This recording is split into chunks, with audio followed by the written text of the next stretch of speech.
He's playing a song, and when he's not playing a song, he's on the microphone, and then boom. With Jason Ross. No, he didn't. Yes, he did. Call or text at 916-339-1140. It's the Carmichael Dave Show with Jason Ross on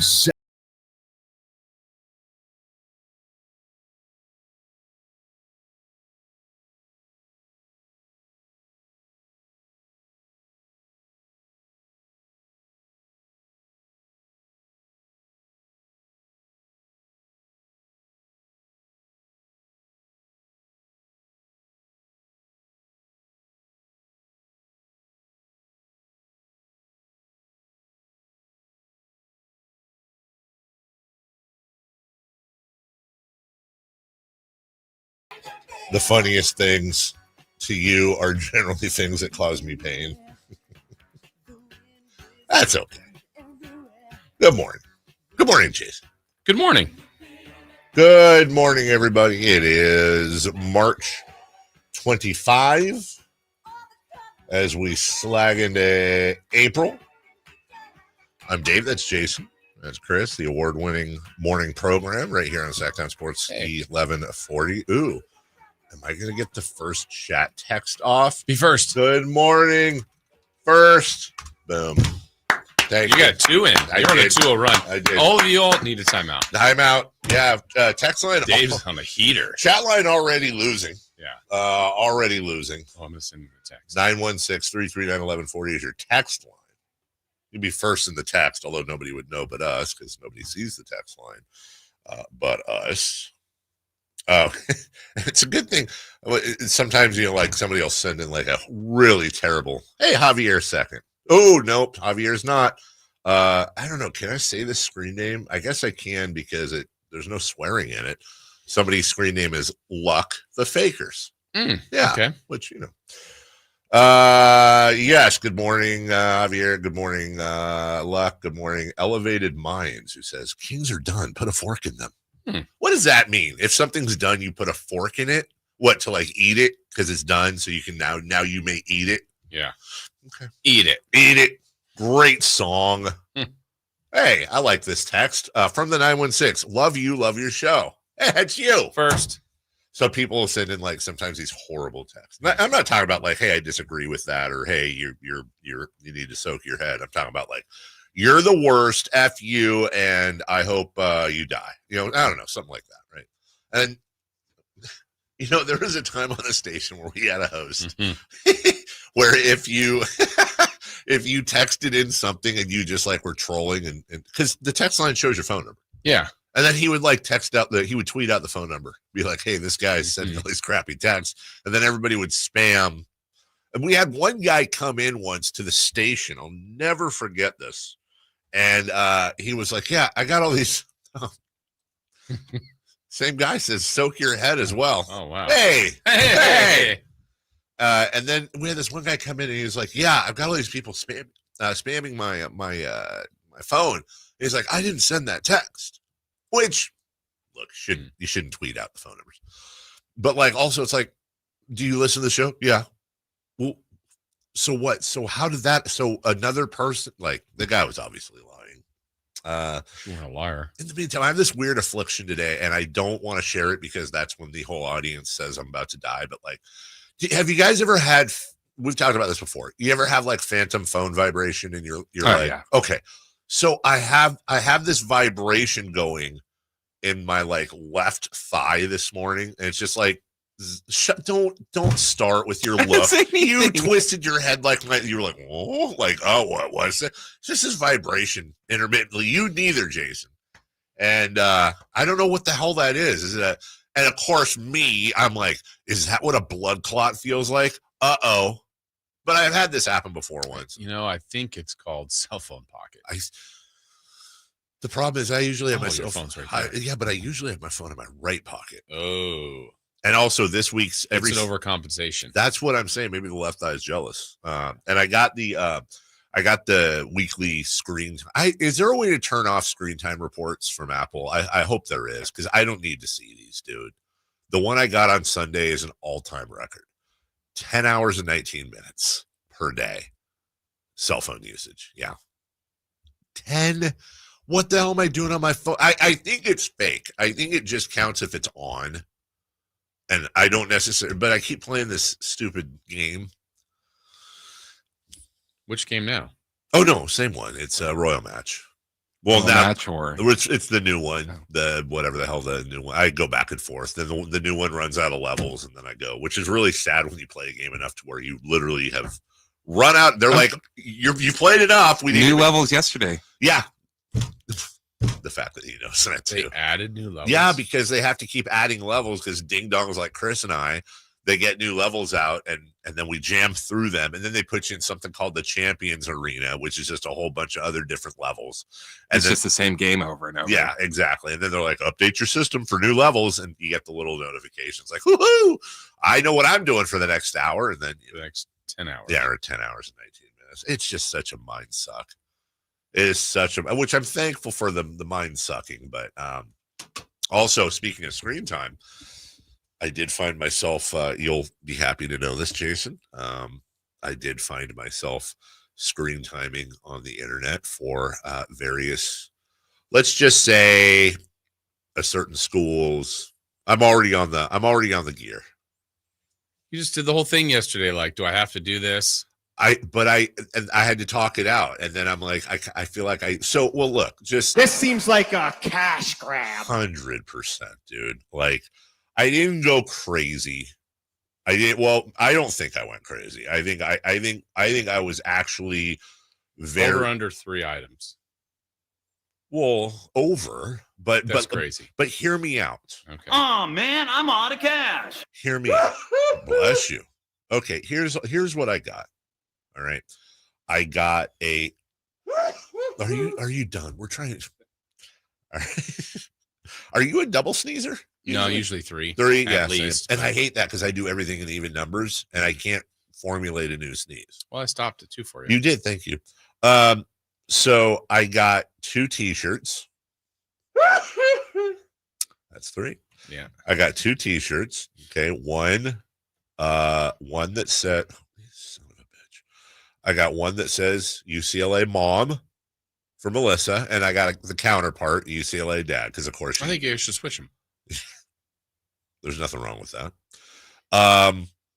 I got 2 mugs.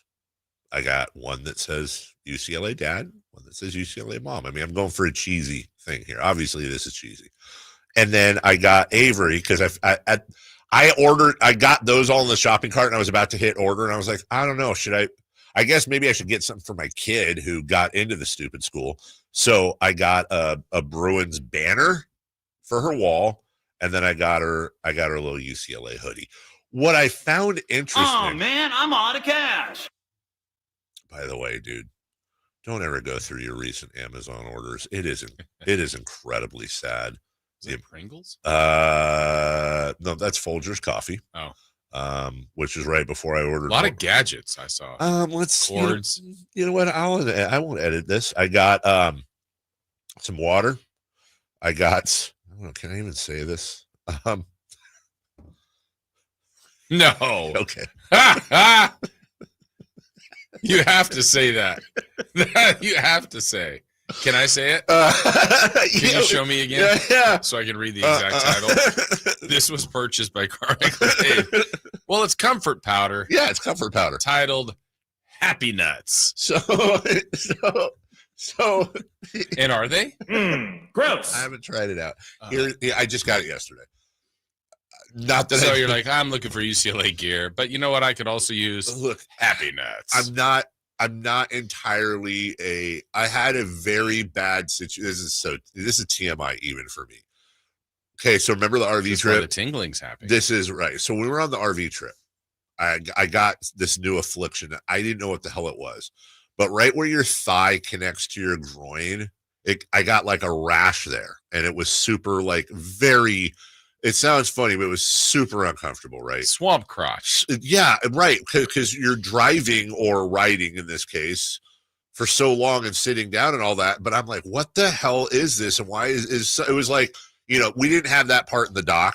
But that was like one of the afflictions I was dealing with. So then I came home and I went to the doctor, and he's like, yeah, that's a pretty, moisture, sweaty area. You got to deal with that or you're going to get. So ever since then, when I get out of the shower, I powder, right? A little bit of powder. It's like but the one that I use is the Gold Bond one. And it's like, I don't know how to describe it because you don't have taste buds down there. Thank God. But it's minty. I know it's not minty taste-wise, but there's like a cooling agent in there. The problem is that I don't like it. I don't need the minty. I just need the clean and sanitized. I like to be a very clean young man.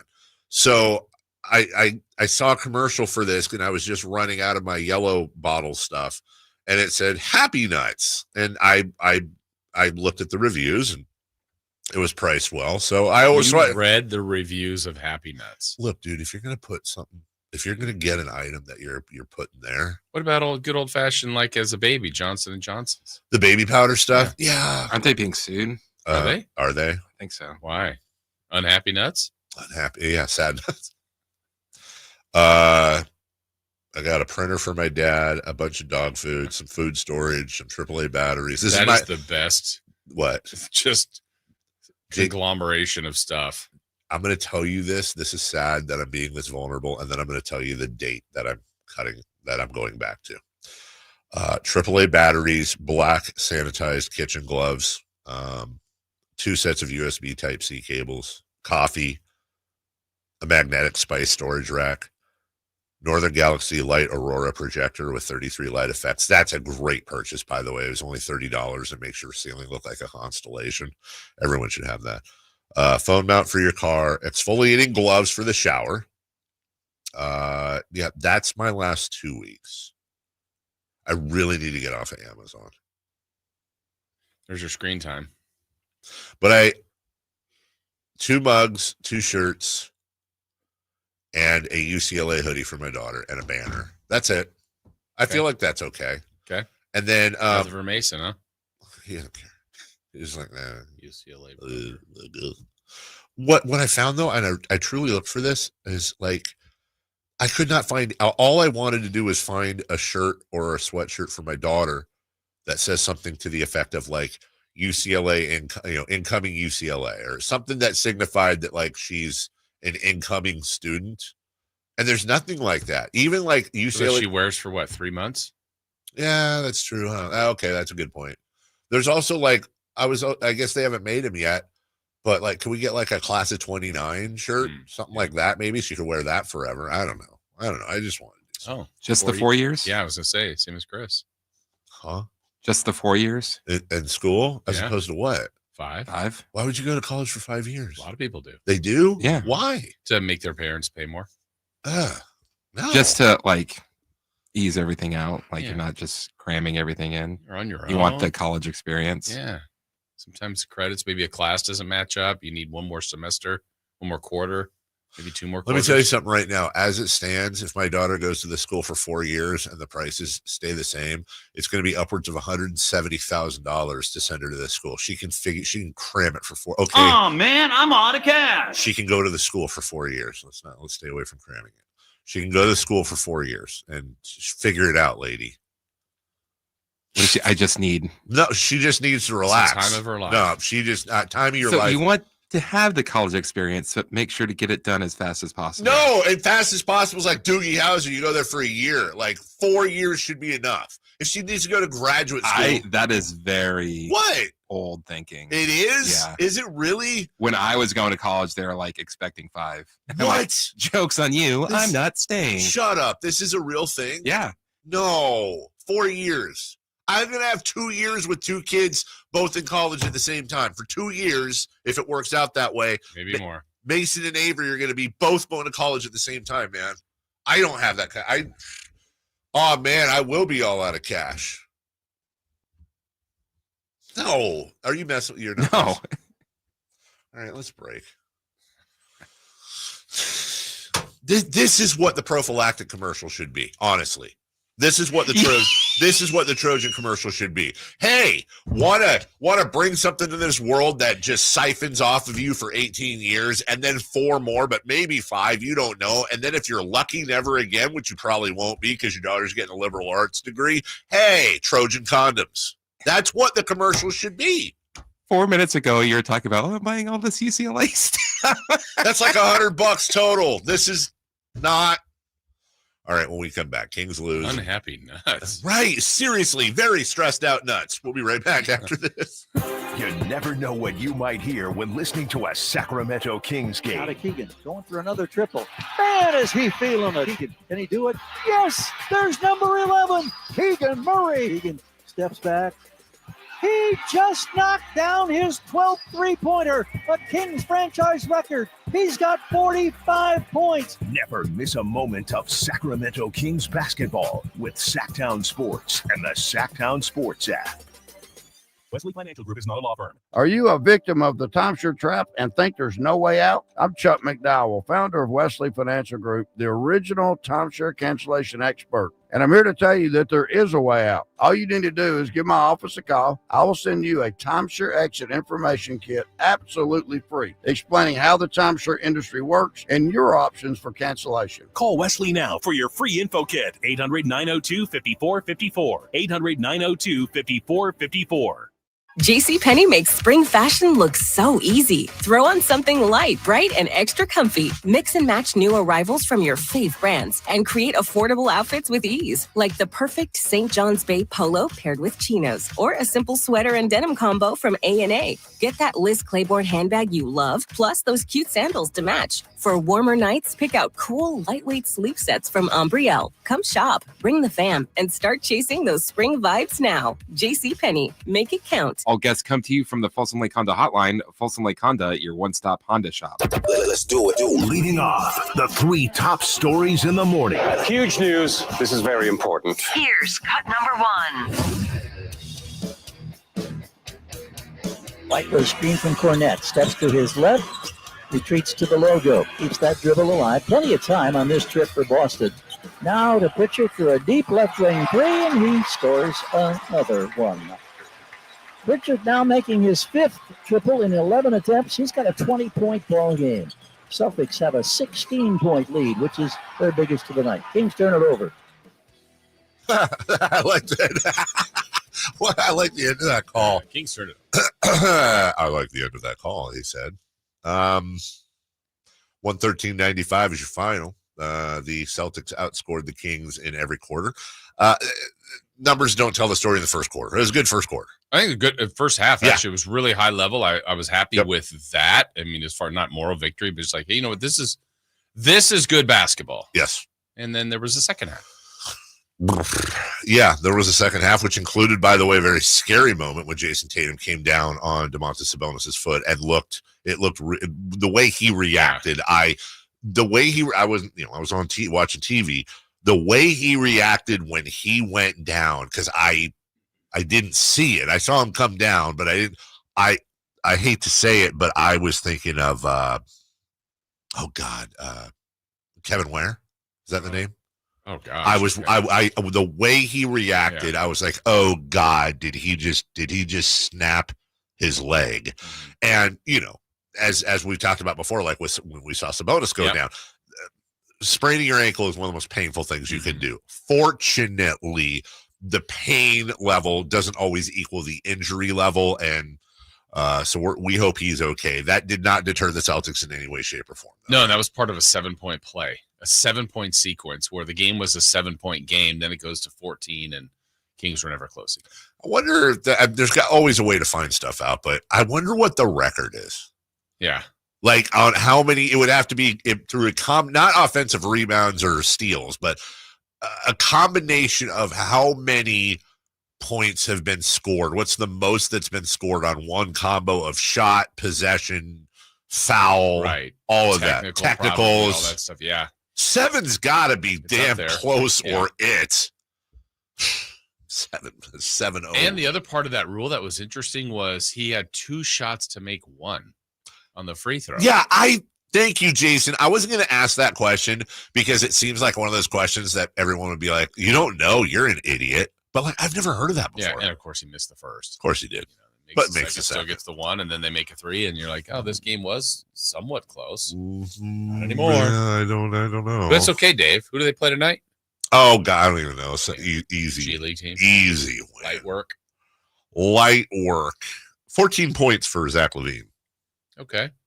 So there certainly has been. Here's the thing. When you look at Zach, we're going to get into this heavier at 6:44. There's something that is off about Zach LaVine. And I tried to do some digging last night a little bit. Not that, look, I always say I hate it, and I think people hate the most when media comes in and is like, well, I know this thing, but I can't tell you. That doesn't work when it comes to personal stuff. So let me just be really clear. If there was something personally wrong about with Zach LaVine and I knew what it was, I would not say it. And I don't apologize for that. That's not my business to share. But I did ask yesterday to people that know things, hey, don't tell me what it is if you know. I want plausible deniability, but Zach's going to be a topic of conversation tomorrow. And I certainly don't want, nor do I think the fans want to go in on him as we might normally do if there's something happening. Right. And there's something happening. Now, even if I knew, which I don't, I wouldn't disrespect him or his personal life like that. But I would say, I think, and again, fan how you want to fan. I think the improper thing to do would be to go all in on Zach LaVine when he's obviously dealing with something in his personal life. On the other hand, well, should Zach LaVine be on the floor? Right. I think that's a perfectly acceptable question. Yeah. So we'll take that as our muse going into that conversation. Jason, the Celtics are a better team than the Sacramento Kings. Yeah. They're one of the hottest teams in the NBA. I don't think that anyone, even the most optimistic Kings fan, was in any way, shape, or form surprised that the Kings lost, but it certainly was an ugly second half. Yeah, and it just all starts to add up. And, when you lose a game like that, it goes back. To me, I immediately go to the other games that you go, man, if Kawhi Leonard's shot goes out, if you could have held on to a 19-point lead on the Bulls, it really could have beat the Bucks. Denver. Then all these things you kind of go, all right. Yeah, Boston beat you at home. No, there's no shame in that. They're better than you. You're right. That's the perfect way to describe it. And they played better. It was like the double. Boston would probably have to have a bit of an off game. They did not. Kings would have to play great. They did not. And the results, honestly, not that surprising. 46 bench points for the Celtics. I'd like to thank them also for getting their full strength starting lineup involved. Of course. That was nice of them. Yeah. For everybody to play, including Porzingis and a lot of the guys that have been sitting out. I guess it's a sign of respect, if you will, right? Sure.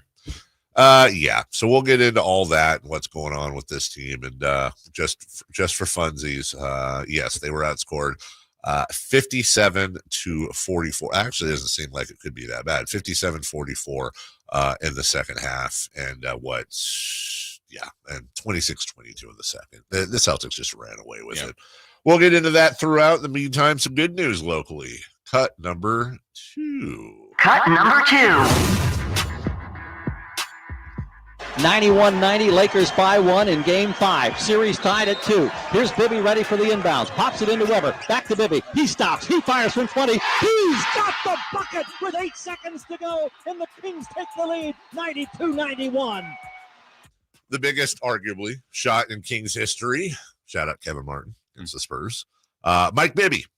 We now have Jason Ross. 80% of the 2002 Sacramento Kings starting lineup that has either worked for, coached for, or GM'd for either the Sacramento Kings or the Sac State Hornets. Yes. Even Peja. Peja was on payroll with Vlade. So Chris Webber. 20% that's missing would have been involved in some way if allowed. The other 20% very much wanted to be involved and was a little kerfuffled over not being involved. In case you're wondering what Jason's referring to, remember when Shaq was made a minority owner by Vivek? That was supposed to be Chris Webber. That was his.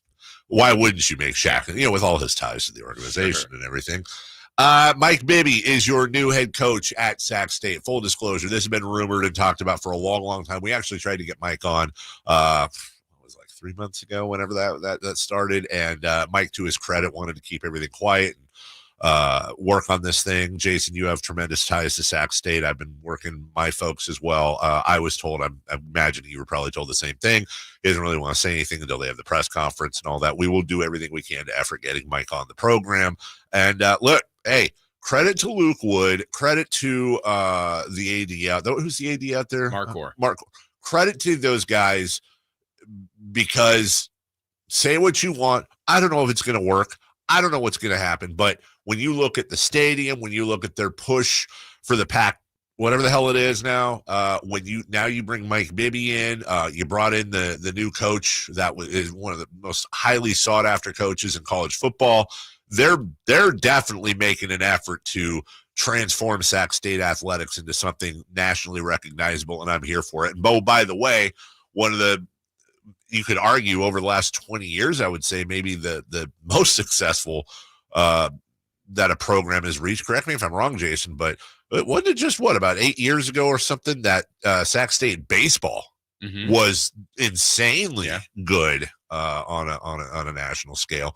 So they're putting their money where their mouth is. Good for them. Yeah, and for Mike, it's no surprise he's wanted this job for a while, and it's an opportunity that the school is kind of going for the splashy name, and that now it's up to Mike. I mean, in the day and age, he's got to be able to raise money. That's right. He's got to be able to recruit and still take advantage or not advantage. I don't think they've got the best setup for basketball as far as facilities go. They've had other coaches kind of go through that battle.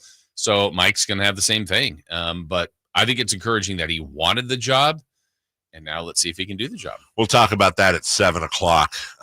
When we come back, the Kings lose to the Celtics. We, of course, have audio for you and more. Also, big sad news out of college basketball as well, as Juju Watkins will miss the remainder of the season after tearing her ACL.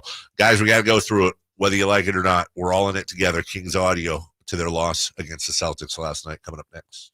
The only place you'll find Malik Monk is Sacktown Sports. Oh my, what an athletic move that time by Malik Monk. Hey Sacramento, it's Malik Monk and you're listening to the home of the Sacramento Kings, Sacktown Sports. Your local sports leader.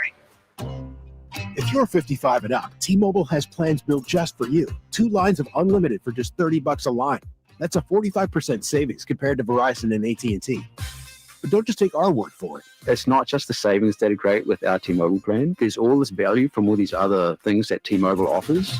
T-Mobile has been such a savings for us. We love it. Switch today and get 2 free 5G phones like the Motorola Edge with Turbo Power charging that gives you power for the day in just 15 minutes. And customers 55 and up can get 2 lines of talk, text, and data for only $30 a line. Go to T-Mobile.com/choice55 to learn more. With AutoPay plus taxes and fees, plus $5 per line without AutoPay. Debit or bank account required. 45% off 2 lines versus AT&T Starter and Verizon Welcome. Plan benefits vary. Motorola Edge on us with 24 monthly bill credits and new line for well-qualified customers, plus tax and $35 per line connection charge. See details at T-Mobile.com. Motorola Edge requires 68-watt charger. Charger sold separately. Actual performance will vary based on usage and configuration. We all hear the radio ads about the IRS. They tell you to be afraid, to be scared, and they try to frighten you into calling. I'm not here to do that. Tax Relief Advocates is different. TRA is here to tell you that if you owe money to the IRS, whether it's $5,000, $50,000, or $500,000, we have a solution. It doesn't matter if you're sitting in your car, at work, or with your kids. No matter where you are, call now. 800-575-9861. Don't lose hope. TRA can eliminate or reduce what you owe to the IRS. Generous programs are now available that can give you a fresh start. Our passion is taxes and helping individuals fix their IRS problems. We have over 1,000 5-star reviews on Google and an A+ with the Better Business Bureau. You don't need to be afraid of the IRS any longer. End your tax nightmare today by visiting us online at TRA.com or call 800-575-9861. That's 800-575-9861. Tax Relief Advocates. Real solutions for real people. Big savings are back at Folsom Lake Honda, your one-stop Honda shop. New Hondas are piling up, and that means big savings for you. Looking to own or lease? During the spring sales event, drive a brand new Accord or Civic. Visit us today at FolsomLakeHonda.com, your one-stop Honda shop. As a family-owned and operated dealership since 2009, customer service is our #1 priority. Our customers love doing business with us, and you will too. Folsom Lake Honda. One-stop Honda shop. Looking for family fun, thrilling baseball, and unforgettable memories? Come out to Sutter Health Park and catch the Sacramento River Cats in action. Great games, great food, and great times await. Get your tickets at rivercats.com.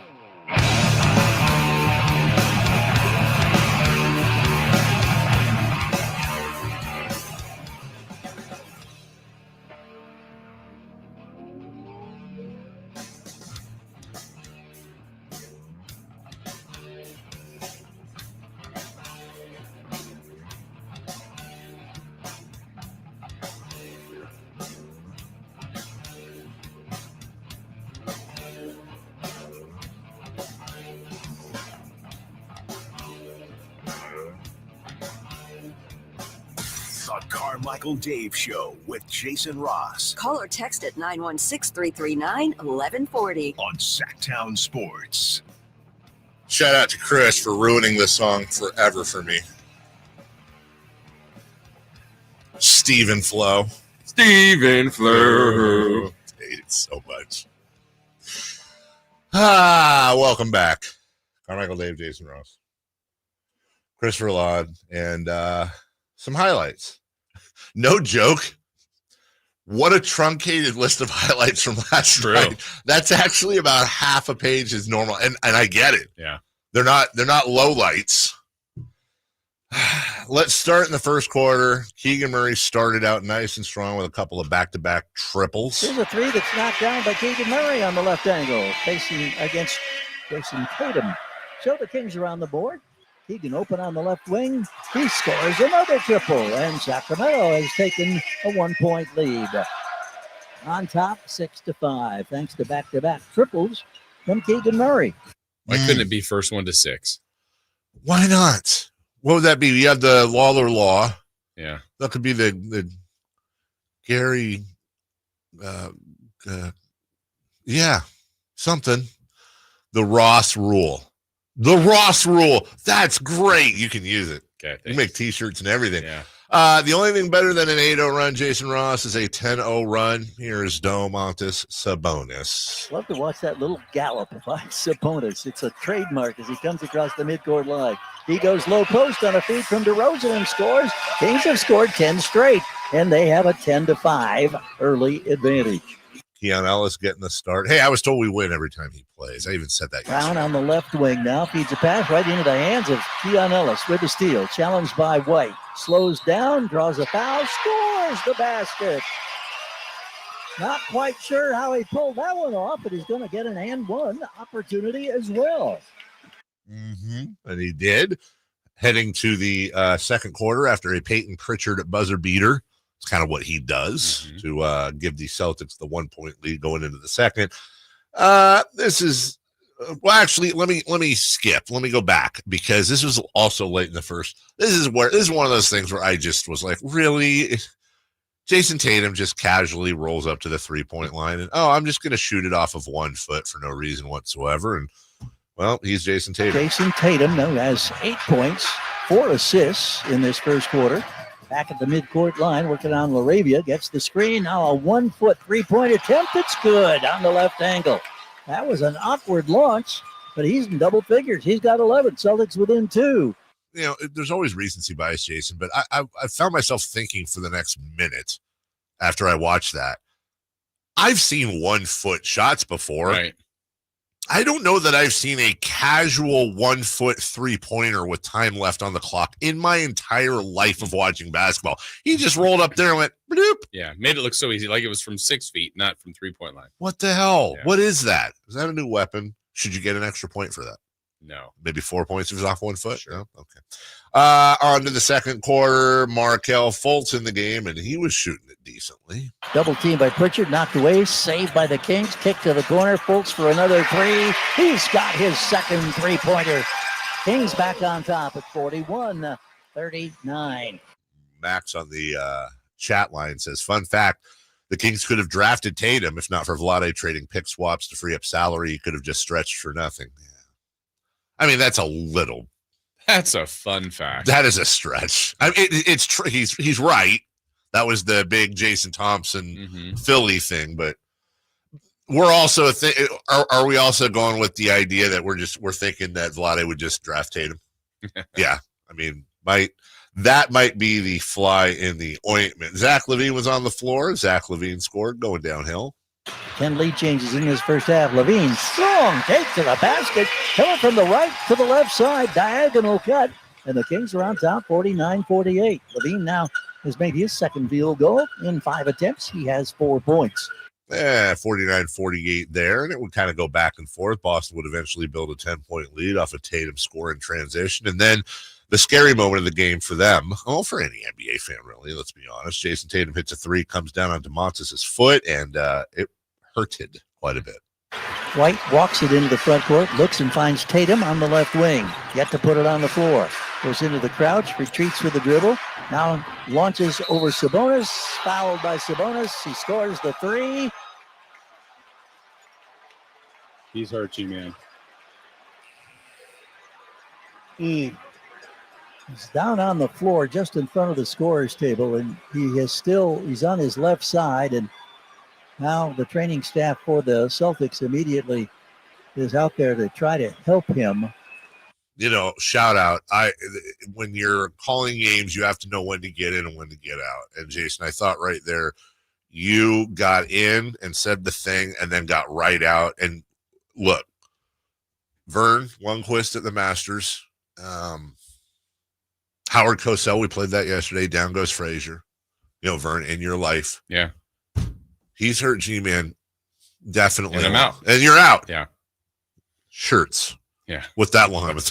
Yeah. It was a tough view from to see. our point. Yeah. Because, Doug was right there. A fan or two was looking over. Yeah. It's just a little bit weird, but awful at the moment. It's funny you say that about the fan because I was right by those seats. And I'm thinking, God, what an uncomfortable thing. Like, you're there and you can hear him audibly screaming. And I was like, what do you guys eat your popcorn? Get up. Right? Walk it off, Tatum. Thankfully, he stayed in. He made the free throws. Hopefully, he'll be, you never, ever, ever want to see that. Peyton Pritchard didn't care, though. He still shot the 3 ball and was successful at doing it. Shot clock, game clock separated by 7 seconds. Pritchard on a flyby, going to launch and scores.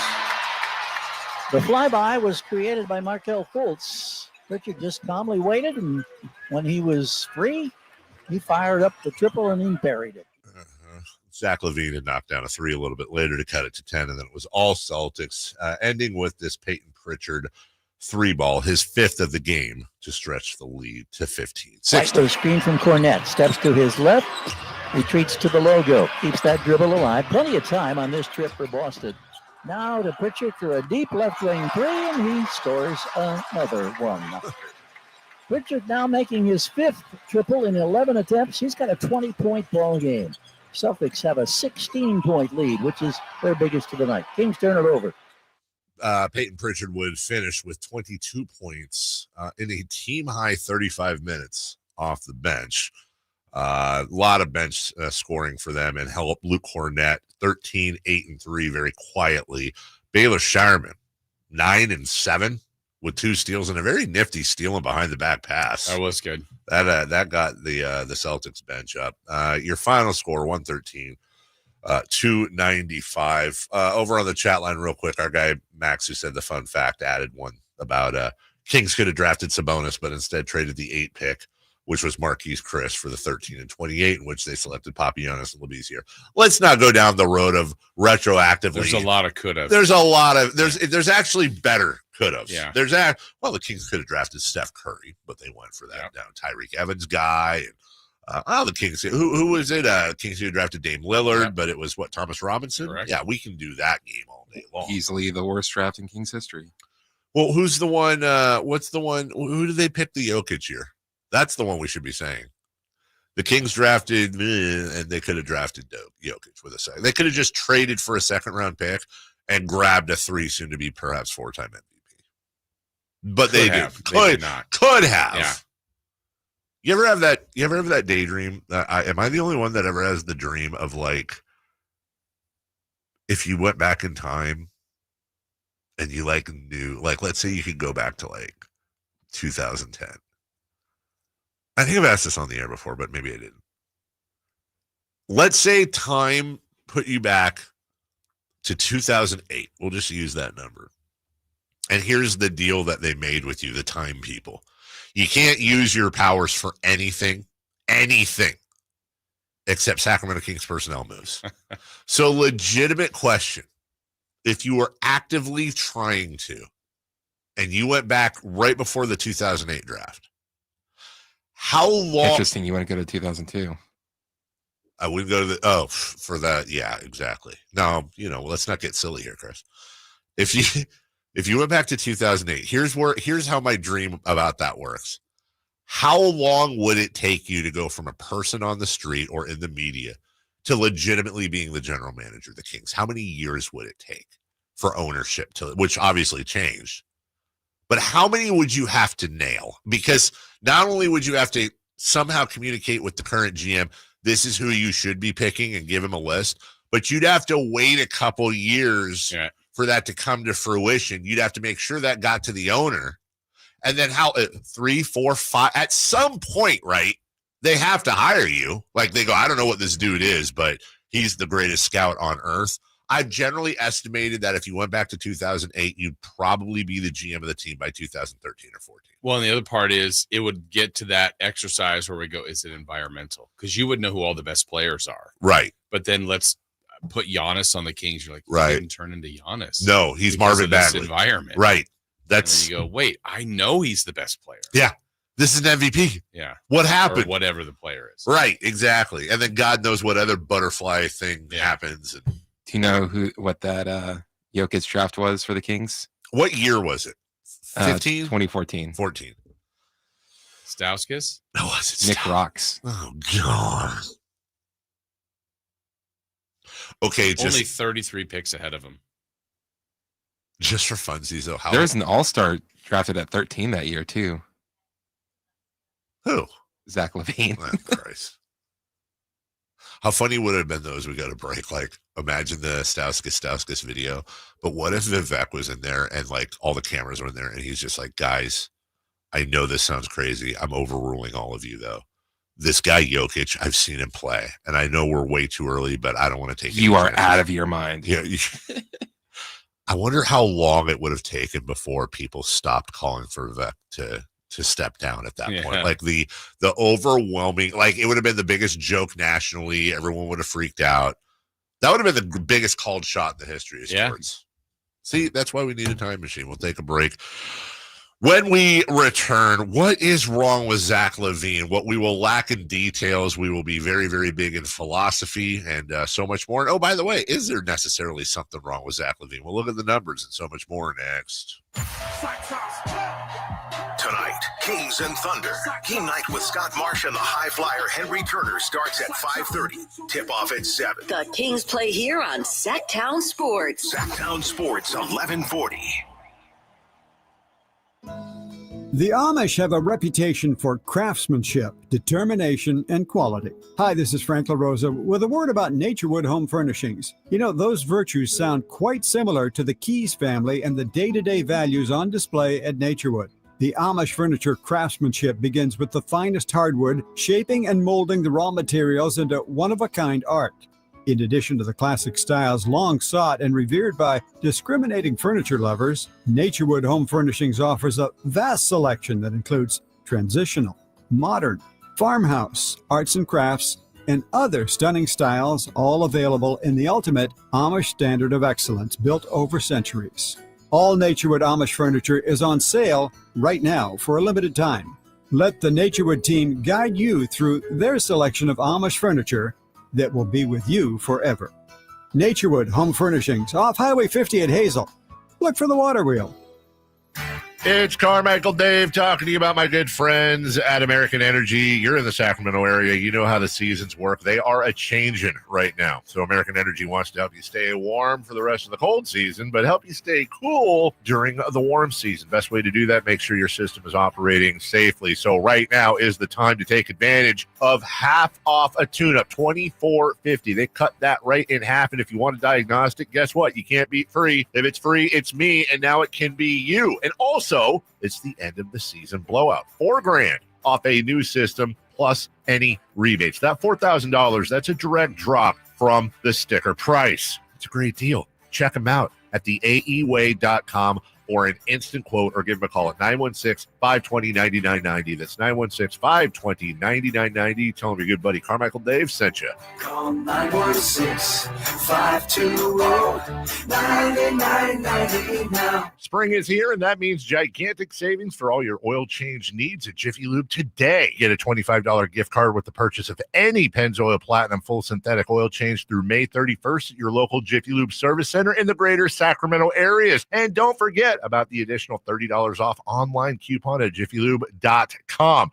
Terms apply. Valid email address required. See pennzoil.com/rewards for details. Jiffy Lube, huge spring savings for you today. Have you ever dreamed of shopping for the perfect jewelry from home? Well, now it's possible, and you can even build your credit. PrestigiOJewelers.com now offers online shopping, making us the premium credit jeweler nationwide. With an exceptional selection of fine jewelry, from engagement rings and gold chains to sparkling diamond earrings and much more. With over 30 years of experience, Prestigio guarantees you'll find exactly what you're looking for. It's fast and easy. Once approved, you'll receive a guaranteed credit line from $400 to $10,000. All you need is to be 18 years or older, have a valid form of ID, be employed for a minimum of 6 months, and a bank account for automatic payments. PrestigioJewelers.com is the perfect way to establish or reestablish your credit, with interest rates at only 2.25% per month. We are here to help you with monthly reporting to all major credit bureaus. The perfect jewelry, the perfect price, helping you build perfect credit. Visit us online at PrestigioJewelers.com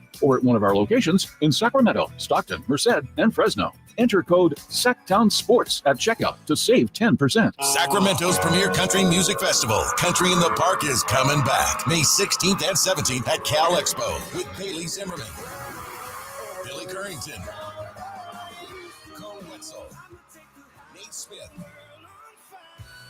and more. You'll enjoy food trucks, rock walls, and a mechanical bull, line dancing, and more. Single-day GA tickets start at $52 at CITPFest.com. Country in the Park, May 16th and 17th with Paul Mitchell, The School, Sacramento, and Stoney's Rock and Rodeo. Find out more at CITPFest.com.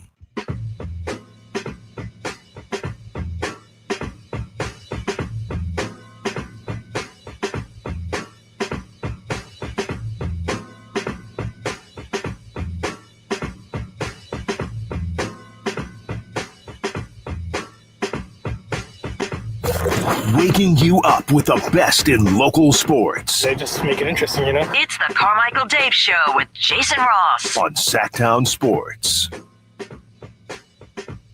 Welcome back. Zach LaVine. Zach LaVine. Why are the fans being so mean? Yeah. So let's look at his game log, because it's what's wrong with Zach. All right. Well, he's averaging 14.2 shots a game this month. And in his previous month, he averaged 16.8, 19.2, 15.8, 15.9, 15.2. This is with the Bulls. So, okay. Shots are down. Not a ton. Shooting percentage, field goal percentage, and threes, 52 and 45 this month, 49 and 37 the month before, 53 and 44 the month before, 48 and 48 the month before. So I feel like that's right in line. He's averaging 20 points a game as opposed to 23 last month, 28 the month before. So you can see kind of a drop. His minutes are generally the same. But, Jason, I think a lot of that is he started out the month of March scoring 20, 22, 20, 36, and 30. All right. And then his high since has been 23 points against Memphis. He's had games of 17, 14, 21, 23, 8, 16, 14. There's something going on there. Yeah. And I think there may very well be basketball things going on. We've talked about the fit with DeMar DeRozan, the Bulls thing, that whole deal. I saw a Bulls fan yesterday, one of their Bulls bloggers, tweet out, why in the hell would a team, after watching the horrible slog the Bulls did for years with DeMar DeRozan and Zach LaVine, and they've seen in reality how it does not work, why would another team honestly think that could work again? And some of that is retrospective thinking, but some of it's also decently brought up. I wanted to do the best I could to find out. I just really, there's very few things in the world worse when it comes to commentating on sports to when, Zach needs to get his head together.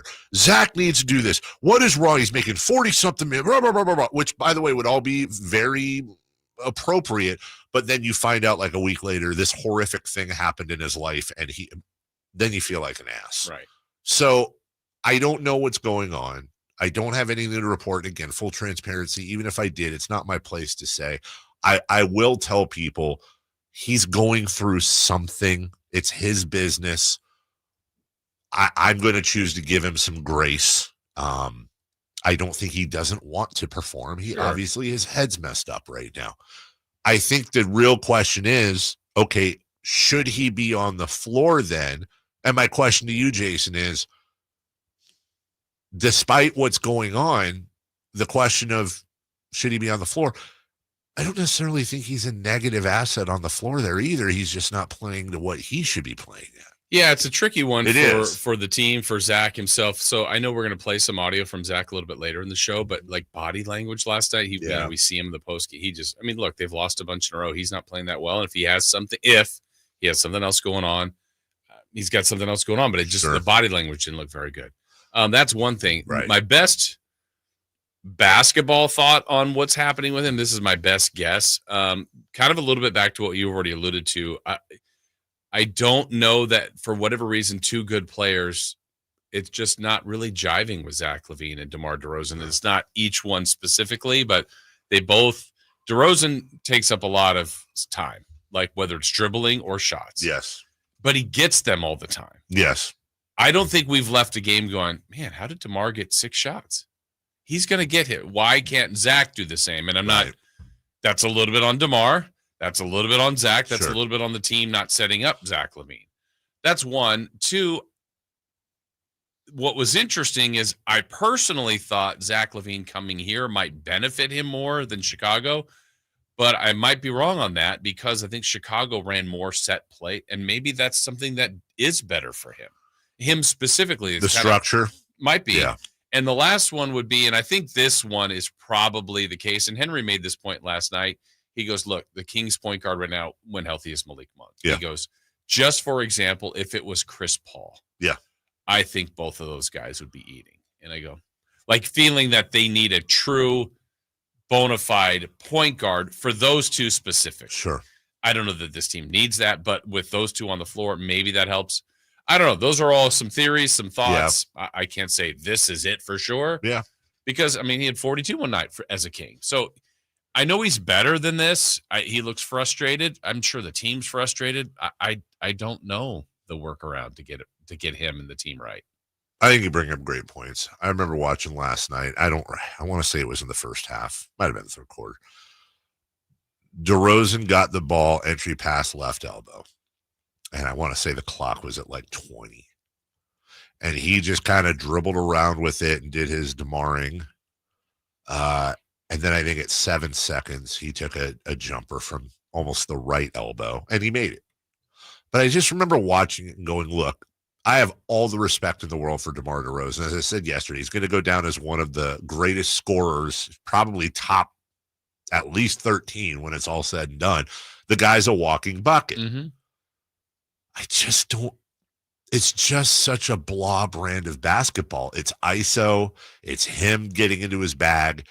And I always feel like that's a little bit of I think it affects the entire team. If you're on the floor with him, there's a good chance if the ball's in his hands, you may not be getting the ball back. And I'm talking about a guy, by the way, who had double-digit assists last night, too. Let's acknowledge.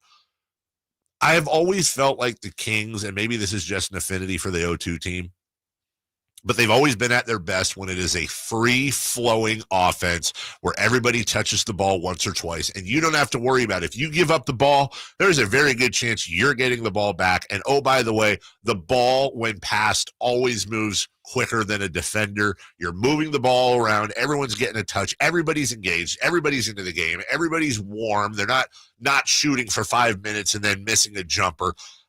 I just don't like I respect it and I respect him. I don't like that style of basketball. Yeah, and I think it's not that DeMar's not a willing passer. Right. It's just the length of – I think that there's a lot of dribbling. His ball stop. Yeah, and so there was one last night, for example, I remember just between those two. Don't know the portion of the game, but DeMar got it kind of your example. Maybe there was a little less time, but a lot of dribble, maybe pump fake, didn't work. Throws to Zach with he gives him a grenade with 2 seconds. Yep. And Zach's got to create was that when Lamar was on the left and Zach was on the right side? Yep. Yeah, I know the exact play you're talking about. And Zach missed. That's fine. But he kind of went down the floor that's when you're going to give me the ball. Right. And I don't blame Zach for that. Right. But, so there's plays like that happen with DeMar, and also DeMar makes a lot of plays too. It's a weird conundrum they're in with him. And I wonder, not to think too deep, but I also wonder if that's like a player pet peeve. Let's put yourself in Zach LaVine's head. Yeah. He's going, dude, you dribble the ball until there's 2 seconds left. You give me the ball. I have to put up this crazy contested shot. My field goal percentage is going to drop. People are going to think I suck. Yeah, it would be for me. Right? You're putting me in a bad spot here. And it's going to happen to everybody, but I feel like it happens more with DeMar.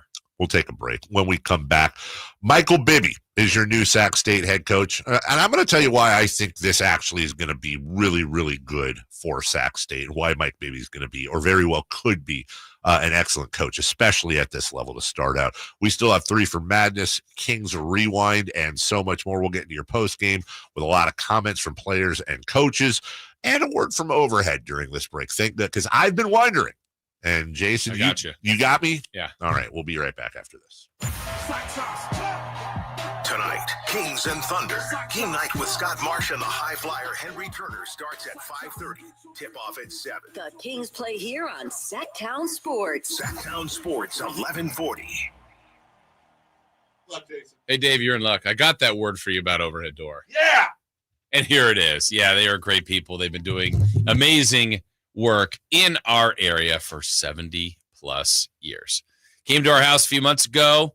Did the measurements, took a look at what we've got for our current, or what was our current garage door situation, which got to tell you, wasn't that pretty. Had an old school lock, like a little master lock to keep it locked, because would have to open the handle after it was unlocked and then literally lift up the garage door. First world problems. They work, they function, they were fine. We didn't have a garage door opener or a roll-up garage. No, none of that. Now we do. Thanks to the great folks at Overhead Door Company of Sacramento. They came out, they measured, we got our garage situated, then they put in and installed the new doors, and they look amazing. I mean, windows at the top, it's a clean look, updated look, helps the overall value of our home, but also just the functionality for us. I mean, the in and out of the garage is so easy, whether it's the remote, you can open it from the app, there's a keypad on the side of the garage, and it's just awesome. Just the functionality, like I said, it's so much easier. It's made our life easier, and it can be done the same way for you. But maybe you just need a little fix or a little tweak to your garage. They can help with that. If you're looking for new doors, obviously, they can help with that as well. Check out their showroom, learn about all the different things that they have, and take advantage of their March special, $150 off a new garage door with a purchase of a garage door opener. So make it happen. The Overhead Door Company of Sacramento, truly great people that are here to help. You can call them at 916-421-3747. Overhead Door Company of Sacramento, the genuine, the original Overhead Door. Always look for the red ribbon logo. It's time for basketball, and right now, Uber Eats has deals on Burger King, Buffalo Wild Wings, KFC, and hundreds more local favorites. So you can keep your eyes on the ball and your hands on a burger. Get game day deals now, only on Uber Eats. Product availability varies by region. See app for details. Confidence is knowing you're ready to handle whatever comes your way. That's what it feels like to take on your workday with Cintas. They make sure your AEDs are up to date, your fire extinguishers are tested and inspected, your floor mats are cleaned and delivered, and your workwear looks good, feels good, and is freshly laundered with the Cintas Apparel Plus program. So are you ready to take on today? Visit Cintas.com. Oh, I'm ready! And get ready for the workday. With Progressive's collision coverage, my family gets up to $1,000 for vet bills if I'm injured in a car accident. And that makes this Chihuahua really feel like part of the family. What's that? I don't sound like a Chihuahua? Oh, I'm sorry. What exactly am I supposed to sound like? I guess all Chihuahuas are high-strung, riding around in expensive designer purses. Actually, I prefer riding in cars. So I appreciate that my family protects me with Progressive's pet collision coverage. Okay, maybe I am a little high-strung. Progressive Casualty Insurance Company and Affiliates. Not available in all states. Coverage for dogs and cats is included with the purchase of collision coverage and is subject to policy terms. Attention! If you owe money to the IRS, this is an urgent message. The IRS is cracking down by sending out collection letters, garnishing paychecks, seizing bank accounts, and putting liens on homes and businesses. They call it enforced compliance. And you better watch out because penalties and interest on unpaid taxes compound daily, making it even harder to get out of debt. Don't let tax debt destroy your life. You need to call Optima Tax Relief, America's #1 tax resolution firm. They're experts in taxpayer assistance programs that can save you thousands if you qualify. A+ rated by the Better Business Bureau, Optima's resolved over $1 billion of tax debt for their clients. Let them fight on your behalf, helping to put your tax problems to rest. Call the tax professionals at Optima now for a free consultation. Call 800-343-6460. 800-343-6460. 800-343-6460. Optima Tax Relief. Some restrictions apply. For complete details, please visit OptimaTaxRelief.com. Finally, an easy way to find home improvement contractors. Just visit subcontractorsunited.com and simplify your search for home services professionals. From cabinets to windows, roofing to plumbing, Subcontractors United is an easy, simple way to find and hire a home improvement contractor. And you never have to give up personal information. So no harassing phone calls like you get from those other websites. SubcontractorsUnited.com is sponsored by D&D Cabinets and Savage Design.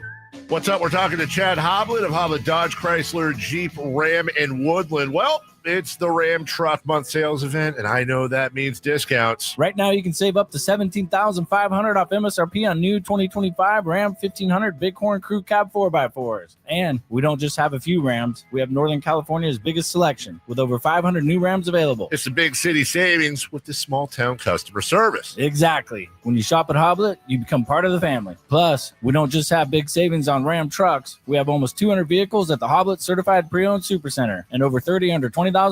Search, select, and save through their whole inventory at HobletDodge.com. Unbeatable prices, unbeatable selection. Nobody beats Hoblet, period. $17,500 total net savings after $10,500 factor rebates and $7,000 dealer discounts. Rebates include $2,000 Chrysler Capital bonus cash. Must finance through Chrysler Capital. $1,500 National Conquest dealer cash. Must currently own or lease a Ford, Chevy, or GMC brand vehicle. And $500 on-the-job upfit. Must show 500 plus eligible upfit. 5 of this net savings. Sample VIN 684-262. See dealer for details. Get ready, NorCal. The Lodi Beer Fest and State Barbecue Championship is on Saturday, April 26th at the Lodi Grape Festival grounds. There will be something for everyone. Craft beers from over 50 breweries, live music, outrageous food, games, plus taste barbecue from world-class barbecue teams. For tickets and more information, go to grapefestival.com. Must be 21 years of age or older to attend. The Lodi Beer Fest, where great brews meet legendary cues. Saturday, April 26th in Lodi. All guests come to you from the Folsom Lake Honda hotline. Folsom Lake Honda, your one-stop Honda shop. KHD1 Sacramento, KYMX HD3 Sacramento. From the Power Business Technology Toshiba Studios. This is Sacktown Sports 1140.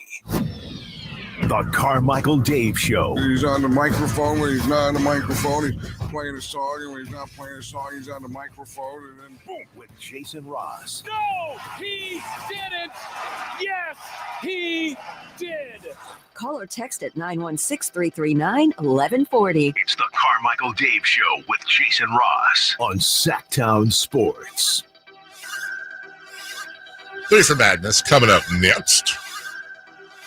Then we'll talk about tanking in the NBA. ESPN had an interesting article about how this could be one of the tankiest Tankerton seasons in recent memory. Gross. Somebody on the chat say how many more losses until you bring out the old tank commander uniform that I used to wear, hypothetically. It's different this year. This has been a weird year, man, with the Fox stuff, the division in the fan base. I'm fighting with Reddit people. Yeah. Like, there's just been a lot. I don't like before the whole tank commander thing was, some people agreed, some people didn't. Now it's just like, you're the worst, or that's everyone is so convinced that they know the right thing. You know what I need to get clarity on? It goes back to the poll question you had yesterday, because there was a thought in my head of the Kings missing. Yeah. And the assumption was they miss. Well, they keep their pick. That's the good news. Right. Isn't there a window where they don't get their pick? Yeah, I think it's so 16 teams make it, that leaves 14 out. I think if they missed, but they still get the 13 or 14. Which right now that's what it would be. That's what it would be unless they moved up, then they missed the playoffs, and I believe that pick would still convey to Atlanta. That to me would be the worst thing. Worst thing. So we know what's going to happen. And that's kind of where, because the 9-10 teams in the East are really bad. Yes. Like 5 or 6 games below 500. The Kings are one. Now that I guess the Kings could lose at a much higher rate here, but I don't know that'll happen. Anyway, I just think that's a really awful scenario. It is a very awful scenario. So of course it's in play for us, and we'll get to more of that a little bit later. In the meantime, Mike Bibby is the new head coach at Sac State University. This is a thing that had been rumored for a while. Good for Mike. Good for the school. And I know a lot of times when a name is brought, hey, let's bring in Vlade as GM. A lot of it's like, oh, God, okay, well, what are we doing here? Let's start first and foremost with Mike Bibby. There is very little argument here that there are certain positions that are more conducive to having success when it comes to management in sports. If you are a catcher in baseball, you look around at a lot of these managers that are successful in baseball, they're former catchers. If you look in football, a lot of them backup quarterbacks. If you look in basketball, point guards. Now, those are not absolute facts. There are absolutely exceptions. But what I find that are the best commonalities, really, which Mike doesn't necessarily fit into, is the player that played that was good enough to be world-class enough to play in the major leagues or NBA or NFL wasn't tremendous as a player, but in the process of backing up or grinding their way through their career, they had to use their IQ more than their God-given ability, which is why generally and almost to a person, you don't see superstars make good managers or coaches. Larry Bird is an exception that comes to mind. I know there's a few others. Generally, when you look at coaches that had a playing career, it was at best maybe 1 or 2 all-stars, but most of the time they're just guys. Even a guy, look at Eric Spoelstra, for example. Eric Spoelstra played Division I college basketball at Portland State, I think. Ended up being a film guy working his way up. Where Mike Bibby stands out a little bit, and I think his biggest asset is, let's just keep it simple. His dad was a tremendous basketball coach, yes. Henry, a decorated basketball coach. That's another thing that you can't control, but is usually a tremendous asset. If you're a coach's kid, you've grown up with a coach's mentality from day one. Secondly, when you're on the floor as a point guard, you are directing the offense, i.e. directing the team. You are the floor. That's why they call him the floor general, which is another way of saying you're the head coach on the floor. He was Rick Adelman's left arm on the floor. So in addition to coming from literal coaching tree genetically, he was also, for his career, the general on the floor. So for me, Mike Bibby ingrained in himself, and we'll talk about this when he comes on eventually, he's a coach. He is a coach. Now he's got an opportunity to really get his feet wet at, no disrespect, a smaller program, less pressure, more leeway. He's a golden god in this town. I think it's a fantastic hire in a really good situation. Yeah, a couple things here. I think the one part that I like is Mike Bibby wanted this job. Yes. Like he was seeking this job and he got this job. The second part is, for example, I got a text from someone that I know kind of in the business that lives in Carolinas. Mm-hmm. If they hire, the 2 hires ago, David Patrick from LSU was a pretty well decorated bench coach that comes here as a decent name. I mean, there's nobody reaching out like, wow, like Mike Bibby is a splash, is a sizzle. People will see that and go, there's a reaction to that. Now, those are the good things. Now it's on to him. Like, what is the program going to be? What does he want to do? What's the style? Can he recruit? Can he get play in this NIL world? And that's the real game changer right now. And apparently the school's trying to do a lot there. We're seeing billboards all over the place, a lot of football stuff. Can they do the same for basketball? Well, NIL is NIL, and that's just digital and mathematics. And he's going to do with NIL what he can do with NIL. Where Mike, I think is going to have a little bit of an advantage he can use is he's a well-known former NBA player. Yeah. And that matters when you're in living rooms and you're dealing with a kid and parents who have choices to make. And let's say everything's the same across the board. I don't know that kids are going to specifically come just for Mike Bibby. There's going to be other things at play. But if things are relatively even and you've got a choice to, okay, I'm going to go to a city that is fairly family friendly. It's a good city to be in. There's not a huge history of success or expectations with that basketball program. So if you make any noise, it's going to be a huge deal. And oh, by the way, you have the opportunity to be coached by this former NBA player that knows what he's talking about. And let's be, again, I say this with all love and respect.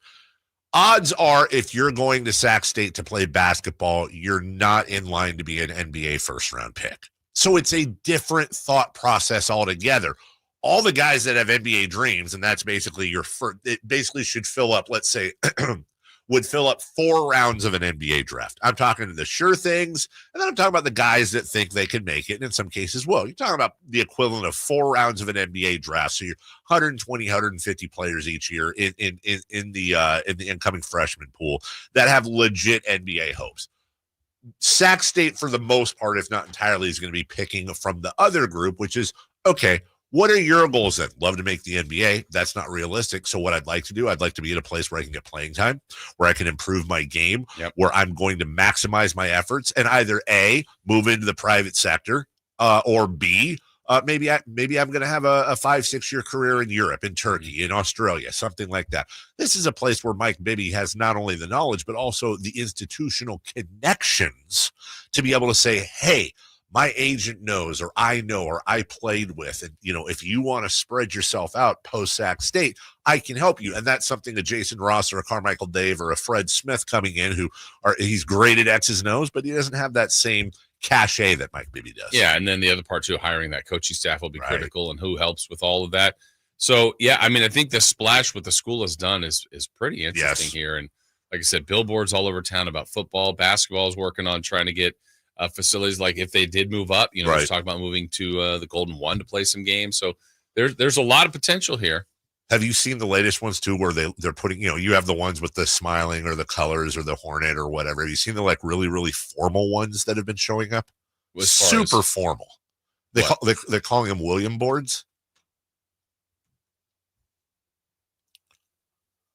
It's like the full name. So it's more formal than a billboard. Safe to say most Kings fans expected to lose last night, but why does it sting so much? Stingers up 3 for Madness is next. Stop listening, please. On the move? Got somewhere to be? Take Sacramento Kings basketball with you. The Sacktown Sports app will let you stay connected to your passion. Never miss a moment of Sacramento Kings basketball with the Sacktown Sports app. Spring is in the air, and there's really nothing better than hitting the open road in a new Honda. Whether you're shopping for new or pre-owned, Stockton Honda has the selection and savings. Plus, get top dollar for your trade. And while life's roads are often filled with bumps, buying from Stockton Honda couldn't be smoother. Wherever the road you travel might lead, Stockton Honda is happy to get you there. Come in today or go to StocktonHonda.com. Anytime, anywhere, it's all here. StocktonHonda.com. Whitey here, reminding you that not all grills are created equal. When buying a new grill, every detail matters. For March, grab a $149 gift with purchase of every new Napoleon Prestige stainless steel grill, including a pizza lover starter kit and much more. More March savings include up to $79 off Rogue models. Napoleon grills are built different, built better, built to last, with a lifetime warranty and premium stainless steel that boasts quality. See how Napoleon will help you achieve the perfect grilling experience. Visit Green Acres Nursery today with your best selection of Napoleon grills and accessories. 3 questions, 3 answers.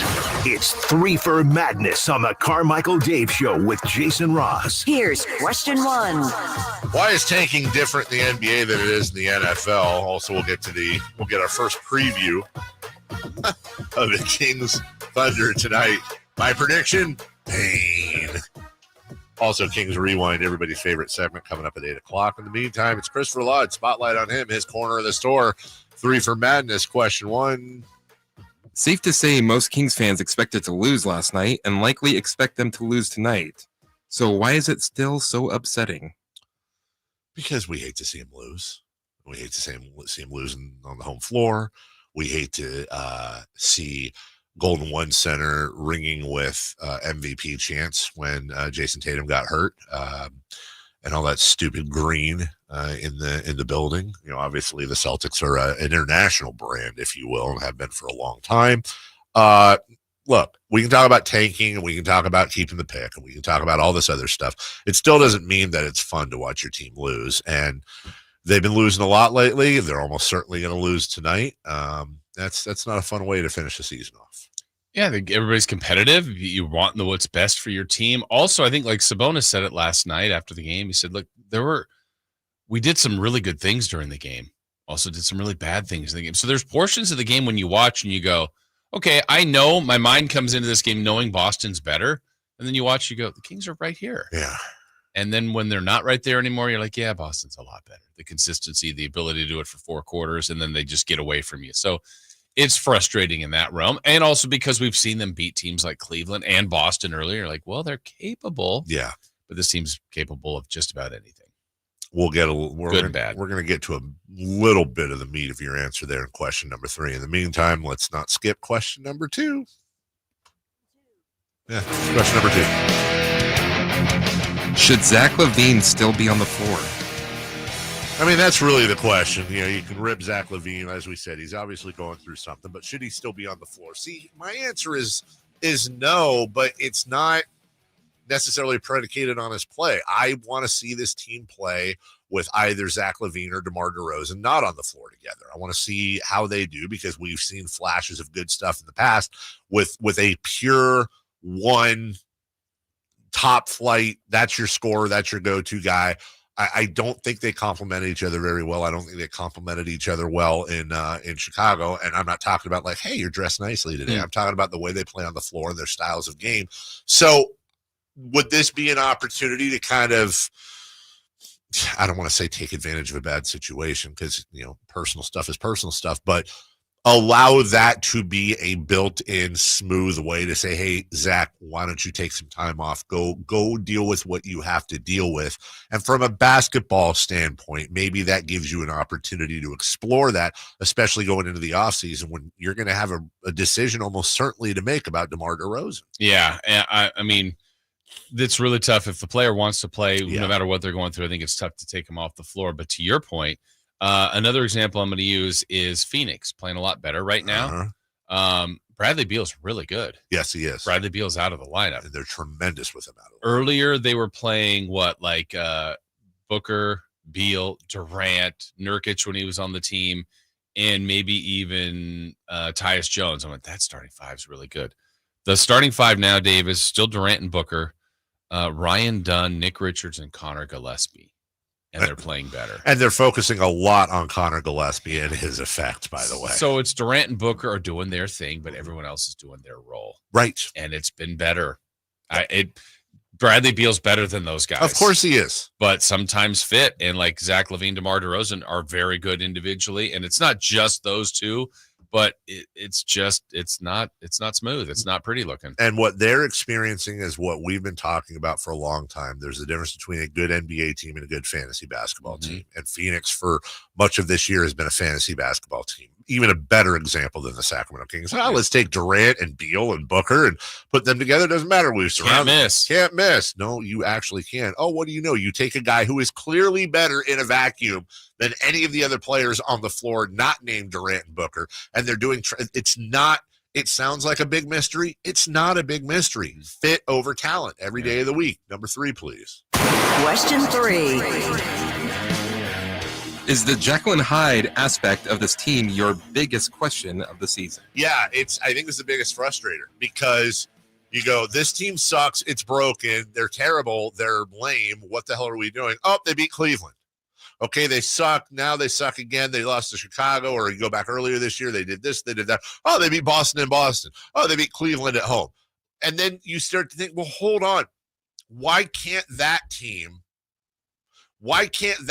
show up at the very least against these worse teams? And I'm just going to go back to what I said yesterday. I think it's a mirage. I do. I think winning in Boston, winning in Cleveland, or at beating Cleveland here. Not all of them, but some of those big wins.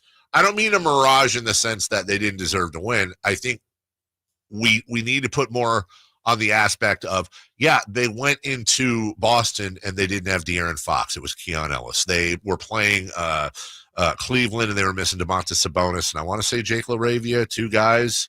When you look at their big wins this year and or Doug's stretch of big wins at the beginning, they all had one thing in common. They were throwing a curveball at that particular team or the league for that evening. And I think you got to factor that in. It's the best I can do to try to explain why they've been able to have these huge wins, but also suck against some of these suck teams. Yeah, and I guess that's what makes you 500 right now, a game below, because you're average, or I don't even know if that's average. Like you win some, you lose some, but it's the way they've done it. The nice wins like we talked about, also the 3 against Houston, sweeping Dallas. I mean, there's some good wins for this team, but there's equally frustrating losses, and some of the losses too were just that weren't competitive. Right. And you're like, wait, if you're a 500 team or a borderline playoff team, how are you getting blown out so many times? Right. So frustrating. The Jekyll and Hyde season continues. It really does. We still have a few minutes left in this segment. We're going to talk in the next segment, guys, about tanking. Why is it's such a big thing in the NBA? There's constantly talk about how do we stop it? This is disgusting. ESPN, as I said, we'll get into this in the next segment, put out an article on all the tanking going on. Somebody pointed out the Jazz were playing last night. They're a team that's definitely in the mix for the number 1 pick. And maybe it wasn't last night. Let me see. It must have been Sunday night. Here we go. Cavs, Jazz. And let me see if this supports what I saw here. Yeah. When people wonder, how do you openly tank without openly tanking? Well, Jason, you have Walker Kessler taking 8 3-point shots. And somebody was breaking down the video and showing 7-3 or whatever Walker Kessler just camping out at the 3-point line for almost the entire game, just firing threes up. Yeah, and what looks like Markkanen's out, Collins is out. Yeah. That can have an impact. But yet, why is it when you have a league in which you have less than a quarter of the games played, so each individual game is worth so much more, and there is no draft lottery? Your pick is based directly on where you finish. Why do we not hear as much about NFL tanking? And I would argue that the first-round draft picks are more, as if not more effective in some cases than NBA first-round picks. We don't hear that in the NFL. I mean, we hear occasionally that. But what's interesting is football, I think, turns over faster, but it's not usually with one player. Right. Like basketball, you think if you're starting 5 and you get LeBron in a draft, it feels like you've changed your franchise. 100%. Whereas It's football, more difficult. Yeah, you get, Caleb Williams is a great player from USC, goes to Chicago. They got a lot of guys in the offseason too, right? But it didn't feel like it did much last year. But then now, a second offseason in a row of improvements, it feels like Chicago may finally be better next year. Jeff texted us in this question. Have you guys heard about Stacey King, the former UNLV player? His idea to eliminate tanking. Wait, was Stacey King a former? No. I know he was a former Bull. I'm thinking Stacey Augmon. Sorry. Yeah. Well, that one's Stacey. I know he was a Bull. Anyways, who cares? His idea to eliminate tanking. Oklahoma. Thank you. Yes, that's right. Have the non-playoff teams play a single elimination tournament to win the first pick. That is a perfectly logical answer. That would never work. I mean, by the way, you'd have a tournament and somebody would win it, but I just want to remind people something we don't think of. NBA players care as much about where their team picks in the draft as we care about how hard our players try in a 20-point loss. Oh, you want me to play hard to get my replacement? That's exactly right. You think it's like, oh, this will help the team and we can do. No, they're still going to get paid and they don't want to lose time. And you might just be drafting the next stud. NBA players will not, have never cared about draft or draft position. There's a lot of other issues with it too. Not only that. So let's say I'm going to pick someone on the King. Trey Lyles is a free agent. Yeah. So the Kings finish 11th.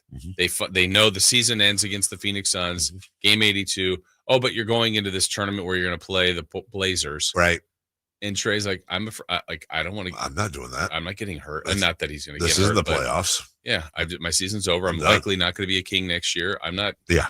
You're asking these players to play effectively 1, 2, 3 unpaid games. Right. Now they're getting their contract, but they get that contract. These are not scheduled games. So you're having to play 2, 3 extra games, as you said very astutely, risking, in some cases, guys out of contract soon, risking injury so they can get a pick that could replace them, right, and put their team in a better leverage standpoint during. It's the business of basketball. It will never work. It might be your last 5 guys on the roster playing. So then it's like, what are we doing? And they're the first ones that'll lose playing time. Yeah. Maybe there's a way to tweak it. I don't know. We'll get into that in the next segment. Coming up, 7:28, 4 minutes from now, we'll get into this whole tanking thing and what tanking really is, what it looks like, and what it isn't. We'll do that next. Malik Monk plays here. Left, goes right, steps back, launches the 3. Nothing but net. Oh, that was just filthy. Oh, my, that was sweet. Sacktown Sports is your proud home of the Sacramento Kings.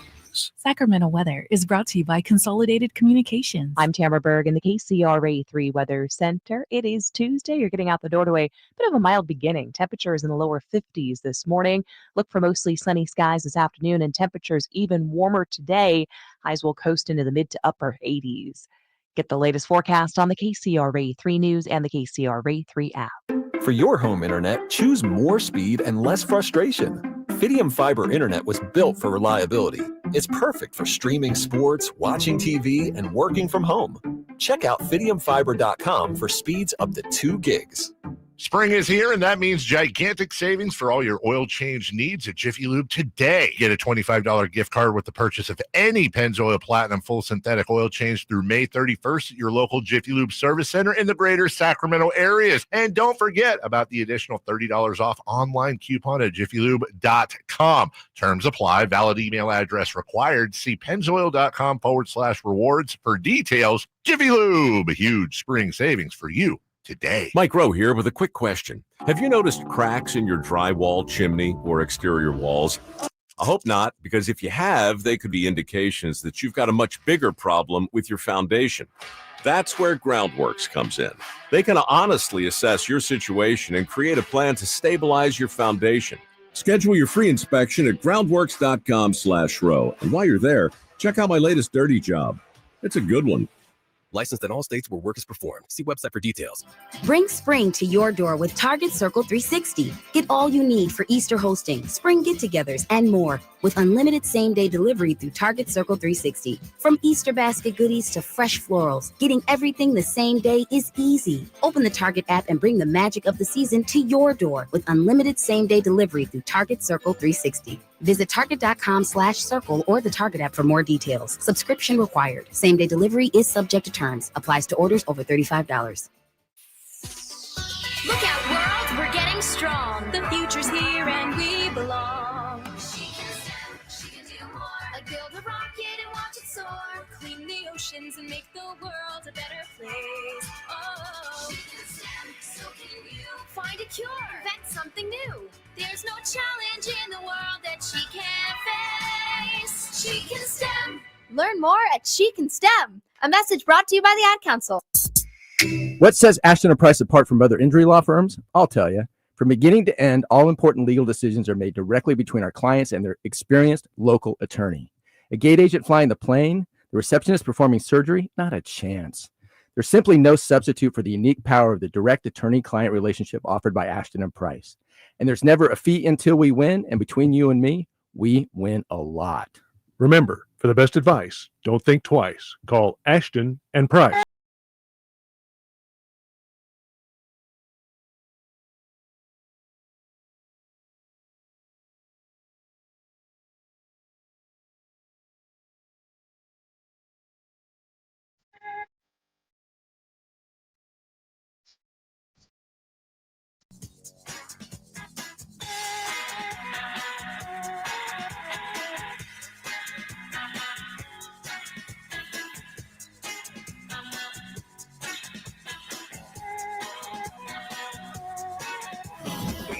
place in the morning to get your sports fix. Live and local. The Carmichael Dave Show with Jason Ross. Oh, I have something interesting that I just picked up during the break. Go to my car.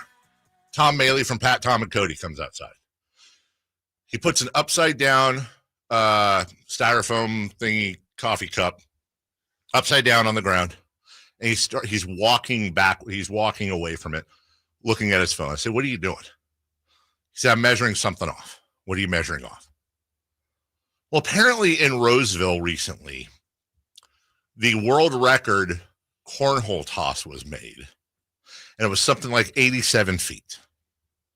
So he's out there measuring 90 feet, and Pat still brought his cornhole boards to try to break the record. And I'm like all I'm thinking right there is like, guys, this is doable. It's going to take you time. But I think if you put a few hours in, I mean, you never know, you might get lucky right away. But I as somebody who is an average, I'd say you and I are average to decent cornhole players. We're certainly nowhere near, major league status, but we know how to play and, whatever. I think you could. I think if you dedicated a day to doing that, you could do it. You think it'd take longer than a day or a day? I think like if we were out there, if all three of us were out there for an hour, one of us would do it. Yeah. Oh, you're saying it'd take less? Oh, way less. Well, I'm trying not to be the guy that's like, toss one in from 90. From 90, that's a long way. It's only 30 yards. It's from basically, what would it be? About what would it be? Second base. Or maybe it'd be first to second, 90 feet. Yeah. Yeah. It doesn't seem easy, but. And like, does it have to be on the fly? Like if you just get it to enough where you're just getting it in front and sliding. I don't think it has to be. I don't know the rules, but I can't imagine you have to dunk it. I gotta think that's doable. I think like that's, you get somebody. Whoever did it and it did 87 is kind of random. I think because they were probably trying to break the old record. I know, but yeah. 90. But I think you get some of these perfect dudes going on this thing, and it's like they would do it on top of a stadium. That's what I'm saying. Like you're 100%. Although that slap of the cornhole bag from that kind of distance, we'll see if they can do it. And if they can't, maybe they. And is Tom trying to do it? I don't know if Pat's involved too, but I know Tom is going to try to do it. I don't know that he has the arm strength. I paid my taxes. I'm going to say this. If that sucker isn't broken by the end of our show. The board or the record? The record. I think we ought to ask him if we can. Wouldn't this be the perfect Tom thing if it was like, no, it wasn't 83 feet. It was 830 feet. It totally would. Also, I would want to bring the trick there is also to bring as many cornhole bags as you can, so you're not having to walk 7 miles. You just have a bucket of cornhole bags. I would walk 7 miles for that, though. But then, like, there's some of yours block. Yeah, you probably have to have somebody over there clean up. I'm just gonna real quick, and then we'll move on. You get two, set them 90 feet apart, and just go back and forth. Here we go. World record set in California for longest cornhole toss. A world record was set in a cornhole tournament in Roseville, California Thursday. This is, I think, last week. 3 days ago. The participant threw the longest toss at 87.89 feet. That beat a record by 85 feet that was set in 20 minutes Turkey. Ago. Yeah, dude. I'm sorry. Maybe we're underestimating it. I think. Oh, was it during a tournament? Is that the thing? Then they would have to. You're playing a game on that. Yeah, that's a great point. What is that? There's no cornhole tournament that's that long. No, you can do it just sitting in your backyard. Right. If it's that long. You got to have somebody to adjudicate the whole thing. But how was that? We need more. Look, I think we need that record right here. I don't think we've ever set a record before. Yeah, we can't have Roseville having a record. Yeah, right? Please. All right. Speaking of records, there are a lot of bad records in the NBA right now. And this is the time of year where we're tanking, which is a bad word to a lot of people. And here's some advice to anybody who wants to at least have a conversation on social media with me about tanking. I want to hear your reasons why tanking is bad. I want to hear your reasons why what always turns me off from the conversation and just ends it is like, you play to win the game. Tanking is loser mentality. That didn't work for you? No, it doesn't. Because a couple things. Give me scenarios that worked. That with tanking? Mm-hmm. Well, first, I think it's important to define work. Yeah. I think that is worked winning a championship? Well, obviously. But let's take Philadelphia. Okay. I think Philadelphia is a very interesting example of what why worked is very it's not binary. Right. So Sam Hinkie bottomed that team out for a handful of years. And in the process, they got really, when you look at what they did, they got Ben Simmons. They could have had Jason Tatum. They ended up with Markelle Fultz and paid to do it. Embiid. They also obviously got Embiid and a few others. Now, for me as a Kings fan, even though Philly didn't win a championship and almost certainly will not with this group, and by this group I mean Embiid, when I look at, I think we brought this up the other day, it's like NBA records the last 7 years. I think Philly was third in the league with the most wins. Well, they weren't that before the tank. Correct. In my mind, tanking worked for Philadelphia, even though it didn't have the ultimate payoff. Oklahoma City is everybody wants to tank if it turns out like them. Well, good luck. There's a lot of luck involved. But OKC has had this process of clearing out, reloading. You could argue that Houston went through it. Detroit certainly went through it. Brooklyn and Utah are going through it right now. Hell, even Boston in order to get there. Even Boston at one point. Did Detroit go through it, or did they just lose? Well, they were terrible last year, but did they tank to get there, or they just run poorly? I think it was a combination. I mean, I can't speak to the run poorly. I think it was a combination of who did they get rid of? So Cade Cunningham, it was addition by subtraction. Cade Cunningham was basically injured his first 3+ years. So that effectively put him on the shelf, which put them in a terrible spot, which they continued to lose, but they also continued to compile these draft picks. And they also made some, I would say, fairly decent, shrewd moves in the process. But when you look at, for example, the roster breakdown, which doesn't blow you away, but Cade Cunningham, homegrown, Jalen Duren, homegrown. They bring in the veteran Tobias Harris. Ron Holland was a pick, I think, last year as well. Jaden Ivey, that was the Keegan Murray year. They are largely made, Alsar Thompson, Isaiah Stewart, they're made largely of homegrown draft picks that were gotten high in the draft through, what do we call it, tanking or losing, whatever. When you look at the teams that are at or near the top of the standings in the NBA, almost every single one of them, whether you want to call it tanking or whether you call it a bottoming out. Cleveland went through it. The Rockets, as I said, the Knicks just sucked. They actually, I wouldn't say tanked. They were just terrible. Memphis went through it a little bit, and then last year kind of had an artificial tank with John Morant out and so many injuries. And even, the Warriors are a great example of somebody who was they were so bad, they had this ability to get these picks that they built through the draft. Of course, in order to lose and tank, you've got to draft correctly. And that's the second thing that I hear from a lot of Kings fans, which is perfectly logical, but also isn't, which is, why would we tank for picks? We never pick well. Well, first off, there have been some good draft picks for the Kings, especially recently. There have also been a lot more misses. But I can't make the current or future GM in my argument do time for past GMs. Right. Like Jeff Petrie is thought of as by far, and rightfully so, as the greatest GM in the history of the Sacramento Kings. As we pointed out yesterday, he also drafted Thomas Robinson, Jimmer Fredette, Olivier St. John. He had his roundo stinkers. So I think when you're talking about that, I don't know of a way to fix tanking, Jason, in the NBA. And I also find myself wondering why it's such more of an uproar in the NBA than it is the NFL.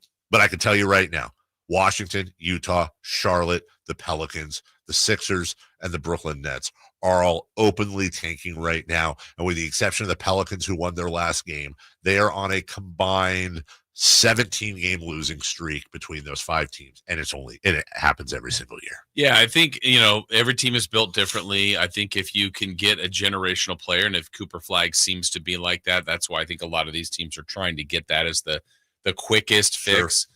I think the other thing is when we've looked at teams that have kind of transformed, the other commonality, I think, and the ones that have been most successful have had an asset to also move. Right. So like Houston's better today than they were a few years ago. Well, they moved James Harden and it helped them get other pieces. Yeah. So while losing, you had something that other people wanted. Mm-hmm. And if we take this back to the Kings, I think the Kings' best opportunity to do something in this was with De'Aaron Fox. Right. And they did not choose that exact road of future assets. They got an immediate one in Zach LaVine, but not a lot of other future pieces. So if the Kings were to miss this year, I don't believe they've got a piece that a bunch of organizations would want. No. They would just have to go down the road of drafting somehow the best in the draft at 10, 12, 14, wherever they're going to be. And the closest piece they probably have is Domantas Sabonis. Mm-hmm. And I don't think Sabonis would get the market that De'Aaron Fox would have. Correct. As we go to break, just to underline the point, when you take the Spurs and Hornets out, who each won their last game of the season, the last 9 teams, the lowest 9 teams in the NBA, ended the season on a combined 31-game losing streak. It's just, and you can go back and find that every single season. We'll take a break. Let's take a look at the standings. Bad news got worse for the Kings last night. And let's take a look at Kings Oklahoma City for the very first time tonight. Is this just a funeral march for Sacramento? We'll do that next. You never know what you might hear when listening to a Sacramento Kings game. Out of Keegan, going for another triple. Man, is he feeling it. Keegan, can he do it? Yes, there's number 11, Keegan Murray. Keegan steps back. He just knocked down his 12th three-pointer, a Kings franchise record. He's got 45 points. Never miss a moment of Sacramento Kings basketball with Sacktown Sports and the Sacktown Sports app. The Amish have a reputation for craftsmanship, determination, and quality. Hi, this is Frank LaRosa with a word about Naturewood Home Furnishings. You know, those virtues sound quite similar to the Keys family and the day-to-day values on display at Naturewood. The Amish furniture craftsmanship begins with the finest hardwood, shaping and molding the raw materials into one-of-a-kind art.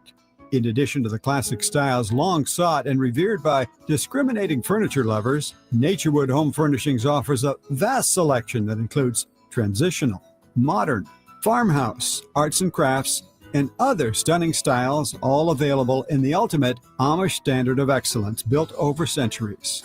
All Naturewood Amish furniture is on sale right now for a limited time. Let the Naturewood team guide you through their selection of Amish furniture that will be with you forever. Naturewood Home Furnishings, off Highway 50 at Hazel. Look for the water wheel. Springfest savings start now at Lowe's, so don't miss out. Get up to 40% off select major appliances. Plus, save an additional $100 on every $1,000 you spend on select major appliances. And save up to $10 on select lawn care products. Shop these can't-miss spring deals now. Lowe's, we help. You save. Valid through 4/2. Selection varies by location. While supplies last. See Lowe's.com for more details and qualifying items. T-Mobile home internet is all about speed, value. What you doing, Zach? First thing, there are so many benefits. You got to talk fast. T-Mobile home internet ranks #1 in customer satisfaction for home wireless internet by J.D. Power. Wow, you are good. Try singing it. T-Mobile has price lock. They won't raise your rate on internet. Hulu and Paramount Plus on that. Get T-Mobile home internet all in for just $55 a month with auto pay and any postpaid voice line. Additional terms apply for J.D. Power 2024 award information. Visit jdpower.com/awards. Finally, an easy way to find home improvement contractors. Just visit subcontractorsunited.com and simplify your search for home services professionals. From cabinets to windows, roofing to plumbing, Subcontractors United is an easy, simple way to find and hire a home improvement contractor. And you never have to give up personal information. So no harassing phone calls like you get from those other websites. SubcontractorsUnited.com is sponsored by D&D Cabinets and Savage Design.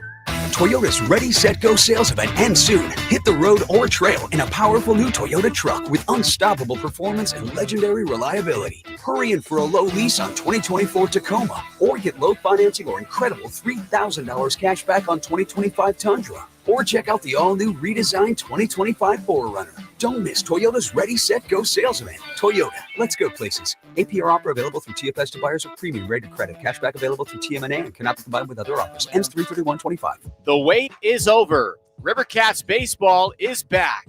Whether you're cheering on your team with friends or enjoying a fun night out with the family, Sutter Health Park is the place to be. With exciting giveaways, great food, and plenty of entertainment, join us for another year of Rivercats memories all season long.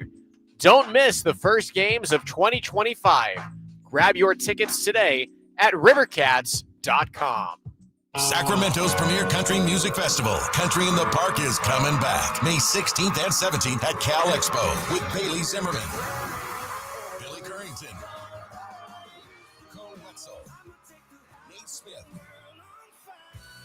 and more. You'll enjoy food trucks, rock walls, and a mechanical bull, line dancing, and more. Single-day GA tickets start at $52 at CITPFest.com. Country in the Park, May 16th and 17th with Paul Mitchell, The School, Sacramento, and Stoney's Rockin' Rodeo. Find out more at CITPFest.com.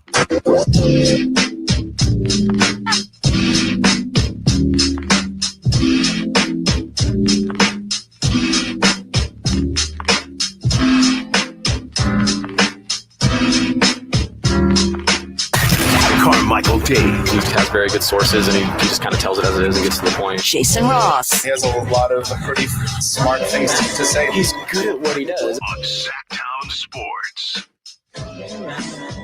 Hey, somebody on the chat line asked if I ever played sports. Have you not seen the article on me when I was 9? Unassisted triple play? Yeah. I don't just come on and talk about it. I played it. Basically, like an ex-athlete, just not pro. Yeah. I maybe by choice. By choice, I could have gone pro. I wanted to drop out of high school. Yeah. That's the road I took. We all have our own roads. It's not too late. Not at all. Fun fact: my senior year in high school, at after chapel, I announced that I would be foregoing my basketball career in college and enter myself in the NBA draft. I mean, how'd that go? Everyone was like, what? Yeah. I mean, come on. You played baseball. You played sports. You still played basketball. Do you still play that, by the way? The basketball? The gym. No, not really. Kind of retired. Yeah. What? I played, played pretty much everything. Well, we're not just viewers. We've played. Yes.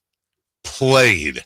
What else did you play? This is a true story, by the way. I was the MVP of the continuation school basketball league that we played my junior year. Rio del Sol champions over, we had, oh gosh, I forget all the names of them. But, if you don't know what a continuation school is, it's for all the reject kids that just don't want to go to school. And so you dominated? Well, were the Jokic? Probably. I was very much the hub of the offense, but you gotta remember too, I'm surrounded by a lot of kids that I don't know this, and I say this with love and respect, but I want to say a good amount of the kids I played with and against probably went on to experience getting meals through a mail slot. How many of them were wearing boots? We did have some. We got jerseys donated. Okay. Yeah, we had jerseys and everything, and we would play. There was a minimal. You'd think there'd be a lot of fights, not a ton, couple though. There was a hard scrabble group out there. Let me put it this way: the refs swallowed the whistle in a lot of cases and just let these little future criminals get their get their anger out. But hey, look, I was 6'4" my junior year. There weren't a lot of tall kids, and I took advantage of the height and. Kind of set a lot of screens, and just kind of informs my. I don't like. Were you a stretch 4? I was kind of like a stretch 1 through 5. Oh, sometimes I'm bringing the ball up, okay. Sometimes I'm posting up, sometimes I'm hitting a 3. Usually I'm in Were the you post. dribbling the air out of the ball? Were you sharing the ball? I was very much sharing the ball, but the ball for most of my teammates was like a lot of the. Did they do anything with the ball? They could rebound really well and box out and set screens. They love doing the physical stuff, but way too many of our plays involved get Dave the ball. And then I would get out of the way. And then just get out of the way, and little blood, little chipped tooth at one point. Yeah, took an elbow. But like we like to say it. We don't like to say it a lot because it sounds self-serving, but we're not coming into this show as like observers of sports. We all have real athletic backgrounds. And that's why when we talk to athletes, it's more of like, hey, what are you going through? It's more of we understand what you're going through, but why don't you? We're here for you. If you need to talk if you need an ear, been through it, different level. You know how many times Doug Christie commented on my triple threat positioning? I think he saw you as a triple threat. At least. Oh, the text line is being filled with Dave DeRozan's. Dave DeRozan thought the same damn thing. All right, you diet DeRozan? I was DeRozan. I was DeRozan before there was a DeRozan. It was, take that in, Cena, suckers. Never forget. Never forget. It's when your SAT score could freeze water. The Kings take on the Thunder. Bring them on. Let's go. Well, what have they done this year? Would you like some good news? Yeah. Okay. They've lost 3 of their last 10. Oh, so they come in shaky. Speaking of a local pizza chain, Shakey's, they have not played since Sunday. Okay. Wait, yeah, Sunday? What is today? Tuesday. The date. It's they played Sunday. Yeah, Sunday. They just had a day off. They were here last night while the Kings played. Probably rusty. Okay. Okay. With the 1 day off. Who are their 3 losses to, by the way, in their last 10? Let's take a look at the Oklahoma City Thunder, who are sitting on 59-12. That's fine. It's okay. They're 3. Oh, you know what? I think I might have gotten that wrong. When I said they've lost 3 of their last 10, I meant that is this right? They've won 7 in a row. And they have 2 losses in their last 10, Jason. That was at Denver and home against Golden State. They went into Denver and beat them on okay. Let me back at the beginning of the year. Okay, and the reason I did that, Jason, is I thought it would be fun to do that for you. Yeah, because I was say they're really hot right now. Because actually, when I said they've lost 3 of 10, I was looking at what I'm trying to do is manufacture some optimism, and you're killing it right now. They were 46-11 when they lost in overtime to Minnesota on February the 24th. Since then, I mean, you could call this good. They're 13-1. With a loss to Denver. I was right about that. 140-127. Seems like Denver has their number. But also, when you look at their last 6 they've won in a row, not incredibly impressive. At Boston, at Detroit, at Milwaukee, at the Clippers amongst those wins. Yeah. That's fine. They haven't won here yet. Well, earlier this year. Okay, so look. Actually, I was looking at this earlier. I think the Kings have led for like minutes in the 2 games, like literally like a minute or 2, and then a barely. Yeah, the second one was really bad.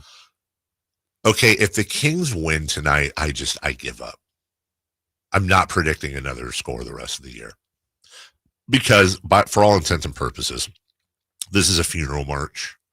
Also, want to point out one thing to keep an eye on. It could be nothing, but I'm a little worried about Jonas Valanciunas.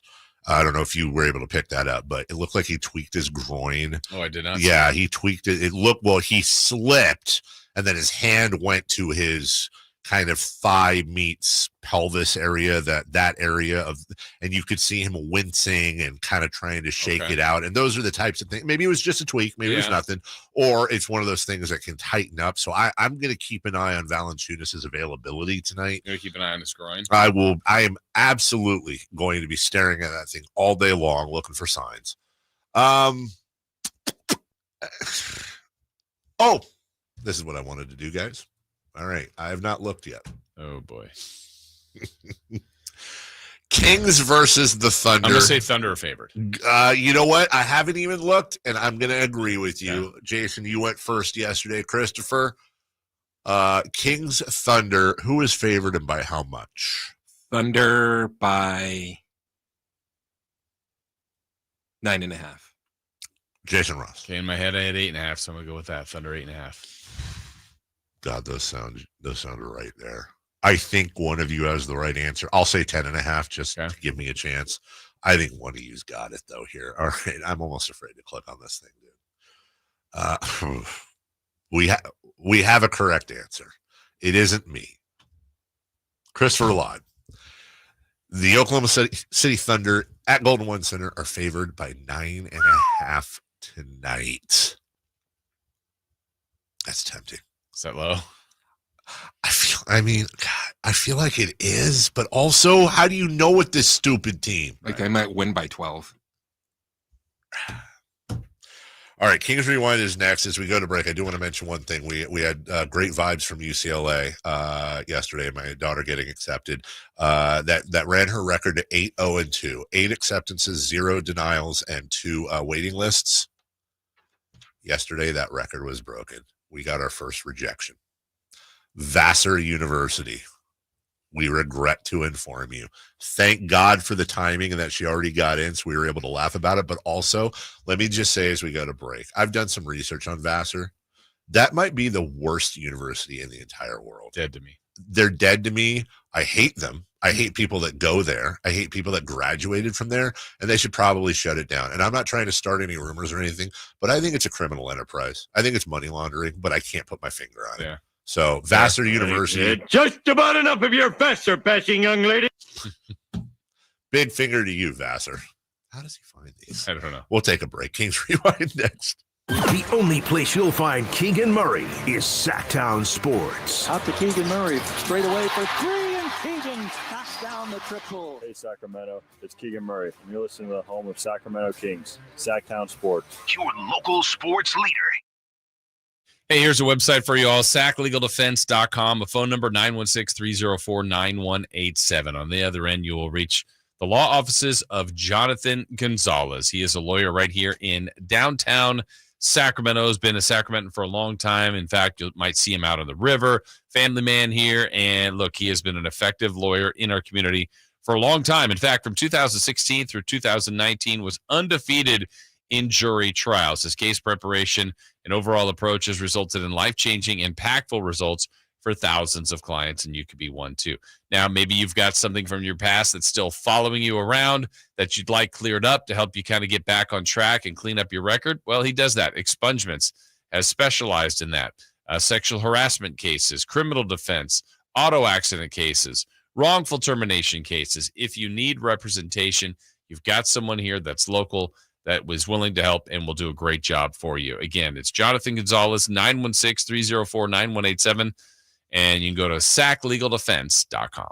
If you're living with diabetes and using insulin, you know the pain of pricking your fingers over and over again. By wearing a small remote device called a continuous glucose monitor, or CGM, you can reduce the pain of pricking your fingers right away. If you're testing your blood sugar 4 or more times per day, injecting insulin 3 or more times per day, or using an insulin pump, call the Diabetic Health Hotline today and learn about the latest CGM technology. A CGM can immediately reduce pain. It's accurate, easy to use, and helps you make better diabetes treatment decisions. And if you have Medicare, you can get a new CGM at little or no out-of-pocket cost. Plus, get free shipping, and we'll bill your insurance company for you. Call now to receive your new continuous glucose monitor at little or no out-of-pocket cost. Paid for by U.S. Medical Supply.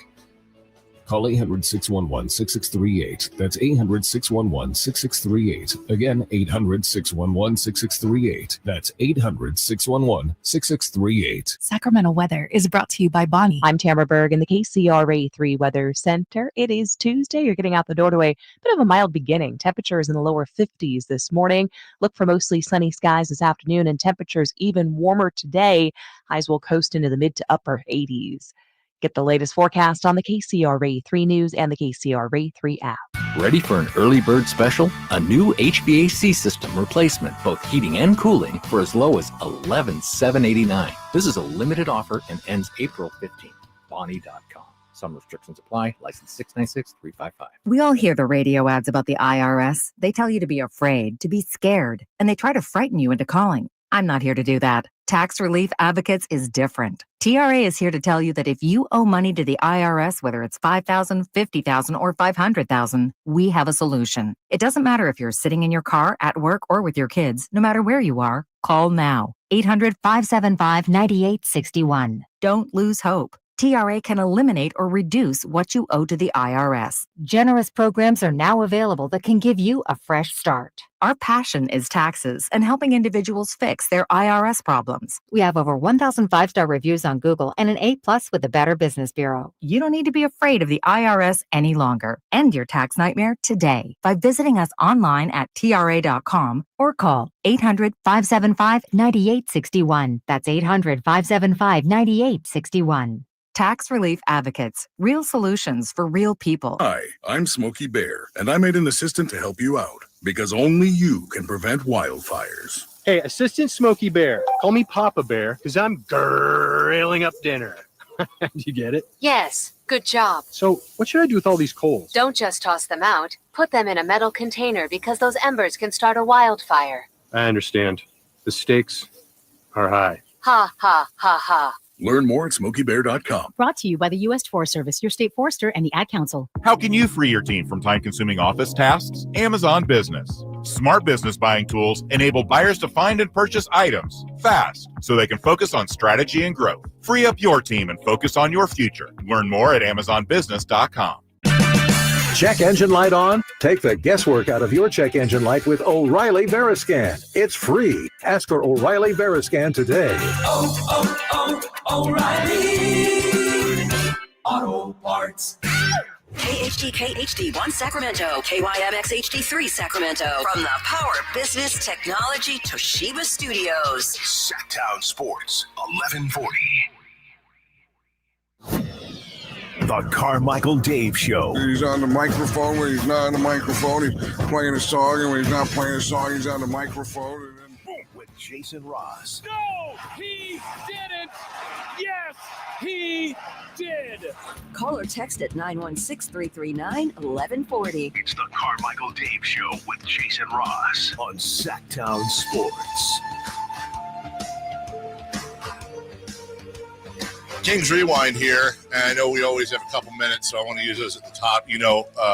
Shout out to my Huddersfield friends who sometimes will tune in, and I got a message during the break about somebody had listened to, they don't sound like you're from London. They don't all understand, the way American sports work and all that, but they were listening, and I said, there is one foolproof way, and this is absolutely true. There is one way you can absolutely eliminate taking.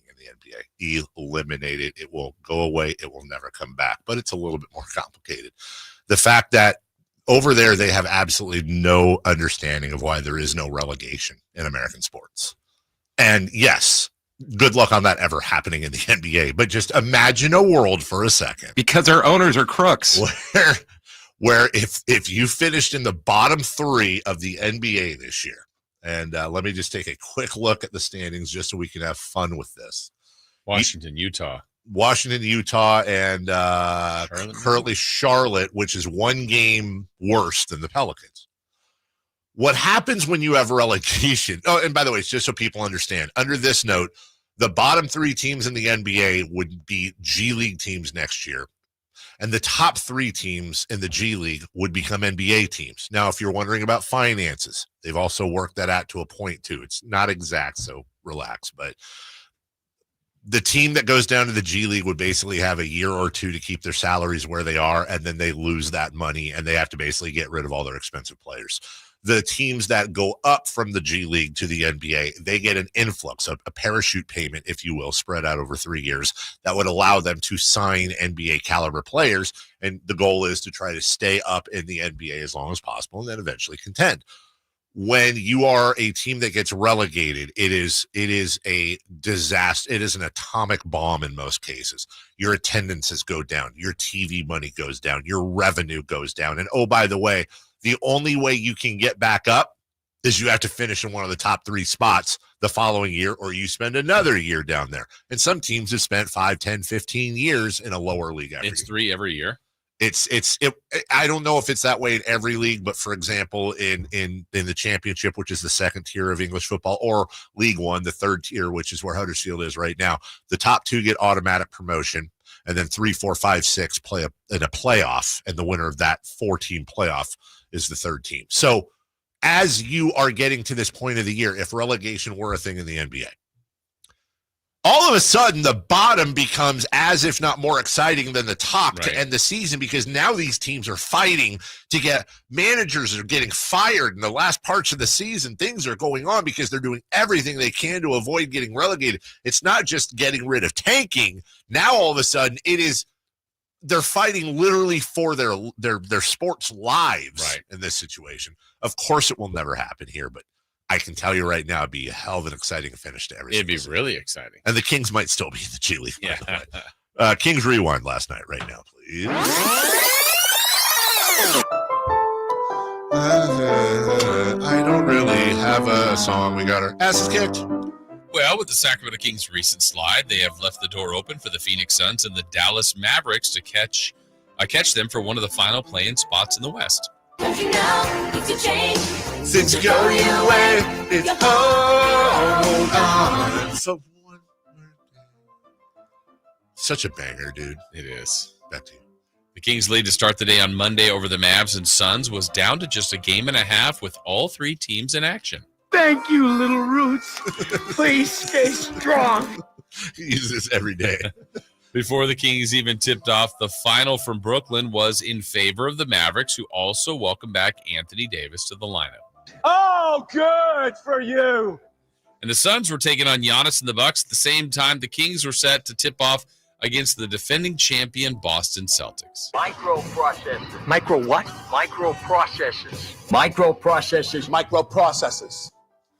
The Kings stunned the Celtics in January at their place with one of the best wins of the season. Loser! You're a loser! Are you feeling sorry for yourself? Well, you shouldn't be, because you are dirt!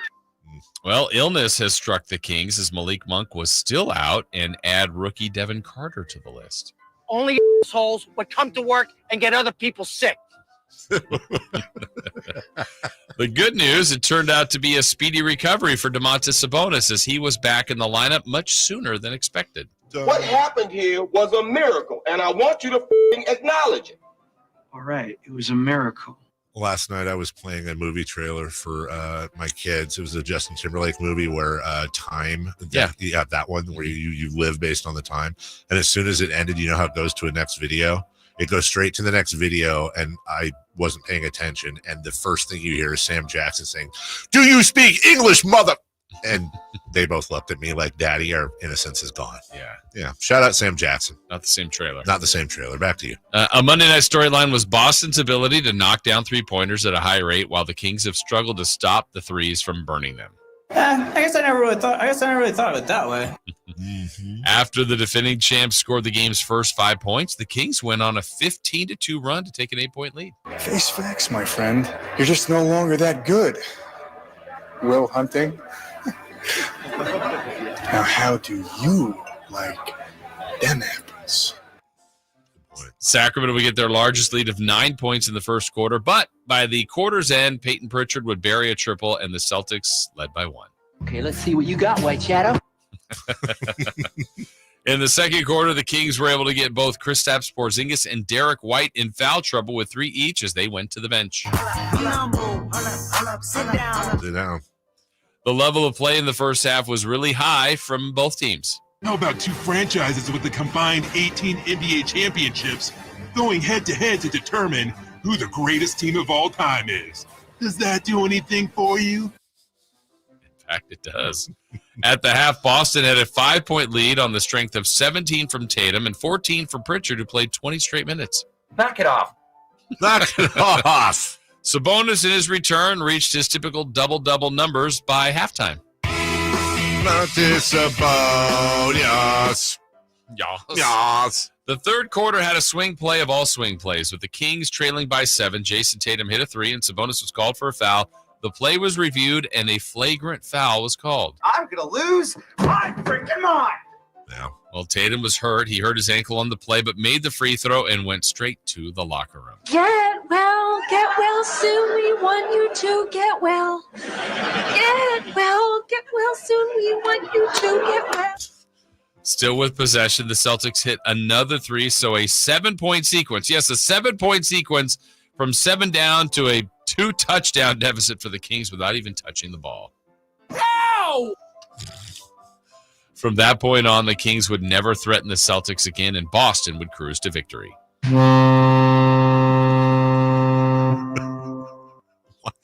That's the cruise ship. The Celtics hit 19 3-pointers, which was 11 more than the Kings. Stop crying. Sacramento has now lost 3 straight and 7 of their last 9. Stop crying. At the conclusion of the game, Kings fans would watch the Suns edge the Bucks by 2, and now the lead over Phoenix and Dallas is a precious half game. That's right. We can't have anyone freak out there, okay? We've got to keep our composure. We've got too far. There's too much to lose. We've got to keep our composure. Stop crying. Well, up next, the second night of a back-to-back tonight at home against the 59-win Oklahoma City Thunder. You can't get me Thunder because you're just God's farts. There you go. Now you know what happened if you missed the game last night. Stop crying. Stop crying from the Stop crying. From the Twitter world in response to Zach LaVine going through some stuff. What a cop-out, Dave. Why do $45 million players get a pass on playing like crap? Peeps in the real world lose their job when they underperform or get talked to by management. He's a liability on defense, and he or DeRozan need to be traded in the offseason. Well, all right. No fruit in that guy's beer. I can promise you that. Well, the last part I don't disagree with. The liability on defense? No, one of them needs to be traded in the offseason. Well, yeah. No, I don't mind that either, but it's not a cop-out. Jeez, it's just hey, this is happening. Sorry. Yeah. Probably underperforming. It's like trying to understand why. The musicians, they shouldn't be doing drugs. Well, it doesn't work in the real world. You don't go to an accounting firm and hear Bob can't do the math without the pills. Yeah. What pills? Those pills. Oh, those pills. Those pills. We'll take a quick 30-second break. Very quick. We've got reaction coming from players and coach. And players and coach and all that stuff and what they said, including what I thought was a very interesting response from Keon Ellis when asked about Zach LaVine's comment about the vibes being off. And I don't know that Keon necessarily agreed. I don't know if the vibes were off, but I can tell you the energy was not there. It's called a segue, people. Spell with a UE at the end, not a AY. Segui. But T-minus 24 hours until American Energy Heating and Air shows up at my door to replace both my furnace and my air conditioning unit. And yeah, I even called around, even though I work with them, and it's not even close. It's not even close to the deal I'm getting right now. With the seasons change, people change. It's cold, it's warm, it's cold. Make sure your furnace is operating safely. Also, you might want to make sure your AC is ready for what I'm sure will always be a hot Sacramento summer. Take advantage of the half-off tune-up deal, $24.50. $0 diagnostic. Kids, it's free. It's free to get a diagnostic. What's better than free? Like nothing. It's free. And right now, pun intended, it's an end-of-the-season blowout on furnaces. $4,000 off any new system plus any rebates. $4,000 off a new system plus any rebates. And that's not them using your rebates. That is a direct drop from the sticker price. It's one of the many reasons they've been in business since 1981. A+ Better Business Bureau, serving the greater Sacramento area.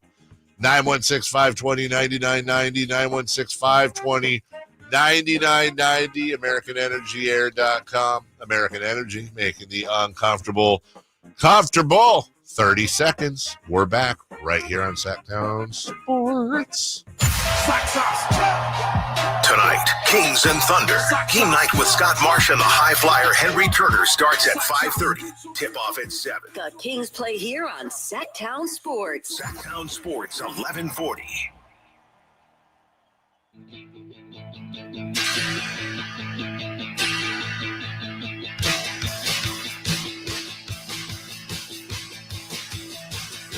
The Carmichael Dave Show with Jason Ross. Call or text at 916-339-1140. On Sacktown Sports. I just don't get how some people, look, to each their own, but can be so hard. Zach LaVine gets paid $45 million a year. What does he have to worry about? Dude, I don't get paid. I don't care if you get paid $450 million a year. I don't know what happened with Zach.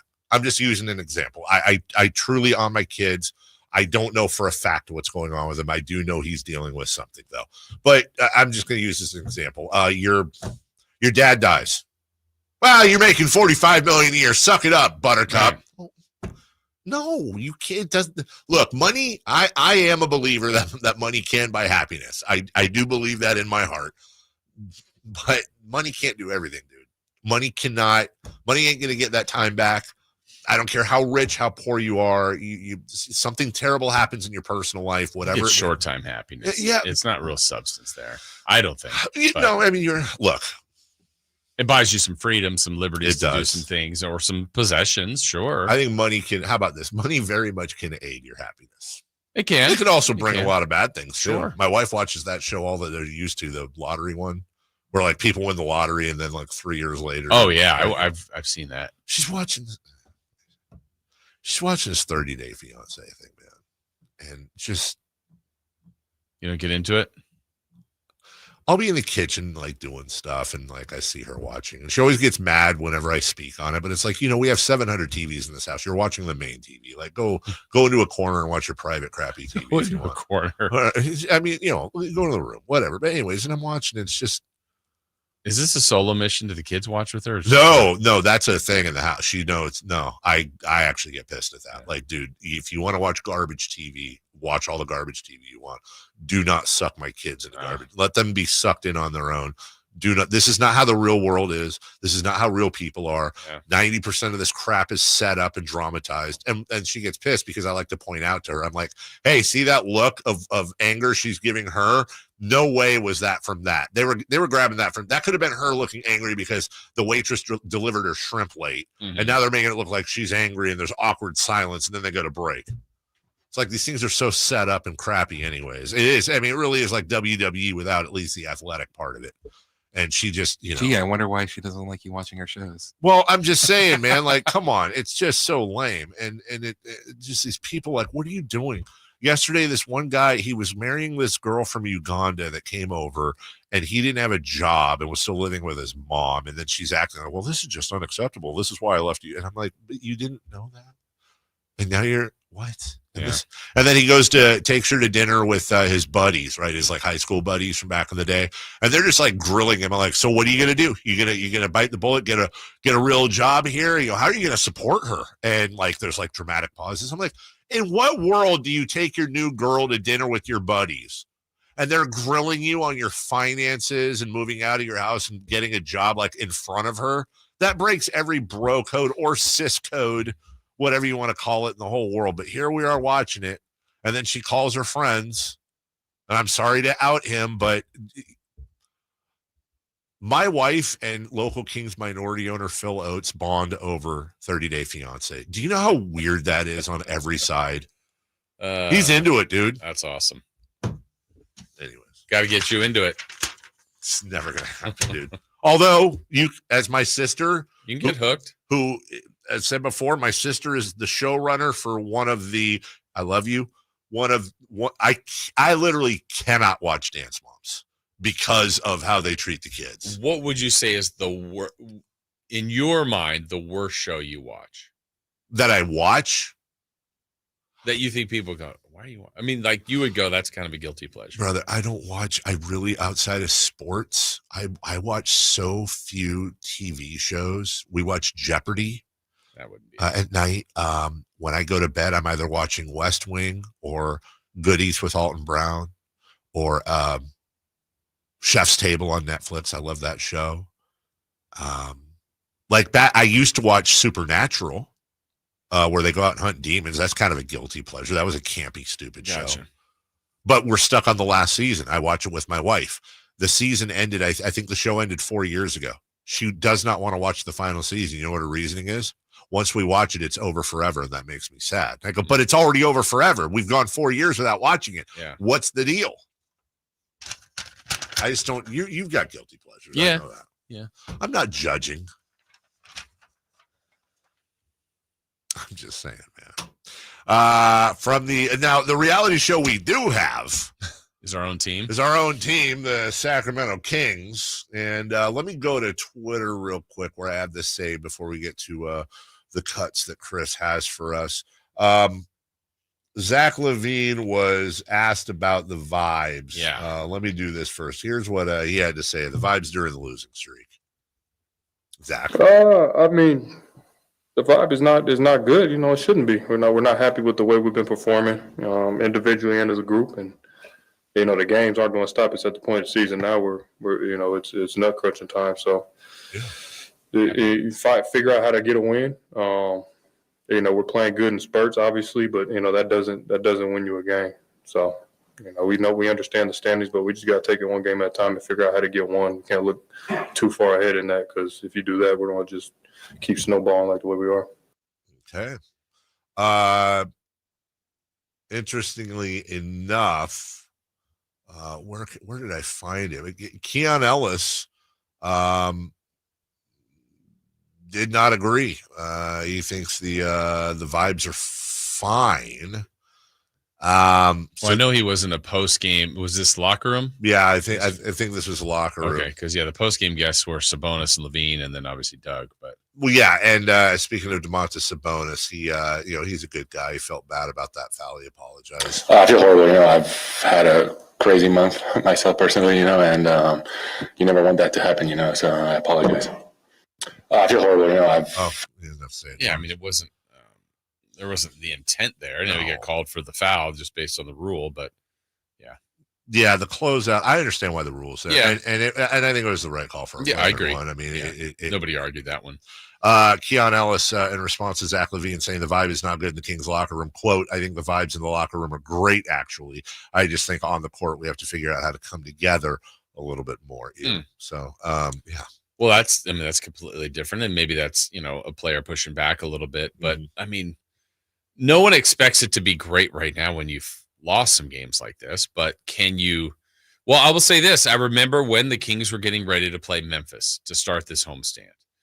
And that specific pregame coach talk by Doug Christie, to me, was abnormally upbeat. That's as down as I felt on the team coming in. I'm just like, man, this homestand's awful. They're not playing well. This is, I just don't know. And then they played really well against Memphis. And Doug was asked, he's like, actually, we're really feeling good, like what we are. And I thought, okay, is this just kind of more of the hope or speaking it into existence? But actually, the vibes looked really good that night. They played great. So maybe it's fragile with the team, just like they're up and down and win and lose kind of way. But as long as they still believe, that's the most important thing. Yeah, I guess the question is, I mean, I'm a little split on this. Like, part of me doesn't want the vibes to be good in the locker room on a losing streak. Yeah. Like, part of me, and part of that's from watching like championship caliber teams, and they'll just come out and be like, yeah, we're not happy right now. The vibes are terrible. Like, we go out there to win every game, and until that happens, vibes are going to be really bad. Yeah, we're pointing fingers. We're holding accountability to each other, to ourselves. Like, part of me wants that. But then also I feel like that's too raw. You don't want these guys. There's a difference between accountability vibes and being angry vibes, and also like holding your head down, depression, and like we suck again. Yeah, vibes. like you're done vibes. Right. I don't think that's the case, but based on, like we said in Rewind and other segments of the show, based on their losing of 7 of 9, based on Phoenix and Dallas winning just enough, this is a race I didn't think would be a race. Honestly, I thought the Kings I was hopeful for an 8 or 7. Right. But I thought 9 was basically in the bag. It's not in the bag anymore. No, it's they're right there. They're a half game back. Look, tonight, let's take the worst case scenario. We said, what were the Kings underdog by? 8.5? 9.5? So likely a loss, doesn't mean they will, but likely they're favored to lose. If the Mavs go into Dallas and win, I'm sorry, if the Mavs go that would be amazing into New York and win and beat the Knicks, the Kings would be in a tie with Phoenix, and Dallas would pass them with 10 to go. And the thing is, even though their schedule is so horrific, like for example, I know we've got that later as far as everybody's schedule breakdown. Yeah, the Suns are looking like they got life. Yeah. And that's not just about getting in. It's also about, okay, well, let's say the Kings do get in. Dallas doesn't pass them. Are you going to Phoenix for game one? Yeah. Or even them coming here. Are you confident with them having Durant and Booker, even on your home floor, that you can win one game? I don't like it. Yeah. I don't like that call. Not a very good call. I want to play Utah. Yes. In the play-in, and I want to play Charlotte in the first round. Yeah. Washington in the second round. Okay. And then just go up the list from there, all the way to a championship. I mean, funny enough, if the Kings get in, if the Kings even get in, that's what are they? 18 games away, 18 wins from a championship. Right? 4, 8, 12, 16 plus 2 playing games. 18 wins, Jason. That's all it takes. It's almost too easy. The Kings have already won 18 this year and then some. They could do that. It's not hard. Weeks. Yeah. If the Kings made the play-in as the 10 seed and won the championship, would you rank that in the top 4 Kings moments in franchise history? Maybe top 5. All right. That's crazy talk. We'll discuss it when we come back. We also have more post-game reaction as well from Doug Christie and from the players also, who's hot, who's not, coming up. And then, as Jason said, later tonight, we're going to break down the remaining schedules at 9 a.m. We'll take a quick break. We're right back with all of you. So thankful for you being here right after this. Live and local. With everything 49ers. Intercepted by Fred Warner. Dives for the end zone.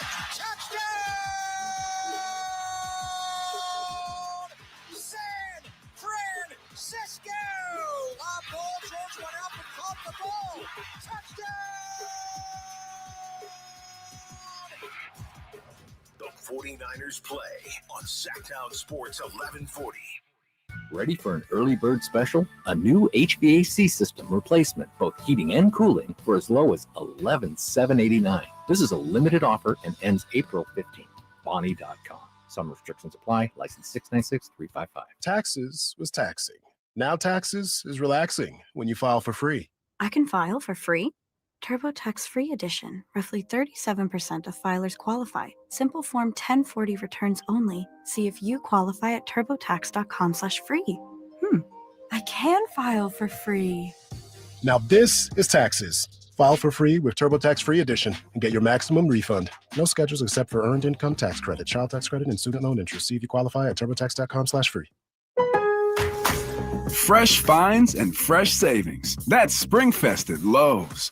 Right now, get a free Select Ego 56-volt battery when you buy a Select Ego trimmer, blower, or mower. Plus, get up to 20% off Select Scott's Turf Builder grass seed. Shop these spring deals and more for all your lawn care needs. Lowe's, we help, you save. Valid through 4/2. Selection varies by location. While supplies last. Discount taken at time of purchase. Excludes Alaska.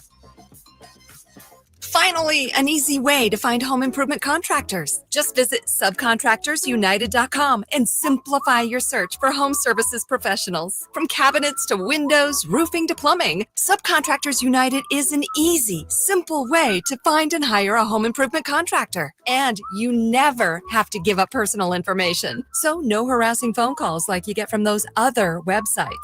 Subcontractorsunited.com is sponsored by D&D Cabinets and Savage Design. Spring is in the air, and there's really nothing better than hitting the open road in a new Honda. Whether you're shopping for new or pre-owned, Stockton Honda has the selection and savings. Plus, get top dollar for your trade. And while life's roads are often filled with bumps, buying from Stockton Honda couldn't be smoother. Wherever the road you travel might lead, Stockton Honda is happy to get you there. Come in today or go to StocktonHonda.com. Anytime, anywhere, it's all here. StocktonHonda.com. It's a myth to think you don't play golf well enough to get fitted for golf clubs. The professionals at the Hagen Oaks Player Performance Studio would argue that playing the game with golf clubs properly fitted to your body and swing characteristics is the best way to improve your game and have more fun on the golf course.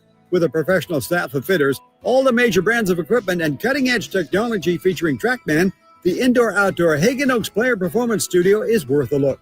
See for yourself, Fulton Avenue at the Cap City Freeway. Schedule your fitting at 916-808-2531, 808-2531. Sacramento's premier country music festival, Country in the Park, is coming back May 16th and 17th at Cal Expo with Bailey Zimmerman, Billy Currington, Cole Wetzel, Nate Smith, and more. You'll enjoy food trucks, rock walls, and a mechanical bull, line dancing, and more. Single-day GA tickets start at $52 at CITPFest.com. Country in the Park, May 16th and 17th with Paul Mitchell, The School, Sacramento, and Stoney's Rockin' Rodeo. Find out more at CITPFest.com. Thunder, feel the thunder. It ignites something inside of you. Lightning and the thunder. Sets alight an elevated state of being. Days are pure exhilaration. And the nights, they're simply electric. See it, hear it, feel it. Thunder, feel the thunder. Lightning and the thunder. Thunder Valley Casino Resort. Feel the thunder. Power Business Technology is proud to be a 100% independent, locally owned and managed Toshiba copier dealer. Local ownership cuts out the red tape, allowing ourselves to never be too busy to personally answer the call when our clients need us. Recognized for excellence in service execution, training, and customer service, we're proud to be named a Toshiba ProMasters Elite Dealer since 2021. Contact us today for all your business printing needs at 844-POWER-BZ. That's 844-769-3729, or visit us at powercopiers.com.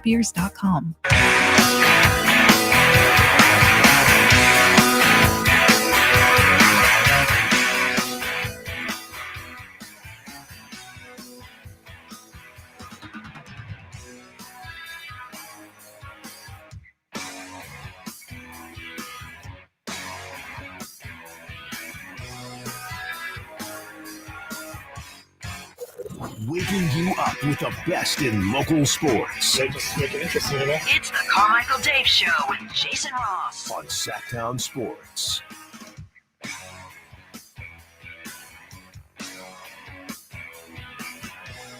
Nine 916-339-1140 is your text line from the 916. Dave, my wife feels the same way when I'm watching the Kings.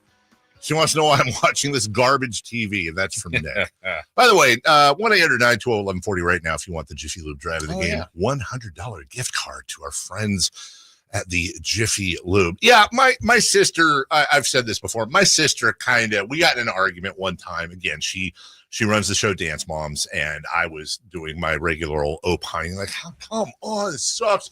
It's fake. And she was, she kind of got me. She said, dude, you've built your entire career around dudes playing with balls. Like, let's not be high and mighty. If you're sitting around watching the McNeil Lehrer Hour all day and history documentaries, then maybe, but you're watching a bunch of sports. Like, that's your thing. You're watching dudes. Your version of entertainment. It's my reality show. Yeah. And she's right. She's right. The amount of time, effort, emotion, everything that we put into this, it is silly on the outside. Yeah. It is what it is. But how is that different from, let's just say my wife and her friends being like, Jane didn't talk to Fred, and now Fred's upset, and he's talking to his friends, and I think Jane might leave him. Well, everyone's spying. We're just spying on other lives and other things that are happening to waste time in our lives, basically. Either make us feel better or just even, like I said, just to waste our time. Just to waste our time. You know what? Take up whittling. Yeah. Does anybody whittle anymore? I did this morning. Remember when you sit on the front porch and you just whittle? Do you have a porch? I like cement that leads to my walkway. Okay. Back porch. Yeah. A little music on, you're just whittling. Why not? Porch sitting. I've done that before. Yeah. Also, I wanted to tell you this today, apropos of nothing. We're not going to talk baseball today. But during the Kings game, it hit halftime. And I had the Giants and Tigers on the left TV, and I had the sound on the right TV, in this case, for the Kings. Listen to Mark and Katie. And then when halftime hit, I was like, all right, I'll mute this and watch. No offense to the halftime show. I just wanted to check in on the baseball. First off, what pissed me off immediately was that I don't like the Tigers wearing black and orange They were both in black and orange, so it was kind of annoying. But I heard Mike Krukow and Dwayne Kuiper on the call. And Jason, I'm not going to lie, man. I felt like this little butterfly in my stomach. And I was like, what is it? Am I hungry? And then it caught my attention. I looked up from my little game on my phone. And I realized that butterfly was like a deep-seated place from my memory where hearing some people are triggered by smells, sights, sounds. In this case, this was an all audible triggering where all of a sudden I was 20 years ago and it's a hot Sacramento summer night and the screen doors were all open and, we just got done with dinner and we're sitting down and watching, whoever pitching to whoever. And it was comforting to me. And I don't know why. I don't have an explanation. He's back. I'm very reticent to say I'm back, but I will tell you, I felt a little excited for baseball. Now I don't know if it's probably because your daughter's leaving and you're trying to get your mind off of it. I'll allow it. That's pretty good for example number one. Evidence from the jury, from the court.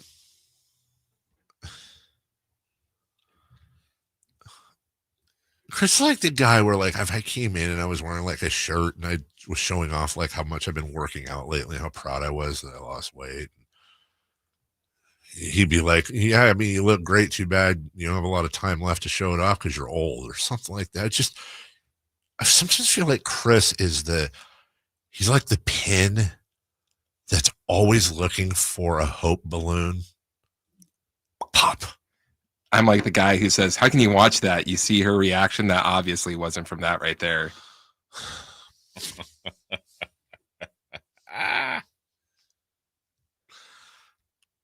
So the Kings, anyway, last night lost.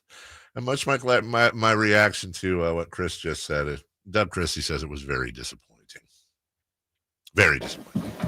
Disappointing. The areas that we need to really be good in is creating extra possessions. That would be offensive rebounds, turning them over. We're unable to do that at a really high level, and then we have to shoot threes at a real higher clip. Not necessarily. I mean, obviously you want to make them, but they attempted 50. We only got up 24. So points of emphasis. Unfortunate 7-point play. Don't see that too often, but yeah. It doesn't get any easier. You got a game tomorrow and against the best team in the league. So you got to lick your wounds, come back, and be ready to roll. I mean, what else is he going to say? Yeah, very true. But he did one thing that he's absolutely right about is it doesn't seem like the team is playing with much joy lately. And that's important. I promise. When I see them daily, they're loose. And I try to make sure that they're loose. But when you get out there on the floor, I mean, it's just like the other night. Like they're in position to win the ball game, but you do got to make shots. That's just really what it comes down to. So have fun, understand. And I tell them this all the time, and I'm sure they get sick of hearing it. But this is a kid's game. That's when you fell in love with it. Play with that same amount of joy. Play with that same drive and desire. And those are the things, all the extra efforts, all the extra possessions, those are the hustle things that make you feel good and help your teammates. We did not do that tonight. They did, and thus the outcome. Chris, there's a highlight in here of the 7-point play. Is that somebody talking about it, or is that just the call of the 7-point play? I don't have clarity on that. In that same one? Yeah, in the same one. It just says it's cut 13, 7 points. Oh, yeah, that's Doug. That's Doug? All right, let's talk about that. I want to hear what he has to say about that. Come on, Doug. Probably with the 7-point play, it probably started there. You make a three, you hit a free throw, and then you hit another three. And before you know it, they just create some separation for, going into the half down 5 in a decent position, even to close it to 10 at the end of the third. Like, you're there. but you got to get some stops, and the inability to get stops. They got some really key offensive rebounds. The kick out to the Schreier kid in the corner for 3, like those are the ones that really break your back. Those are the things that when we played there, we had 17 offensive rebounds. So we were flying around. Tonight, we didn't fly around at the level that you need to beat and compete against a world championship team. Yeah, I mean, he's absolutely right. Sometimes they're just better. But I don't think the Kings played if they play as perfect a game as they can, and let's be honest, some teams are going to make you look less than perfect. It's the way it is. But I don't think they were anywhere near perfect last night. But I mean, I think in the first half they were at a pretty high level, and that's the kind of thing I think Doug's talking about, is sustaining that. They didn't. And Boston kept going and just never backed down. And when you do have a team that's better than you in basically a lot of areas and is a championship pedigree and knows they can win on any court, you got to be great. And the Kings were good, I would say, in the first half. Second half, not that good. And then you pick apart all the flaws, right? All the things that kind of went wrong. Incorporating Sabonis back in, trying to figure out DeMar and LaVine, still playing without Monk too, but that's their reality right now. Before we go to break, there was something else I noted too, Jason, from the world of basketball that's caught my eye. The Indiana Fever, they've announced the WNBA national TV schedule, the first 44-game season for the WNBA. And the Indiana Fever, despite being a middle-of-the-road team last year, they will be on TV no fewer than 41 of their 44 games will be on national TV. It's the most by any franchise by far. For example, the Las Vegas Aces, led by three-time MVP Asia Wilson, will be on there 33 times. Breanna Stewart's defending champion, New York Liberty, will be in the spotlight 32 times. And I've seen, like, there's a lot of outcry and uproar amongst some fans. And I generally don't like to do the thing where I'm not really a huge, I'm not a diehard WNBA guy, right, though I appreciate and respect it and have watched more of it last year than I did in the previous 10. I don't understand it. It's like, guys, you want the game to grow. You want your league to grow. The league is growing. The game is growing. You should have the Fever play 44 games next year. They have national TV games for 41 of them. That to me is exactly 3 less than what it should be. It's not about fair. It's not about any of the things you're talking about. It's about money and business. Boosting your league. And boosting your league. And everyone makes money off of it. Caitlin Clark is by far, not close, the biggest draw in the entire sport. She is the Tiger Woods, if you will, of the WNBA. She is must-see TV. She's the biggest star the league has ever had, and she just got done with her rookie year. You should actually consider renaming the league the WNBA Caitlin Clark League. Like, there's nothing. It's not about disrespect. It's about everybody wants to make more money. You want to stop having to go to Czechoslovakia in the wintertime to play because you don't make enough money in the summer. Caitlin Clark, she should be celebrated. You should kick her ass on the floor. But this is a golden goose that you just got. Please stop being offended or jealous or whatever the emotion is. The more Caitlin Clark, until it's not, the better it is for everybody involved in the league. And it still very much is. Caitlin Clark. Very, very. It's only going to get crazier, man. You would think the better she gets. We'll take a break. When we come back, who's hot? Who's not? We'll recap 3 in the key for Kings and Celtics. And look, no rest for us either. No. We're on a back-to-back. We're on it. And we got to do a 3 in the key for tonight as we watch the Kings limp, walk, or dare I say drive towards the play-in. And what better way to drive towards that play-in than in a brand new Hoblet vehicle? Ladies and gentlemen, I have an announcement to make. It's the Ram Truck Month sales event.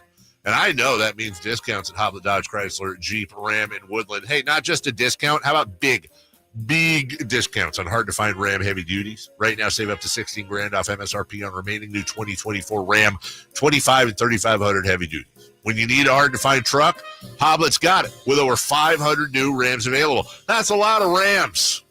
It's just one of the many reasons Hoblet always ranks as one of the biggest and best Ram dealers in America, but they don't just sell Rams. You have to check out the Hoblet Certified Pre-Owned Super Center. 200 vehicles available, 30 of them under 20 grand. Search, select, save through their whole inventory at HobletDodge.com. Unbeatable prices, unbeatable selection. Nobody beats Hoblet, period. We'll take a break. We'll come back with who's hot, who's not, much more next. On the move?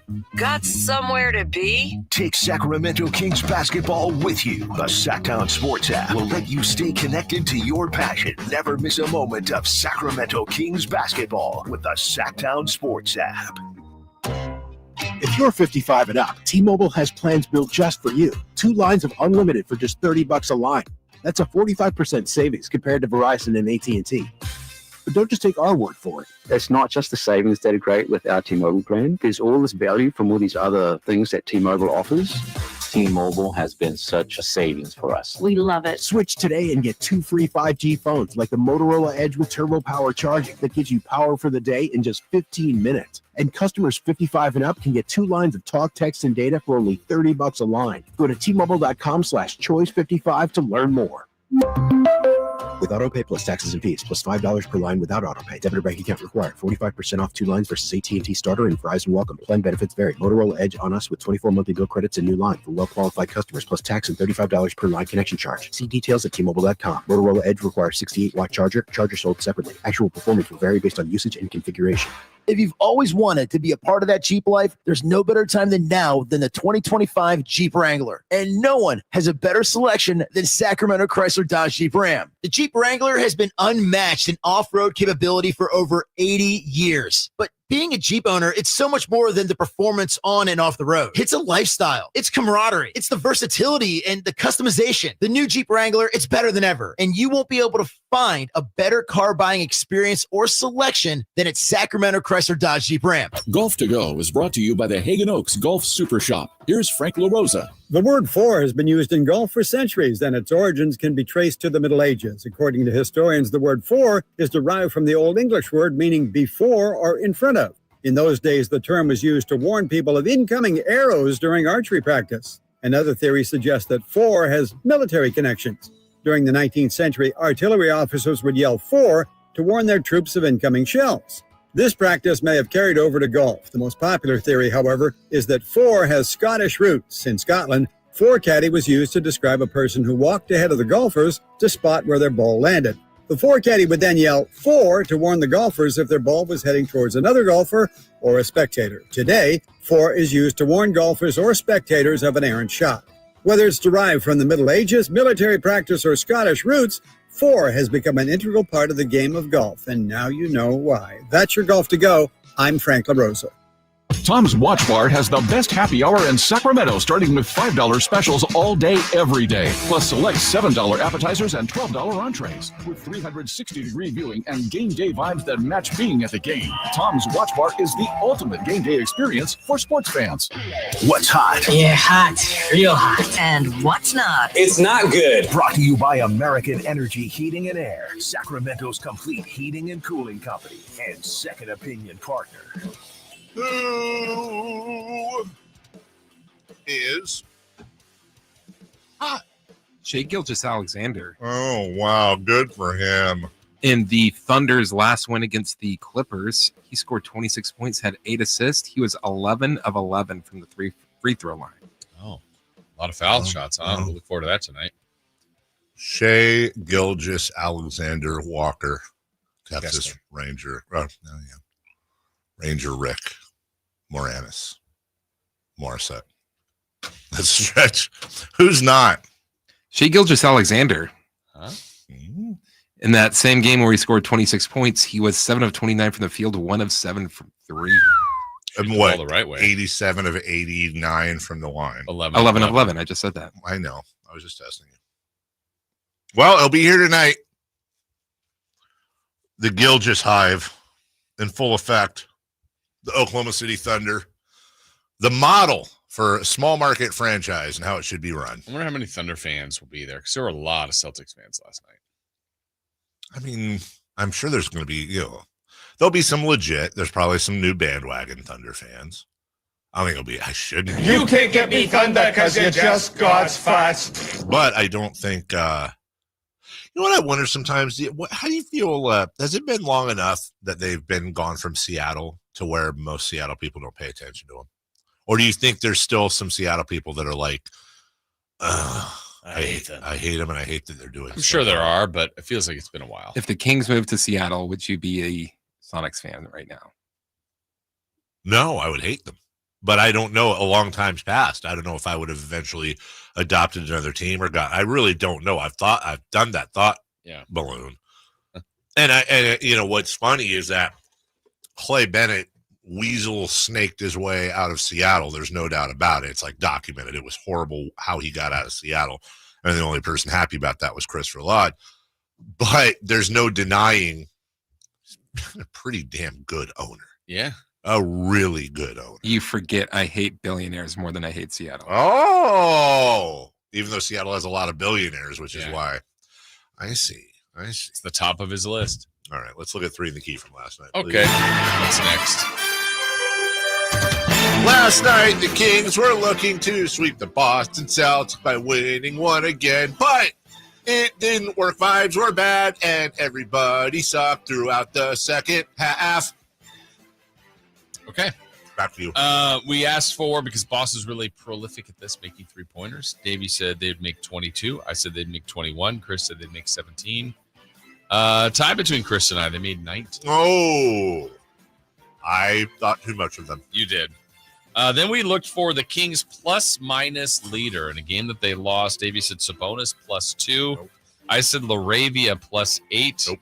Chris said Carter, who did not play, +6. Oh. There was only one positive, and it was Markelle Fultz +1. Okay, because when I looked at it with like 3 minutes left, and I think it was Trey Lyles was the leader at 0. Yeah. Also, I looked at it then, Jason, just because. Anybody want to tell me why the starters were still in with 4 minutes left? And the Kings are down 22 for the Kings. Oh, okay. I just no. I don't know. I mean, it's not enough to bend me out of shape, but silly Willie. Would have been nice to know if I knew Carter was going to be out with illness. Well, Sabonis was questionable, and I went for that. So sometimes you just only assholes would come to work and get other people sick. Yeah. Then we asked for the random stat. Davey said the Tune would make a 3. 0-0. Come on, Tune. I said the Kings will miss more threes than Boston will make. Well, Boston made 19 threes. The Kings went 8 of 24, missed 16. Still a pretty dang good call. Yeah. And then Chris said Keegan Murray will have a double-double. He had 13 points and 5 rebounds. Did you mean DeMar DeRozan have a double-double? Yeah. Or did you mean Domantas Sabonis have a double-double? I always get those two mixed up. By the way, 16 points and 17 rebounds for Sabonis in his first game back from a jacked up ankle in 32 minutes, and we just kind of yawn at it. Just shout out. He's just so good. He is incredibly good. Empty calories, Dave. Okay, well, give me some of them, which is why I'm eating. Yoda is not a Sabonis fan. Not at all. Yoda hates him. All right, let's double up. Back to back. Tonight, the Thunder come to town. They used to be the Sonics. Now they're really good. Shai Gilgeous-Alexander's going to score 30-something points, and I'm going to punch myself. I don't know. Understand. Why? I like to do that when I wake up every morning. I punch myself in the chest repeatedly and say affirmations in the mirror. You're good. People like you. You're thin. Your daughter will still love you in a couple of years when she's gone. I know. All right. All right. Here we go. Category 1. We're going back to this. Plus-minus leader for the Kings. What will their number be? I will say Jake LaRavia at -4. I'm going to go +3 for Trey Lyles. Trey? I'm going to say -2 for Valanciunas. All over Valanciunas. Because they barely led in the 2 games they played this year. We're looking for the largest lead for Sacramento and the largest lead for OKC. I'll say the Kings will lead by 4. Oklahoma City will lead by 24. I have 5 for the Kings, 21 for the Thunder. But guess what? Kings are winning by 4, baby. Yeah. Even with the minus for everybody. It's going to be the weirdest thing, dude. I say Kings 7 and Thunder 19. Wow. And then the last thing, random stat. I already hate where this is going. Because I'm going to say... Do it. No. I'm going to say Keegan Murray with 5 or more 3-pointers. Okay. Why did you hit where that was going? Because, well, I'll tell you in a second. Okay. I'm going to have the Thunder will have 7 players in double figures. Wow. 7 or more. Chris? SGA will have 14 or more free throws. Okay. Where did you hit where it was going? Because I was, and I'm now convinced that he's just trying to throw me off. But where it was going was Chris was going to say Valanciunas 3, and he was going to get it. Nobody did it today. Good. Which, you know what that means. Yep. You said 3 tonight. Use that parlay. We'll take a break. When we come back, Cam, the Kings hang on to the 9-10 spot. We'll take a look at what's left for all 3 teams and where those schedules rank. We'll break that down home and road and so much more. Jason's done the research. We'll deliver you the knowledge next. On the move? Got somewhere to be? Take Sacramento Kings basketball with you. The Sacktown Sports app will let you stay connected to your passion. Never miss a moment of Sacramento Kings basketball with the Sacktown Sports app.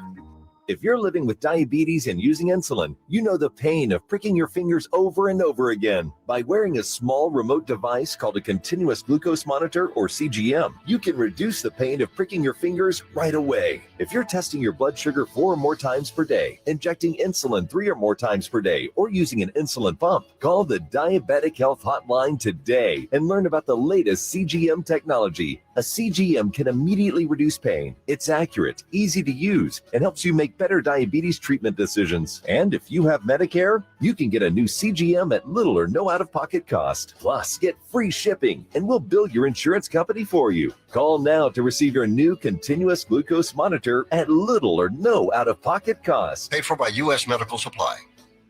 Call 800-611-6638. That's 800-611-6638. Again, 800-611-6638. That's 800-611-6638. For 70 years, we've been known as the Humane Society of the United States.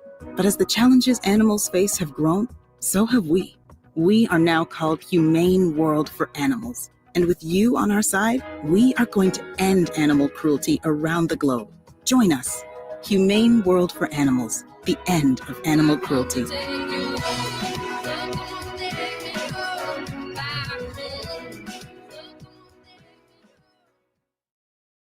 Something amazing is happening. Technology is working harder, faster, and more reliably. It's delivering results that work. But who makes technology work? CDW. We're a full-service technology solutions provider, advising our clients and designing customized solutions so they can reach their goals and do amazing things. CDW. Make amazing happen. Find out more at cdw.com.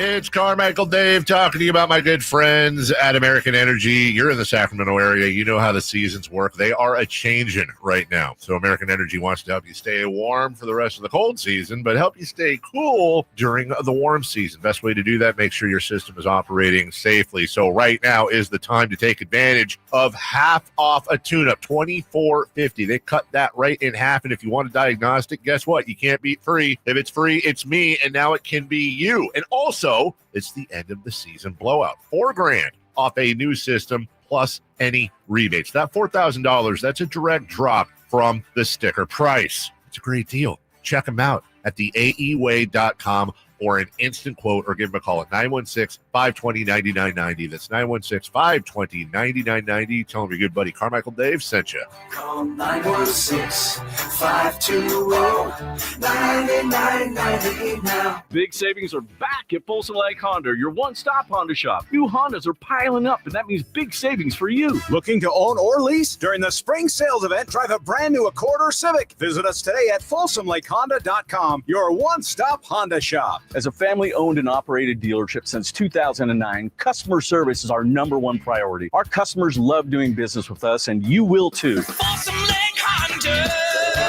yeah, your one-stop Honda shop. Thunder, feel the thunder. It ignites something inside of you. Lightning and the thunder, thunder. Sets alight an elevated state of being. Days are pure exhilaration. And the nights, they're simply electric. See it, hear it, feel it. Thunder, feel the thunder.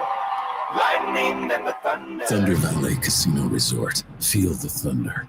KHD HD1 Sacramento, KYMX HD3 Sacramento. From the Power Business Technology Toshiba Studios, Sacktown Sports 1140. The Carmichael Dave Show. He's on the microphone when he's not on the microphone. He's playing a song, and when he's not playing a song, he's on the microphone. And then boom, with Jason Ross. No, he didn't. Yes, he did. Call or text at 916-339-1140. It's the Carmichael Dave Show with Jason Ross on Sacktown Sports.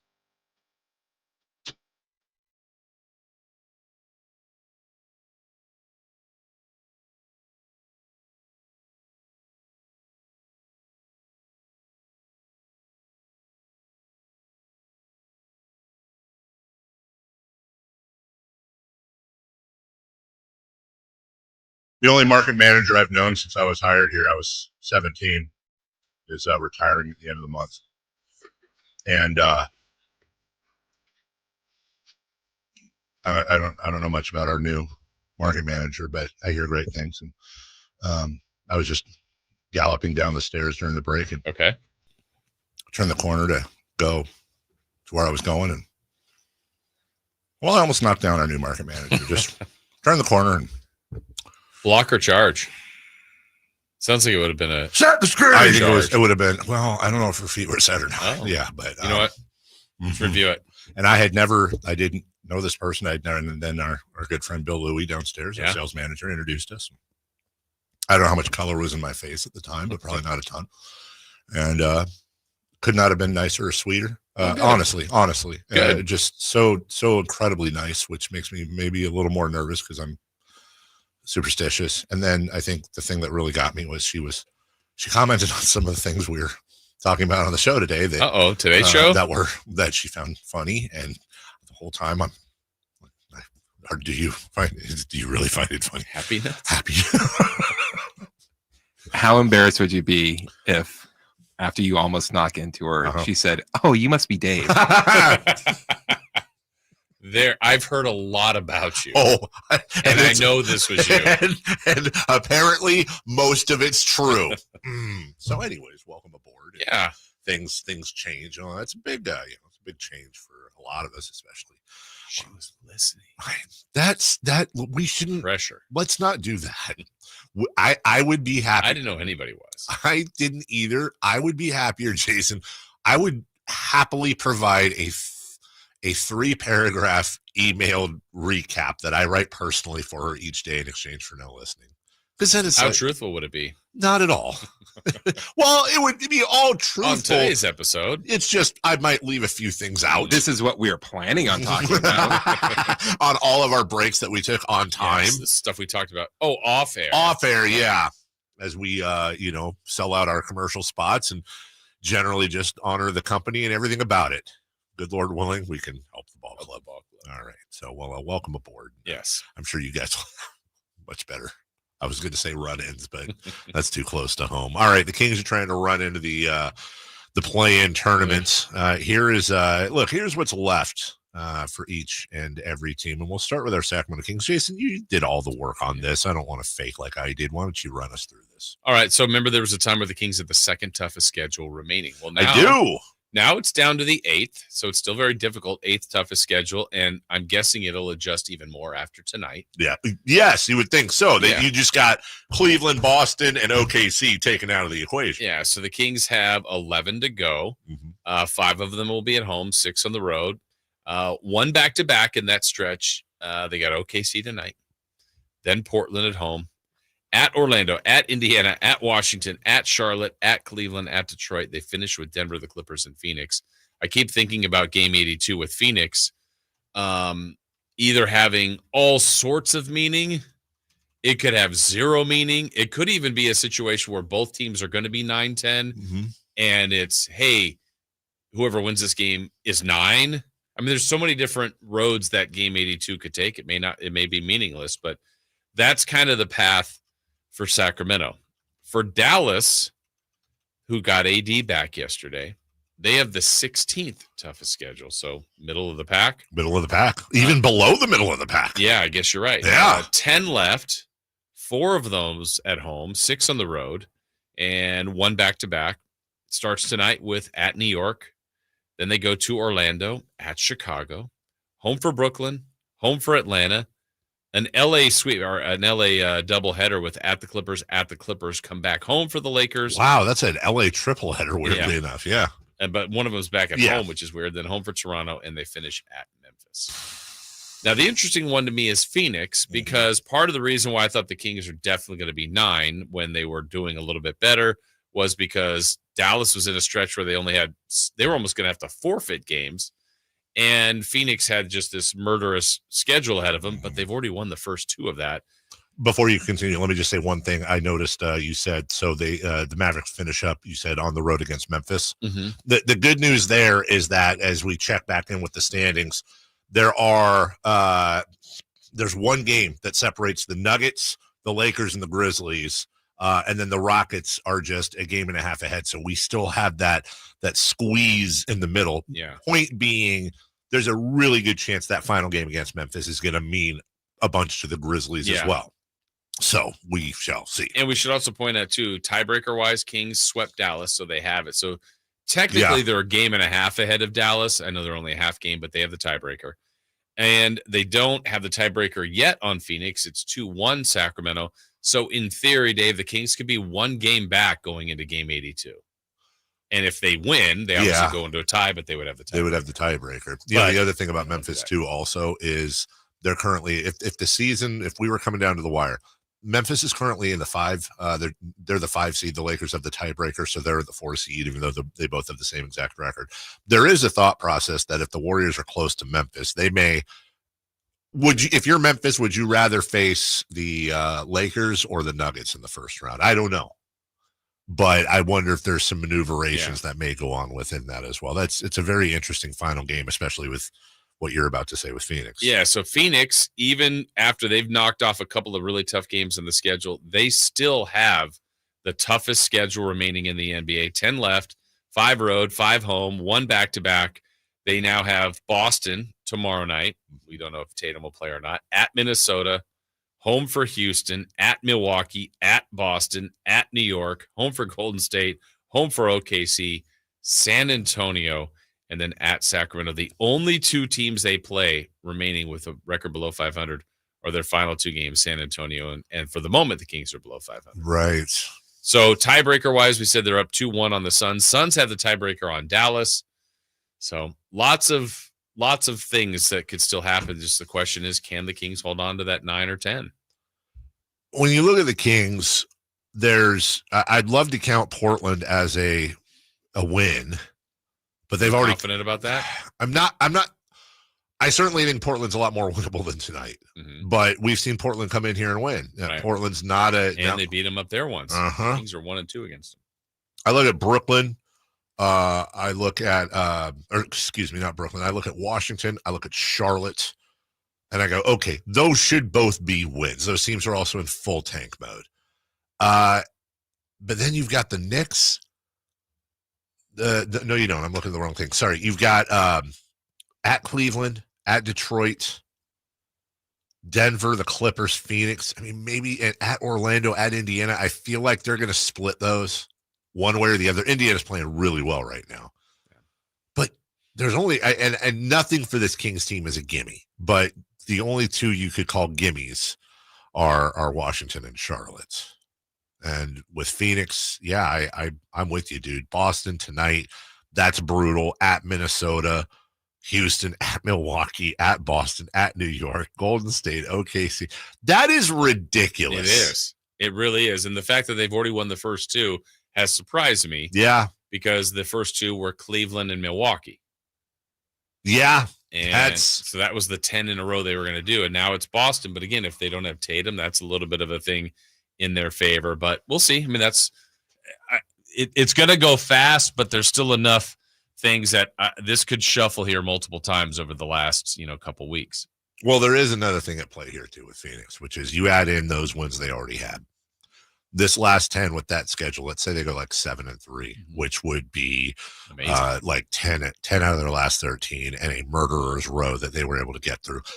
Now, all of a sudden, Phoenix is going to be the team du jour in the play-in where everyone, it's almost like that lockout year where it's like, okay, or a COVID year where everyone's like, that's the one team nobody wants to play right now. They finally figured it out. Yeah, you think OKC is like, oh, great, we get a red-hot Phoenix. No, I don't think they'll be happy about that. I think Oklahoma, it's kind of funny. This would never happen. This would never happen for 9,000 reasons. But Oklahoma City has they have clinched the Western Conference.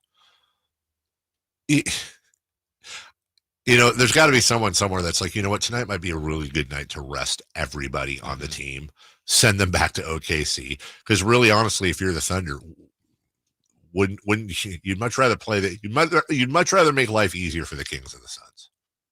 Yeah, in any aspect. And I know I'm thinking way ahead, but I think if Oklahoma City had to pick a team they wanted to play, I think they'd pick the Kings over the Suns at this point. I also wonder if there's any part of the Thunder that's thinking, what's the record with the Cavs and them right now? Are they tied? 59-12 for the Thunder, 57-14. They have a 2-game lead. A little bit of lead, yeah. Because I mean, if they met in the final, you'd rather have home court as far as you possibly can. What's such a compliment to both of these teams is that the Oklahoma City Thunder have 11 games left, as do the Cleveland Cavaliers.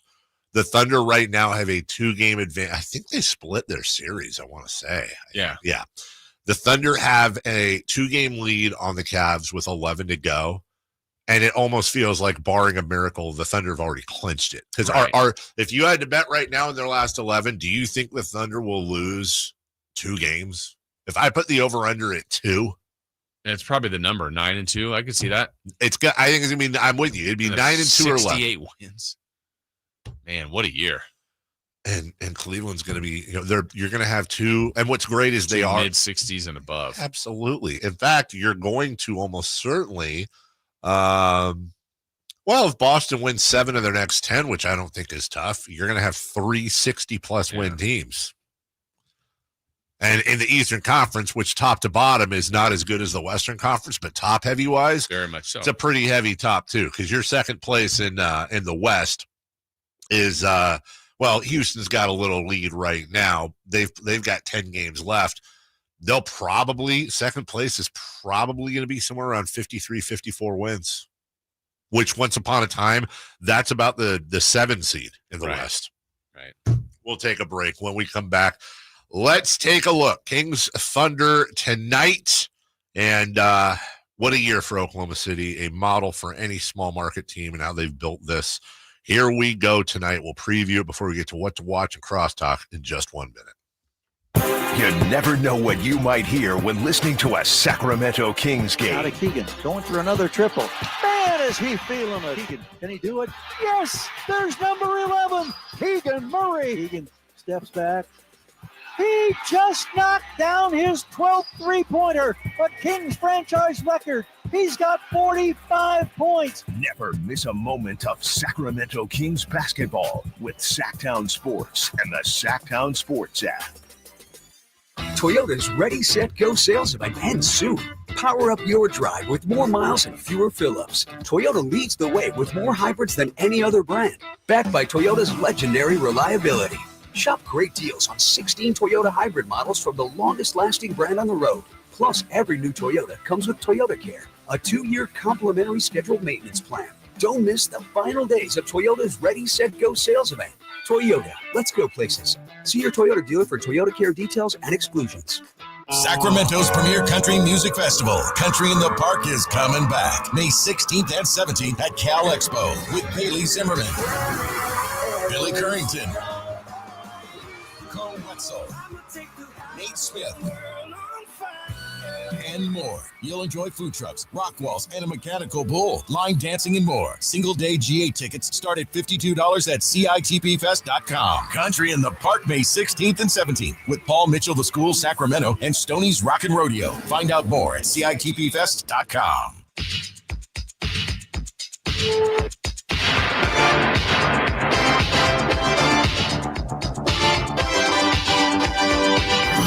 Only place in the morning to get your sports fix. Live and vocal. The Carmichael Dave Show with Jason Ross.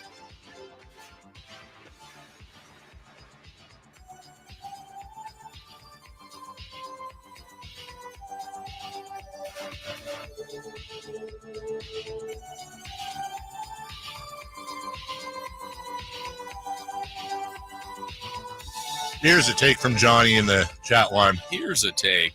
Sacramento was made before the Kings. They can survive without. Well, I mean, it's not a lie. Yeah. We were I think we were like the first Pony Express stop or something. Big Pony Express stop, Sacramento was. The end of the Pony Express? Maybe the end. Yeah, you might be right. Mm-hmm. Back when Benicia was the capital. Yeah, the gold rush. Sacramento, huge during the gold rush, dude. Probably Sacramento's 2002 Sacramento Kings era was the gold rush. I think that's when Sacramento was on top of the world, the gateway to riches. Oh, you're not talking about the football team. Gold rush. No, the gold rush. No. The gold. Yeah, the gold miners. No, I'm talking. All that gold up there. Which, gold in them there hills. As a kid growing up here, like the amount of times I would just like take a stick, and anytime we were camping or I was up at like Malakoff Diggins for a field trip, field goal poles, I just like dig and just be like, I was convinced. Any luck?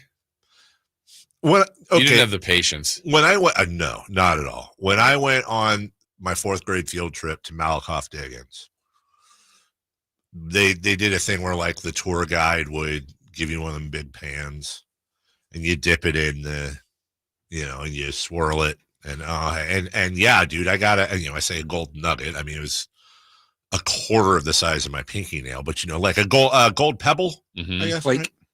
So no, it wasn't a flake. It was I remember that it was like a little pebble. That's a plant. Okay, and so like at the time, and they did the whole thing where like, and so your whole thing. This is so cheeseball now. Why you give me the eyebrows? I just don't know where this is going. Well, I'm just trying to think where could it go. But the whole time, so we're all lined up, all us 4th graders, and then you pan for the gold, and then if you found any, you're supposed to yell out gold, right? And then it's almost like bingo. And then I was so excited because I got to be the first kid to yell out gold, like not like goal either, by the way. Mm-hmm. And then the like head prospector guy would show up, and he made this. I'm chiggins. Why, son? It looks like you got gold in them here, deer hills. 100%, guys. That he comes over. Well, let's see what you got over here, son. And he has his little tweezers, and he grabs the nugget, and then he did the thing. And again, at the time, this is the most amazing thing in the world, dude. He pulls out this like eyeglass, right, and like goes to the sun with his tweezers, and it's like, well, let's see. Yeah, that's actually you found yourself some gold, son. And everyone's like, oh my god, that's the best. Wow. And I'm like thinking, I'm done. Like, this is it. You can retire. I'm retiring at the age of 8, 7, whatever the hell it was. I don't know. That's it. Well, here's where it wasn't until I was like in my 20s that I was thinking about this trip, and I started to raise my eyebrows because The whole thing was he gave some sort of janky speech where it was like, in order to keep this this site educational and exciting for everybody, we do ask that you return all the gold so that other kids can find. So I'm like, okay, I know what's going on here. You took a slab of 50 sloppy seconds. Yeah, 100. There's been all these. Little Tommy found this last week. You pulled the same. Wow, what do you got? You knew what the pebble was, Wilford. Or what you're saying? It was or they're just using child labor to get their own gold. That's also a great point. Why didn't you put it in your pocket? Because I wanted to scream gold. They don't tell you you won't keep it after you say it. They don't. They hunt because probably to avoid that because I would have pocketed that sucker. Yeah. You had to go through metal detectors. 100%. Well, I don't think they have metal detectors driving home from Malakoff Diggins, but to your point, that's what you think. Then what I don't know is well, then what do? You go down to the local gold store. Yeah. I got me a pebble. What's that worth? He puts it. Well, I can give you solid gold. That's worth gold.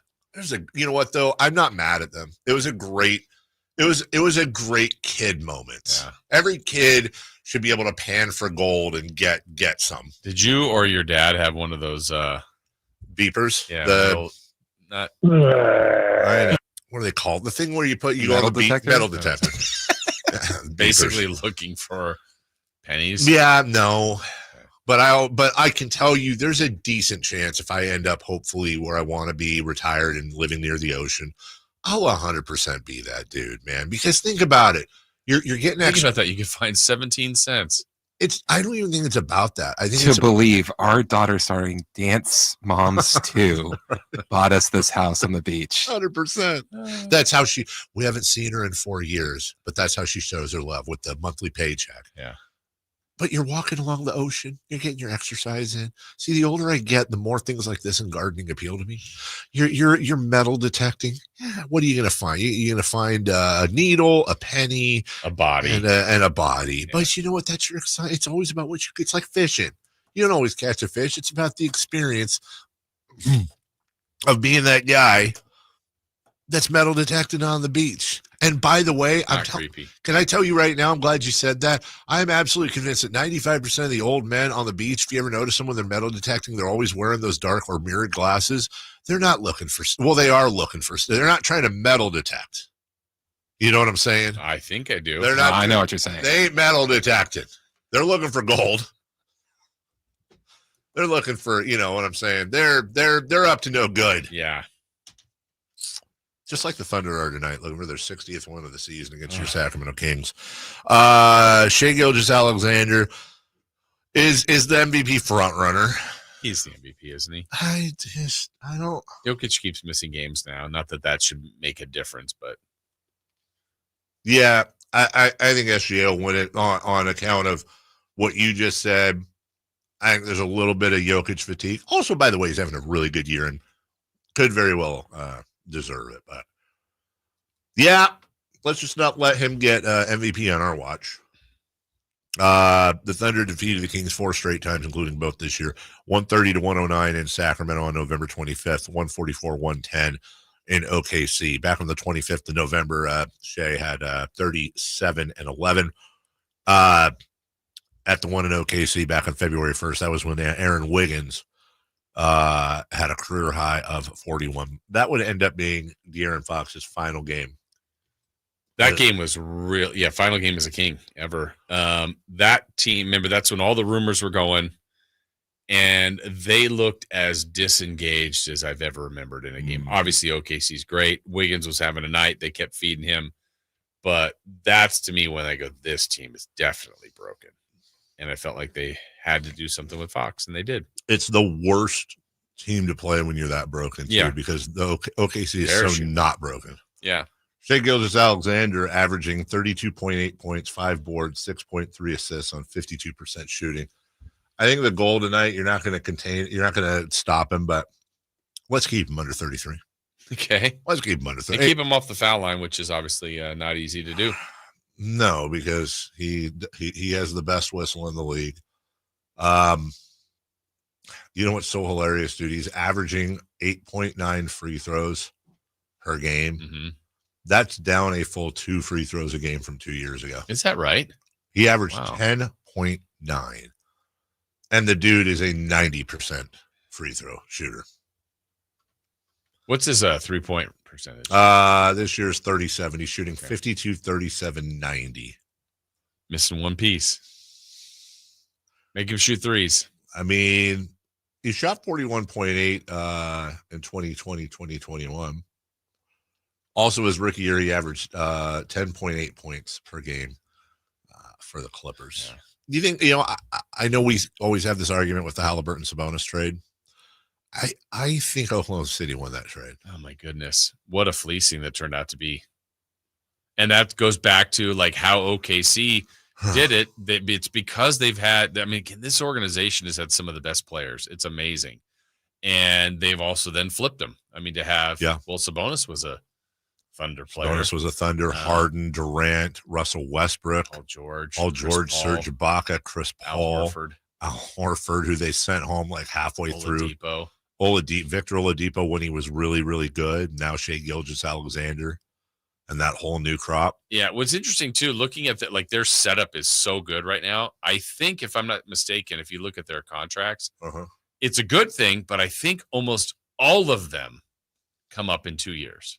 Like all together. So it's like a good thing that they're all together, but it's also at some point, look, they're going to win a ton of games this year, maybe the championship. They're also going to be in that championship window next year. They either have to go into, the tax or move some of the guys. But I mean, it's not a today problem. No, everybody is signed. Is it 2 seasons? This one 2 and one more? seasons. No, next season and the season after. Oh, so that's what I thought you meant. Okay. Oh yeah. What's SGA at now? SGA expires at the end of those 2 seasons. And to your point, after the next 2 seasons after this, which, by the way, can we just acknowledge everybody signed for the next 2 years? Yeah, that's which ridiculous. Is forever in this league. Here's who's done after those years. Shai Gilgeous-Alexander, Isaiah Hartenstein, and Lou Dort, who, by the way, are their 3 highest paid players right now. Those are all off the books in 2 years, should they wish that. As well as Isaiah Joe is a team option. Chet Holmgren is off the books. Kenrich Williams, Jalen Williams, not that Jalen Williams, the other Jalen Williams, and then the other Jalen Williams is done after this year. So you're right in the sense. I mean, it's next season, the season after, but Sam Presti. They'll be different anyway. He's just so far above and ahead of anybody else in the league. And again, if I was gifted the Kings tomorrow, the first thing I would do is ask him if he had any price. Name your price, and I either can do it or I can't. Right. Secondly, price match guarantee. Honest to God. And if I can't do that, if that ain't going to work, then I'm going to his scouts, his whole scouting staff, and being like, I'm going to change your life. Yep. We'll take a break. When we come back, what to watch tonight. Final day of spring training as well. And we'll clean up some other stuff before we get to crosstalk and celebrity birthdays next. You never know what you might hear when listening to a Sacramento Kings game. Out of Keegan, going for another triple. Man, is he feeling it. Can he do it? Yes, there's number 11, Keegan Murray. Keegan steps back. He just knocked down his 12th three-pointer, a Kings franchise record. He's got 45 points. Never miss a moment of Sacramento Kings basketball with Sacktown Sports and the Sacktown Sports app. Hi, I'm Justin Gingery. One of the most common questions I receive is what makes us different from other law firms. At Gingery, Hammer & Associates, we handle your case from beginning to end. Whether your case reaches a settlement, whether we need to file suit, or even take it all the way to trial, we will be with you along the entire way. And because we are committed to you and your case, we are as invested as you are in making sure you get the outcome you deserve. If you have an injury, just call Gingery. Power Business Technology is proud to be a 100% independent, locally owned and managed Toshiba copier dealer. Local ownership cuts out the red tape, allowing ourselves to never be too busy to personally answer the call when our clients need us. Recognized for excellence in service execution, training, and customer service, we're proud to be named a Toshiba ProMasters Elite Dealer since 2021. Contact us today for all your business printing needs at 844-POWER-BZ. That's 844-769-3729, or visit us at powercopiers.com. Huge savings now on new 2025 Silverado at the Maida Chevy Silverado Supercenter. Save $11,000 off MSRP after rebates every new Silverado LT Turbo Max with Maida Chevy's exclusive all in-stock pricing. And Maida Chevy has one of the largest selections in the Sacramento area. $11,000 off new Silverado at the Maida Chevy Silverado Supercenter. Now that's big, huge. See them all at MaidaChevy.com. Together, let's drive. Not available with special financing, leasing, some of the offers. Made a great deal at Maida. You know the old early bird and worm thing? Well, here's an early bird special and Bonnie's lowest price of the year. Imagine an entire new HVAC system replacement, both heating and cooling, for as low as, ready? $11,789. Take advantage of that. $11,789. Hurry though, this is a limited offer and ends April 15th. The sooner you act, the sooner you save. Plumbing, electrical, heating, and air, Bonnie.com. Some restrictions apply. License 696-355. Spring has sprung, and so have the deals at Cold Spring Savings Event. I just got a comfy tee for just $7.99, a cute swimsuit for $19.99, 40% off patio furniture for my backyard, and so much more. So don't wait. These deals are too good to miss. Hurry over to Kohl's to save big on warm weather essentials during their Spring Savings Event today. Select styles. Offers end March 30th. Some exclusions apply. See store or Kohls.com for details. I'm Kareem Abdul-Jabbar. I learned about atrial fibrillation the hard way. My symptoms would come and go. Shortness of breath, fatigue. I kept going. Then I got so lightheaded, I couldn't. My doctor said I have AFib, so I'm about 5 times more likely to have a stroke.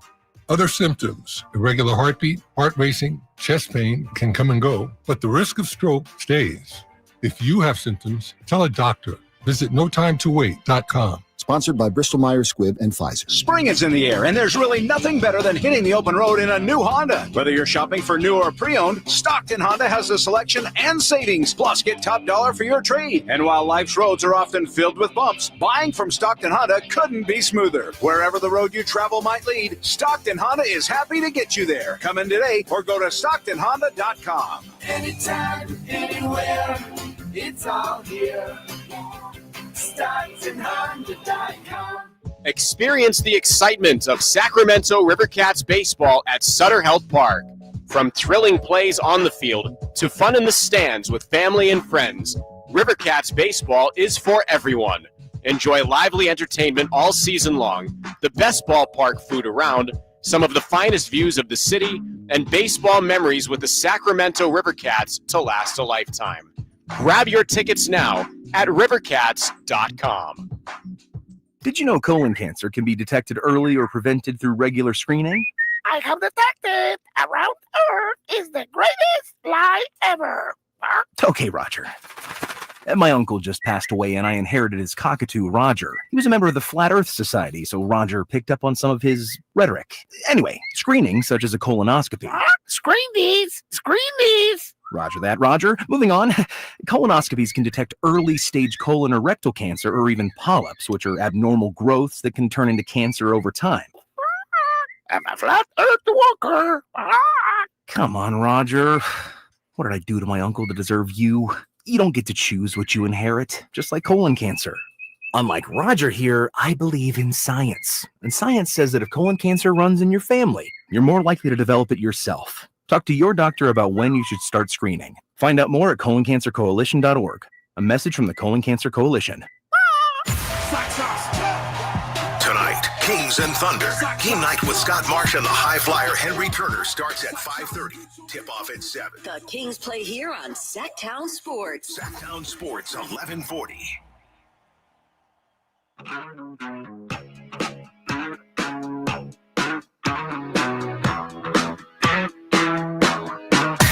Carmichael Dave. He has very good sources, and he just kind of tells it as it is and gets to the point. Jason Ross. He has a lot of pretty smart things to say. He's good at what he does. On Sacktown Sports.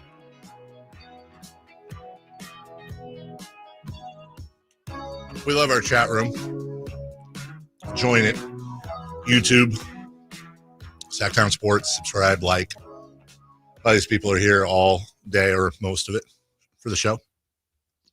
We loosely moderate it. You know, somebody comes in and they start spamming crap or whatever, they're gone. We know our regular chatters. One thing we try to do is limit certain things like politics. And we have two posters in particular, MC and Zebra, who are from very different sides of the aisle. And it's just like, you ever see that,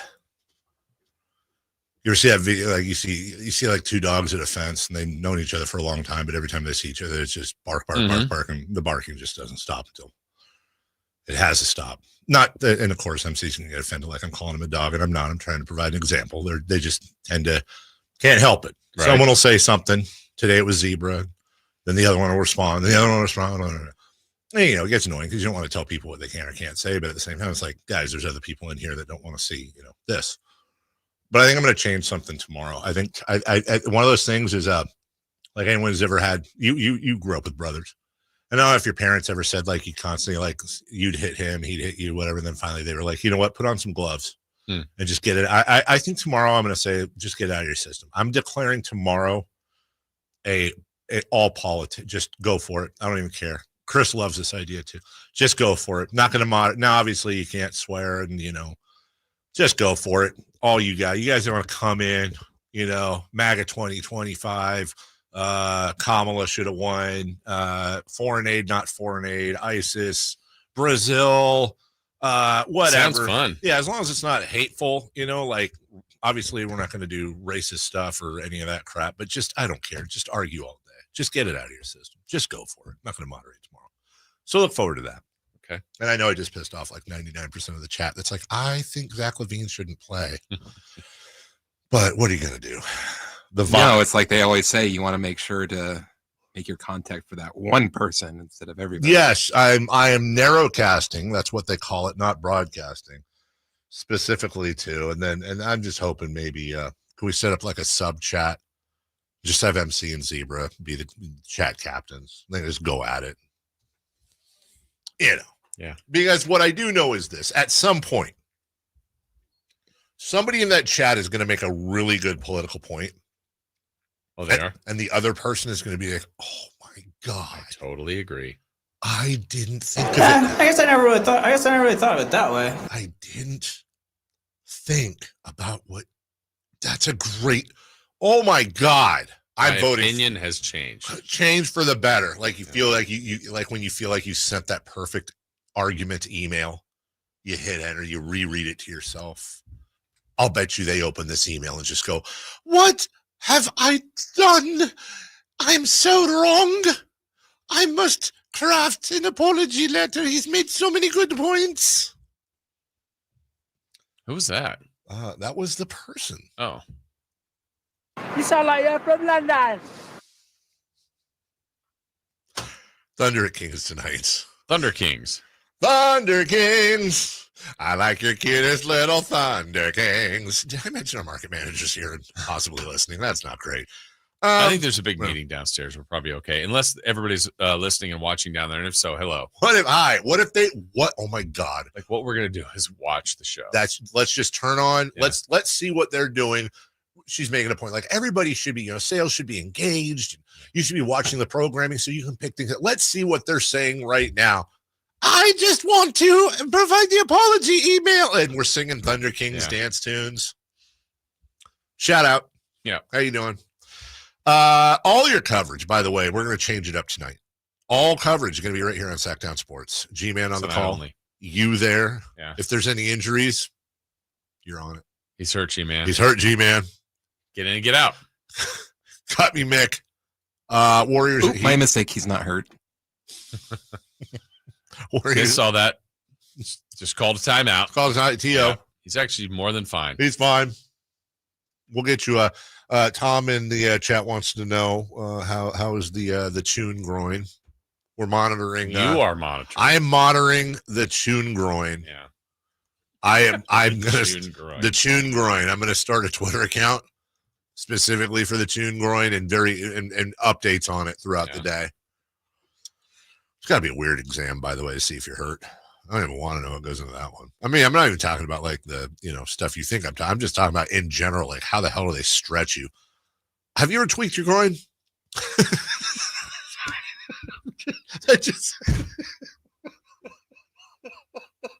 That just sounded so stupid. What is this, elementary school? No, I'm asking a Like, I'm not trying to be a little kid. I never have. So I hear, and knock on wood, so I hear a groin injury. And I know it's not, groin injury. Right. Shout out Wildcats. It's not, that's not what we're talking about. It's the muscle. I get it. I know what it is. I just never have experienced it, but it also sounds, you ever tweak your groin? You ever notice? Have you ever? No? Chris, you? I have. You have? Yeah. Tell us about it. Describe it. It takes forever to feel like you're normal again. Is it like any time? Is it one of those things where you don't notice it until it's hurt, and then you realize it's involved in everything? Every single thing you do. I would imagine sleeping would suck with it, because like, how the hell do you get comfortable, man? Actually, no. From what I remember, like laying down and sitting, it wasn't a problem. It was just walking, literally moving anywhere. It's like as long as you're like laying down and just like still, you're fine. But if you like turned over or moved or something like that, that's when.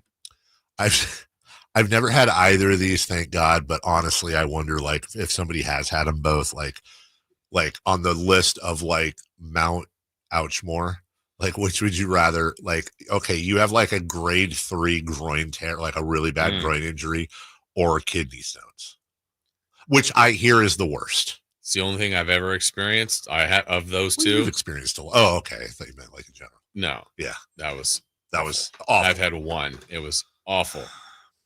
Awful. Minor groin strain or vasectomy. I wonder. Minor. So we got to make groin strain get knocked off of the. It's a great band. The doctor. So when I had the kidney stone, which was like 2 years ago, said it was like childbirth, like gallbladder and kidney stone were like the three most that were like childbirth painful things. Is what he said. Wow. I like kidney stones. It was awful. Yeah, I don't want any part of that.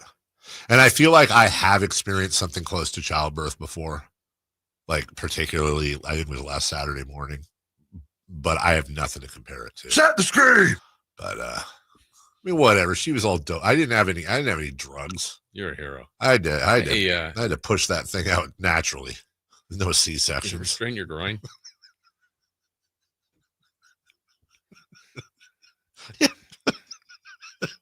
That is the part of when the downstairs tuned in. Right there.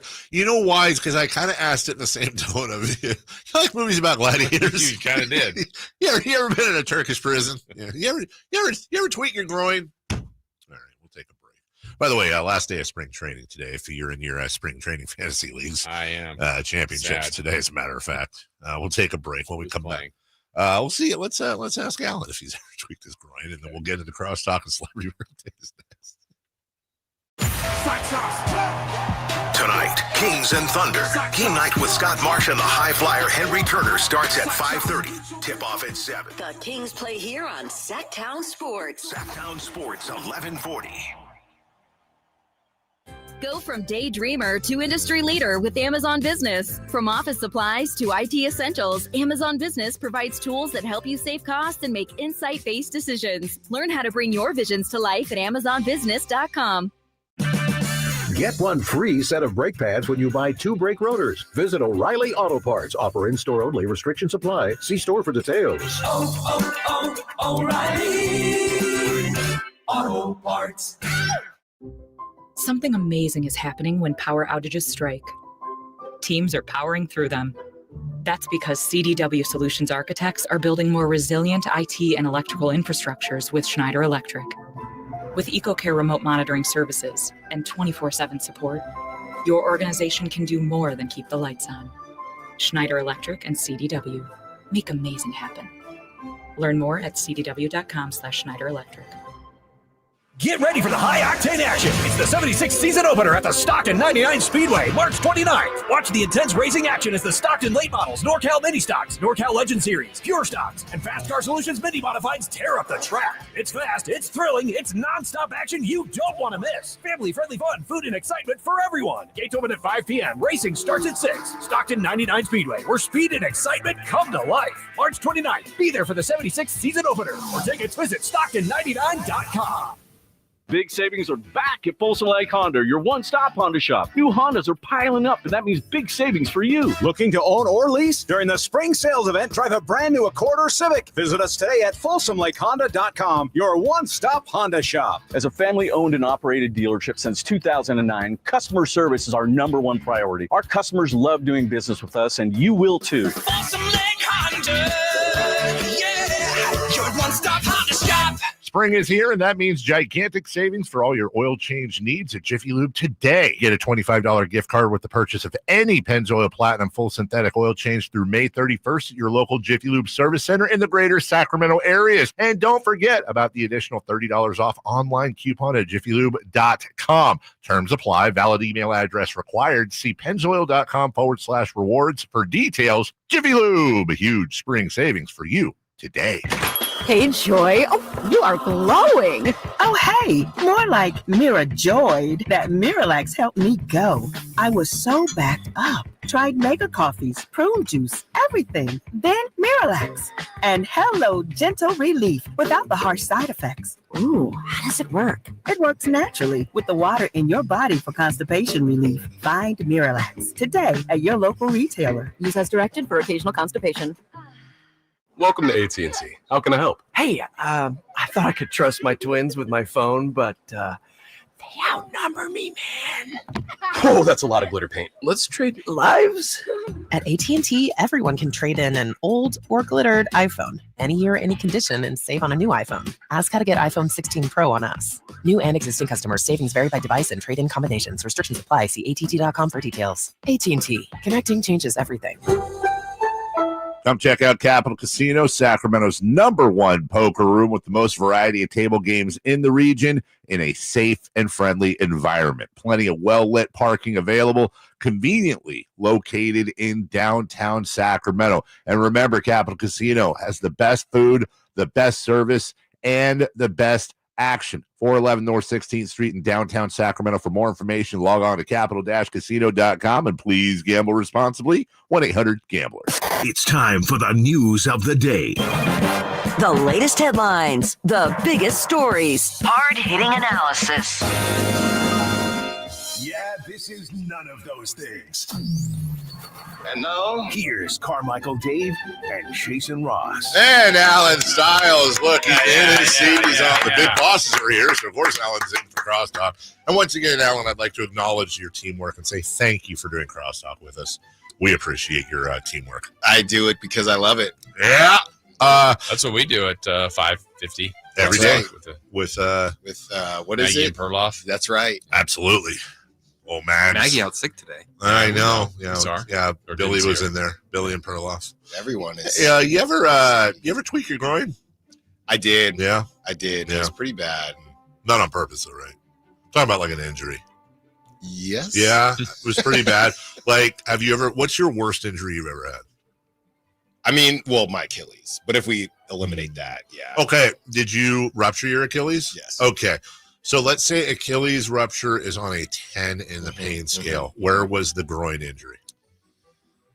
Groin was more naggy, more annoying. Charles Nagy. So if an Achilles is kind of confusing because you don't really know what's happening. So I would say Achilles is probably like an 8.5, and the groin was maybe a 6.5, but it takes a while to go away. Oh, so and you don't really realize how much you use it. That's what Chris said. Until you lose it. Why were you confused with the Achilles? I feel like you would really know what that was. Well, I mean, did you know the free throws? Well, you know the story. Yeah, I do. Right? So I did it. I was playing basketball, and it was literally, when it first happens, you don't necessarily know what it is. And then when your brain says, okay, lift up, there's just nothing to do it. But it doesn't it's not crazy pain. Okay. Did you have to have surgery? Yeah. Did they put you to sleep? Yes. Like completely? That's weird. Yeah. I don't want the tube goes down. Almost lost the pipes, man. Wow. Lost They're the stronger pipes. than ever. My cousin did it playing soccer, and he texted me. He's got a super deep voice, does some news stuff, and he texted me out of the blue when I, posted it, and he's like, "You can't get the surgery, man. Why?" Well, I mean, they're gonna put a tube down there, and for your job? What if you mess up your voice? So he freaks me out, right? And then I said, oh, well, you did it. Yeah, I did it playing soccer. I said, oh, so you got back? He's like, yeah, it just took longer. I said, have you played soccer again? He's like, well, no, but so he didn't do it. Oh, he didn't do the surgery? No. That was my next question. He tried to come back normally, and I'm sure he's back now, but anything can happen. So I get on the surgery table, and, they got the clown gas going and everything, and I'm just like, I'm on the radio. Please don't mess up my voice. That was it. And then I woke up. But how do you know? Like, for all we know, before you had that surgery, you're like, hi, everybody, I'm Alan. No, that was the last thing I remember. Please don't ruin my voice, sir. Please. My Achilles. All right. I assume, we usually do it at the end. We'll give you some time in the beginning. So I'm going to guess, by the way, are a lot of people calling you a doomer? And not anymore. Yeah, nobody weird. cares anymore. That's weird. They've moved on to Gloomer. Why? Is that what you're getting called? No, not anymore. But a couple weeks ago, it's Baby Doomer. Yeah, Baby Doomer, Doomer Jr. What's up? Who did their groin? Oh, I'm saying I'm going to be monitoring Jonas Valanciunas' groin today because I noticed during the broadcast he slipped. I thought that was a stone shot. Wasn't a stone shot. No, stone shot. I don't even, what is a stone shot? Stones throw away. Happy nuts. Oh, happy nuts. Yeah, I'll share that with you off air. Want to remind you, 916-339-1140 is our text line. That's what you don't call. You call 1-800-920-1140. Or you can call 916-339. Yeah, I just want to pay for the long distance. We're trying to be good here. We've got a pair of tickets to go see Jay Leno and Arsenio Hall, Hard Rock Live this Saturday. Hey, it's a night of laughs with acclaimed late night hosts and stand-up comedians Jay Leno and Arsenio Hall. It's at Hard Rock Live Sacramento. Saturday, that's on March 29th. That's this Saturday. Hit up the Folsom Lake Honda hotline. Lucky caller number 2 will score our pair of tickets to the program. And later today, you will, I understand, have fuel and lit and fuel. What is your favorite lit song? They are coming together. Yeah, that's gross. All right, celebrity birthdays brought to you by Crumble Cookies. Crumble Cookies. Whether you're watching Jay Leno, Arsenio Hall, Fuel, or Lit, still the same cookie. It's damn good. Crumble Cookies. Get some for you and your friends. Jason Ross, good morning. Good morning. Happy birthday. The happiest of birthdays to Elton John. Oh, call him Tony. Yeah. Tony John is 77. Yeah. This guy. 78. I know I'm right there. Yeah. I'm right 77. there. 2 77s and a 78. We have a correct answer, and it goes to Alan. Come on. I knew I was there. Favorite Elton John song? Piano Man. Piano Man. That's a great Elton John song. I would probably. No, Rocket Man. No, Rocket Man's Billy Joel. No, it's not. All right, back to you, Jason. Happy birthday to Sarah Jessica Parker. Oh, that's JP. In the city. When she was in Girls Just Want to Have Fun, that was my sister's go-to movie when we grew up. Me to the Owl. And Footloose. Yeah. Was Sarah? Of course she was. Sarah Jessica Parker, former wife of, I believe, Ferris Bueller, correct? Former? Or are they still married? Oh, well, current then. What Who knows these days? She is 63. Come on. What that is so disrespectful. You're disrespectful. 59. Oh. Hey, that's not your car around the corner, is it? That's been abandoned. I don't think so. Okay, we got an email. Just looking out for you, dude. Sarah Jessica Parker, Chris. She is 63. What are we doing? That's twice Alan's Chris's closest. 60. Thank you. Oh, wow. We were so far off. Crazy. Happy birthday to Danica Patrick. Oh. Vroom, vroom. Here's a driver.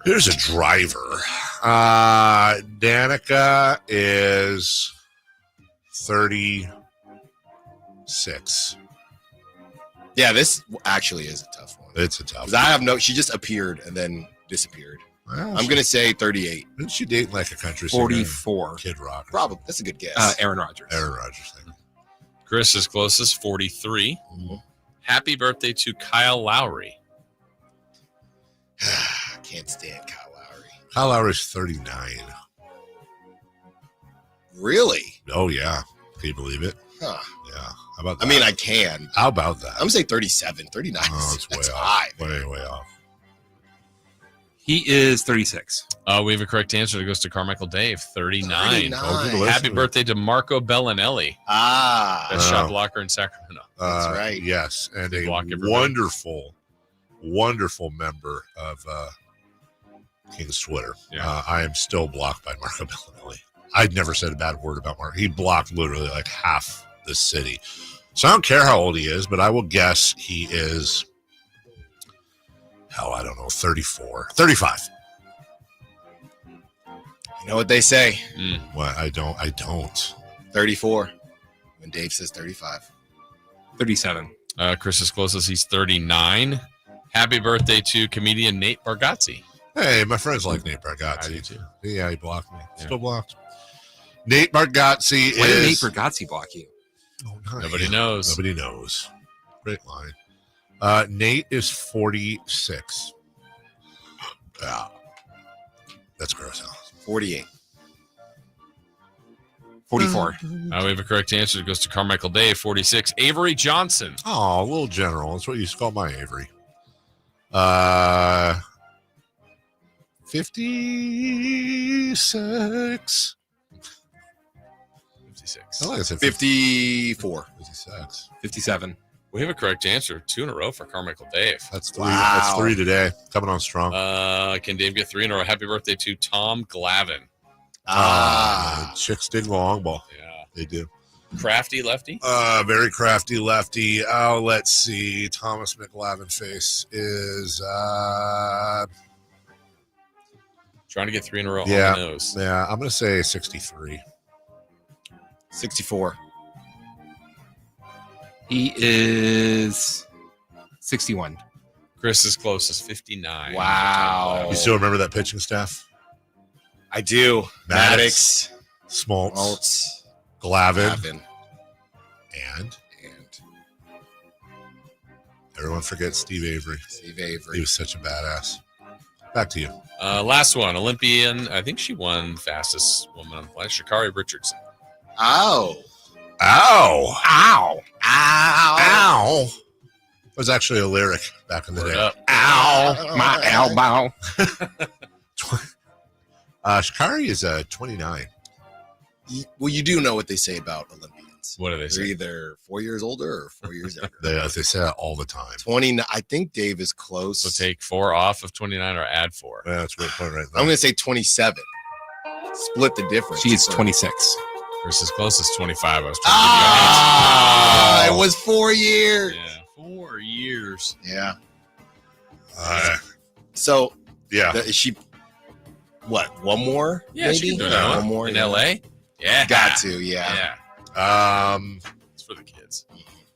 Okay. I've never done this before, but I'm going to, let's do it this way. I'm going to be a smart radio guy about it. When we get back, Alan Stiles is going to lead off his show with some possible major breaking Kings news, and I'm not doing a bit. We'll let you find out what that is. Alan will lead off with it next. Tonight, King